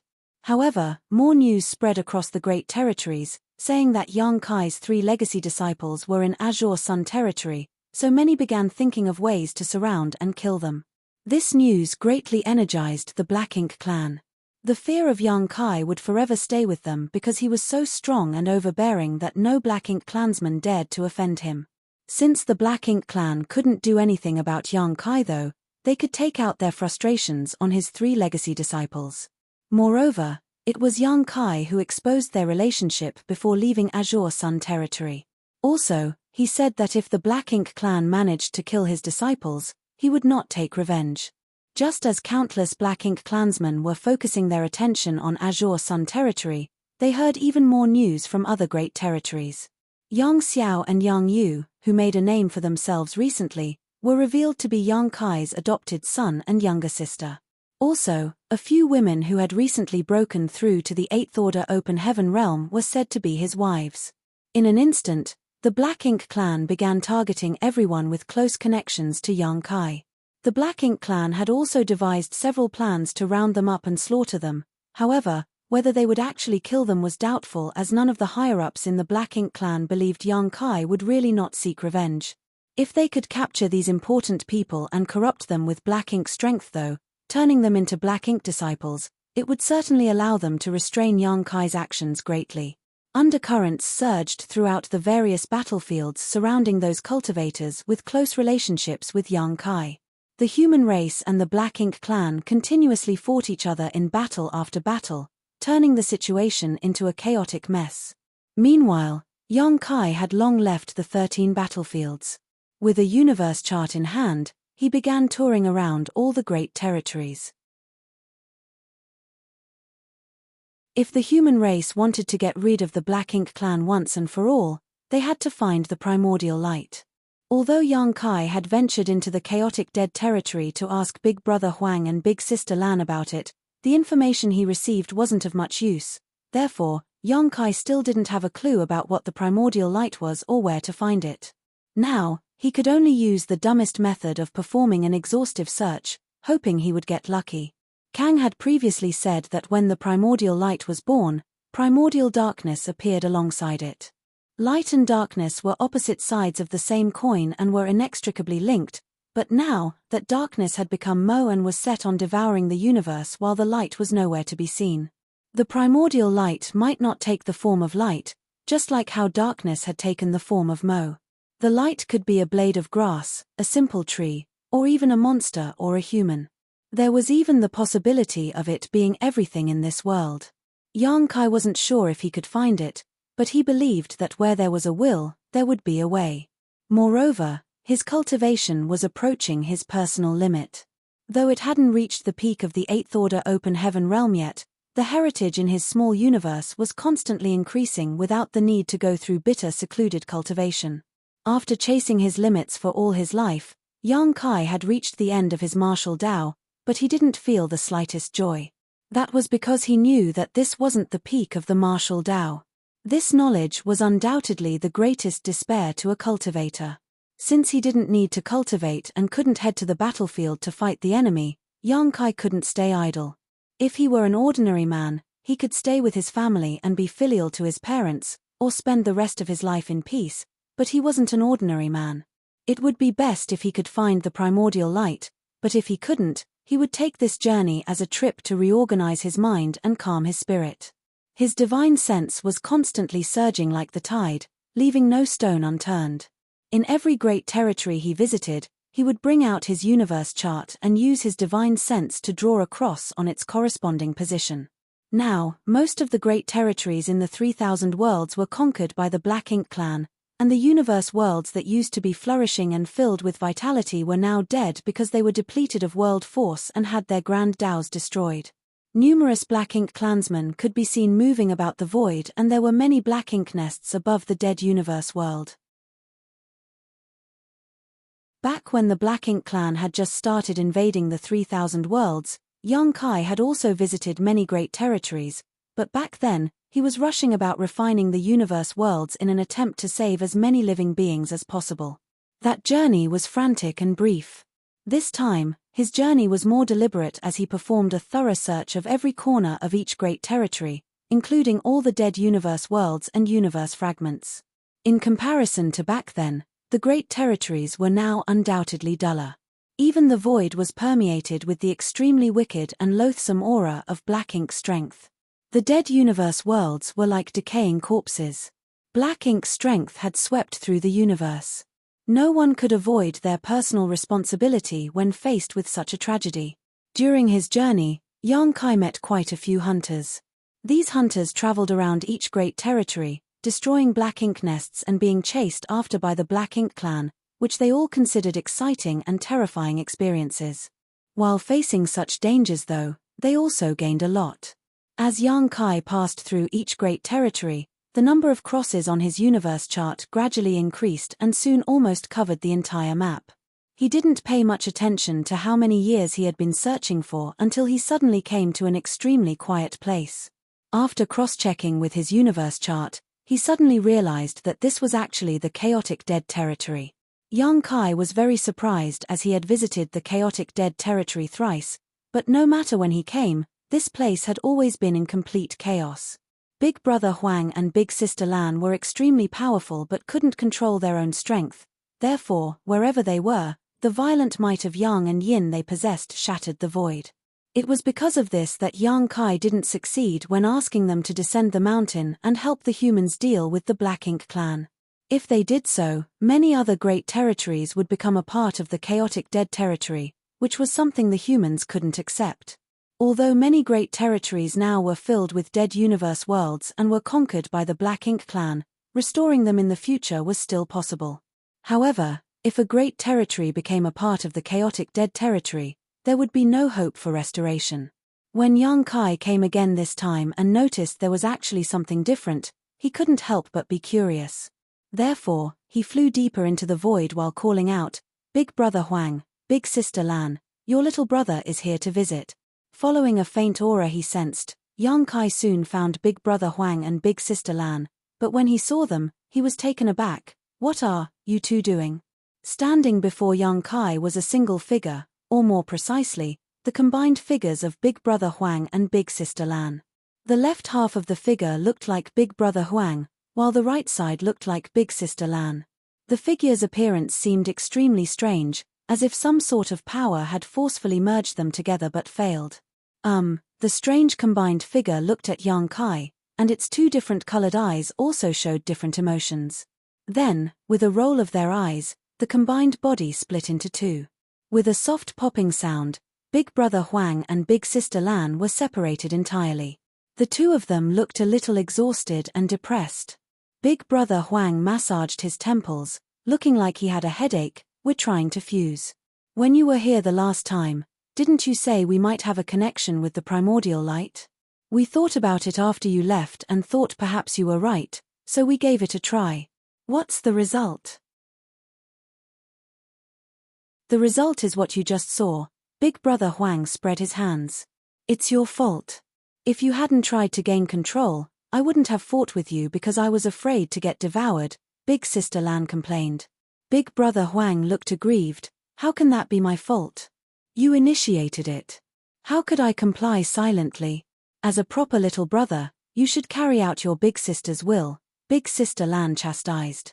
"Nonsense." Big Brother Huang jumped 1 meter high. "I'm the big brother, so you should listen to me." Then, Big Sister Lan grabbed Big Brother Huang's collar and threatened angrily, "Say that again."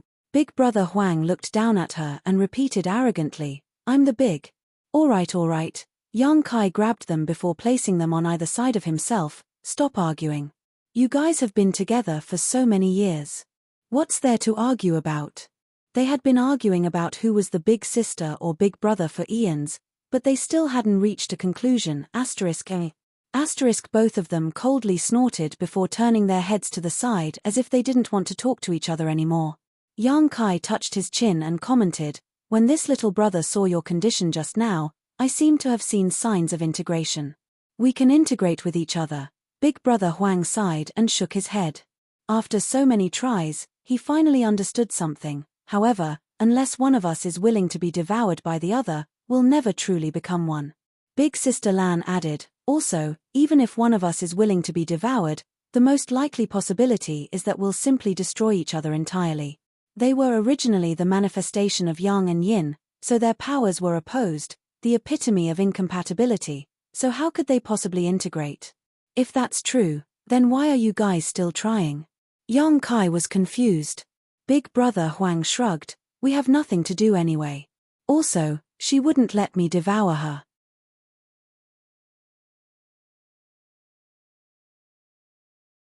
Marshall Peak, Chapter 5620, Catalyst. That answer was impeccable. It was the same reason why Yang Kai went to look for the primordial light. He felt he had to do something, but there was literally nothing else for him to do. In short, he was bored. "But we did learn something," Big Sister Lan suddenly spoke up. Yang Kai's expression turned serious. "What did you discover?" Instead of answering him, Big Sister Lan asked a question. "Do you know alchemy?" Not knowing what alchemy had to do with this situation, Yang Kai still answered honestly, "I know a little." He had some alchemic Tao essence inside his small universe. Though he wasn't as proficient in it as his 3 primary grand Taos, his accomplishments weren't low either. If he was willing, Yang Kai figured he could easily become an alchemy grandmaster. Moreover, he actively cultivated the alchemic Tao in his youth. Since there were many cultivators in his small universe, they were able to benefit from this and some became quite talented in the alchemic Tao. Big Sister Lan continued, "Since you know alchemy, you should know that there are many times when herbs that have opposing natures are put together inside the same furnace, but not only do they not destroy each other, they enhance each other's medicinal efficiency." Nodding, Yang Kai replied, "Indeed. The alchemic Tao is profound and boundless, and what it focuses on is the ratio of herbs and how they counteract and enhance each other."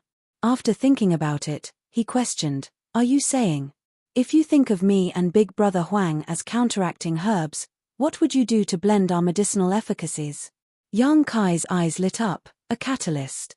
It wasn't true that 2 counteracting herbs couldn't be placed in the same furnace, one only had to add a suitable medicinal catalyst, and disaster could be turned into a miracle.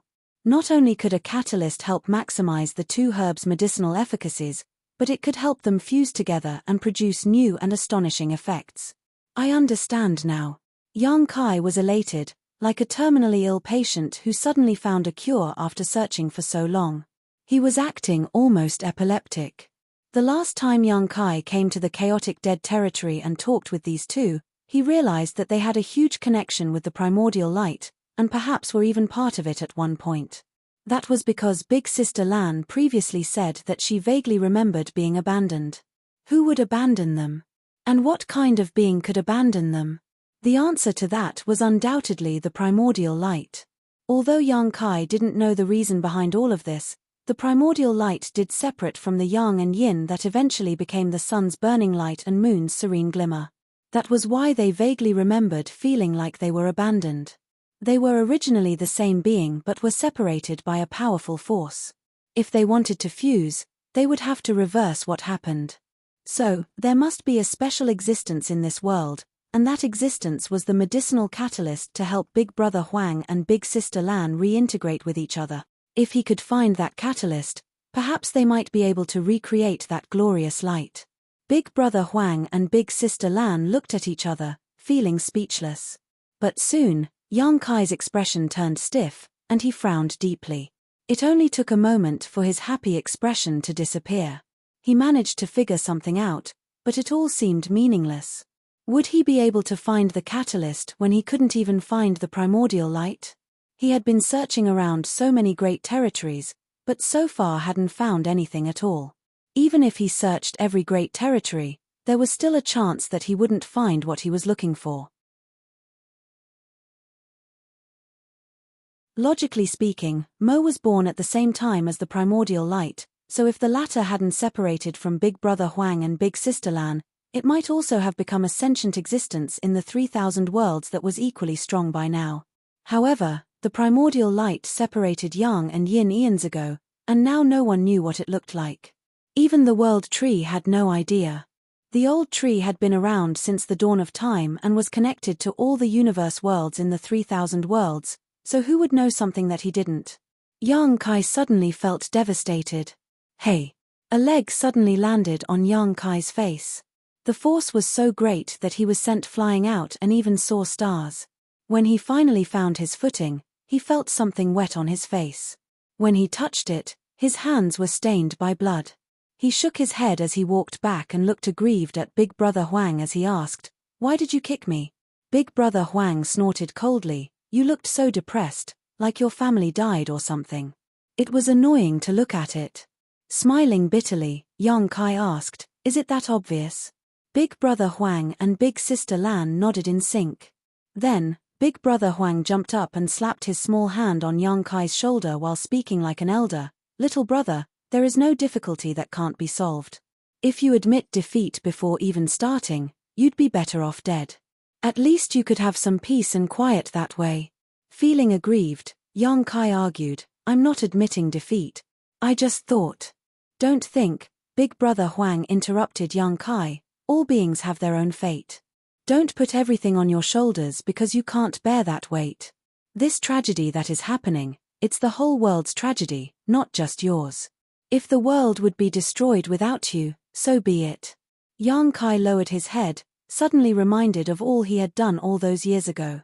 Back then, he was invincible on the battlefield. With the soul-rending thorn and his various divine abilities and secret techniques, he killed so many territory lords in profound nether territory that the enemy became traumatized by his mere mention. However, even with such a huge advantage, Yang Kai still chose to make peace with them. Didn't he do that because of this exact reason? This war wasn't solely his struggle. No matter how strong a person was, there was a limit to their strength.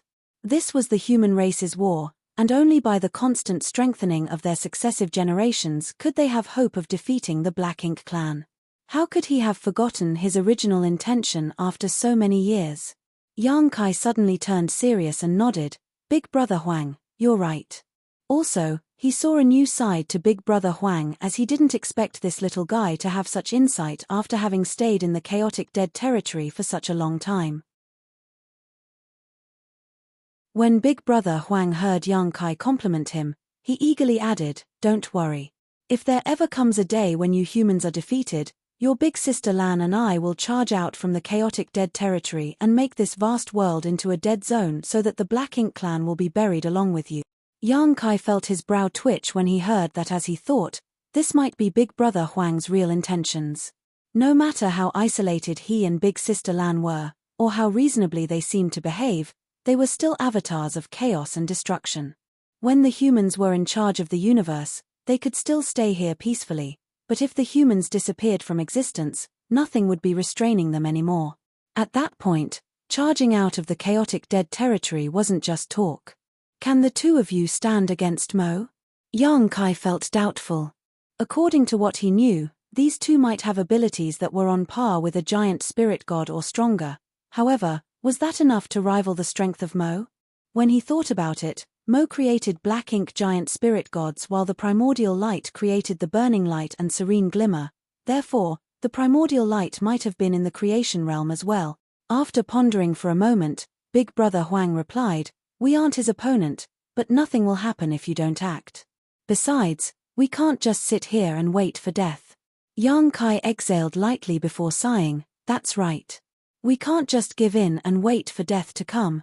No one knew whether they could find the proper catalyst, but they had to try before knowing the answer.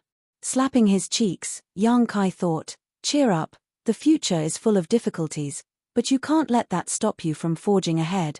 Suddenly, he thought of something. Since these two represented chaos and destruction, how could they have peacefully stayed in the chaotic dead territory for so many years? Shouldn't they be freely roaming around the 3,000 worlds and releasing their strength? When Yang Kai unconsciously asked that question, Big Brother Huang and Big Sister Lan looked at each other and saw the confusion in each other's eyes. "You're right." Big Brother Huang was puzzled. "This is a good question. Why do we have to stay in the chaotic dead territory?" Frowning, Big Sister Lan said, "But we don't have the urge to wipe out the humans and destroy this world. What's more, I think staying here is quite good." Could this be the thoughts left by the primordial light? Yang Kai asked. The two couldn't answer him. At that moment, Big Brother Huang suddenly felt frustrated. "Hey, why do you have so many questions? There aren't that many whys in the world." For so many years, they had been living their lives this way and didn't find it unusual, but this annoying little brother kept coming over and asking them so many questions that left them confused. "Is there anything else? If not, please leave." Big Brother Huang had no trace of politeness when he said that. Yang Kai was speechless and thought about it before saying, "Please bestow me some yellow and blue crystals. Also, after so many years, the small stone race." Although Yang Kai had brought away a huge batch of yellow and blue crystals and a massive small stone race army from the chaotic dead territory, so many years of war with the Black Ink clan had consumed many of the yellow and blue crystals, while few small stone race were remaining. The small stone race soldiers still remaining were mostly the ones who had strength on par with the 7th Order and 8th Order Open Heaven Realm Masters, but thanks to their low sentience, they couldn't exert nearly as much power as the humans. "You're so annoying." Big Brother Huang felt a headache. "You've already taken away everything the last time you were here, yet you're doing it again." Even though it had been nearly 2,000 years since Yang Kai's last visit, that wasn't actually a long time from the burning light and serene glimmer's perspective. But despite Big Brother Huang's complaints, he and Big Sister Lan had already prepared a huge pile of supplies for Yang Kai. It didn't matter if Yang Kai didn't mention it, but now that he did, they wouldn't be stingy with him. Therefore, Big Sister Lan waved her hand, and a giant mountain-sized pile of yellow and blue crystals floated over from deep inside the void. Then, she shouted out an order, and several small stone race armies charged out from all directions in the chaotic dead territory. Yang Kai happily opened his small universe, and under Big Brother Huang's constant grumblings, he put away the huge pile of materials and small stone race armies. After that was done, burning light and serene glimmers, nearly 2,000 years of accumulation were gone. Such a huge pile of materials and reinforcements were enough to influence the final result of the war between the two races. Without mentioning anything else, if Yang Kai distributed the small stone clan armies he received to the various battlefields, they could deliver a huge blow to the Black Ink clan, as those small stone race armies had many that were on par with 8th Order Open Heaven Realm Masters. Once Yang Kai was done, he respectfully thanked the two. Since the two races still wanted to maintain their current situation of the war, Yang Kai wasn't in a rush to head back and distribute these small stone race armies. Also, he had to start his search for the medicinal catalyst. I think you should try visiting the Divine Spirit's ancestral land. Before he could go though, Big Sister Land suddenly made this suggestion. You're tuning in to the Celestial War YouTube channel. Don't forget to subscribe and join us on this journey to catch the most captivating stories.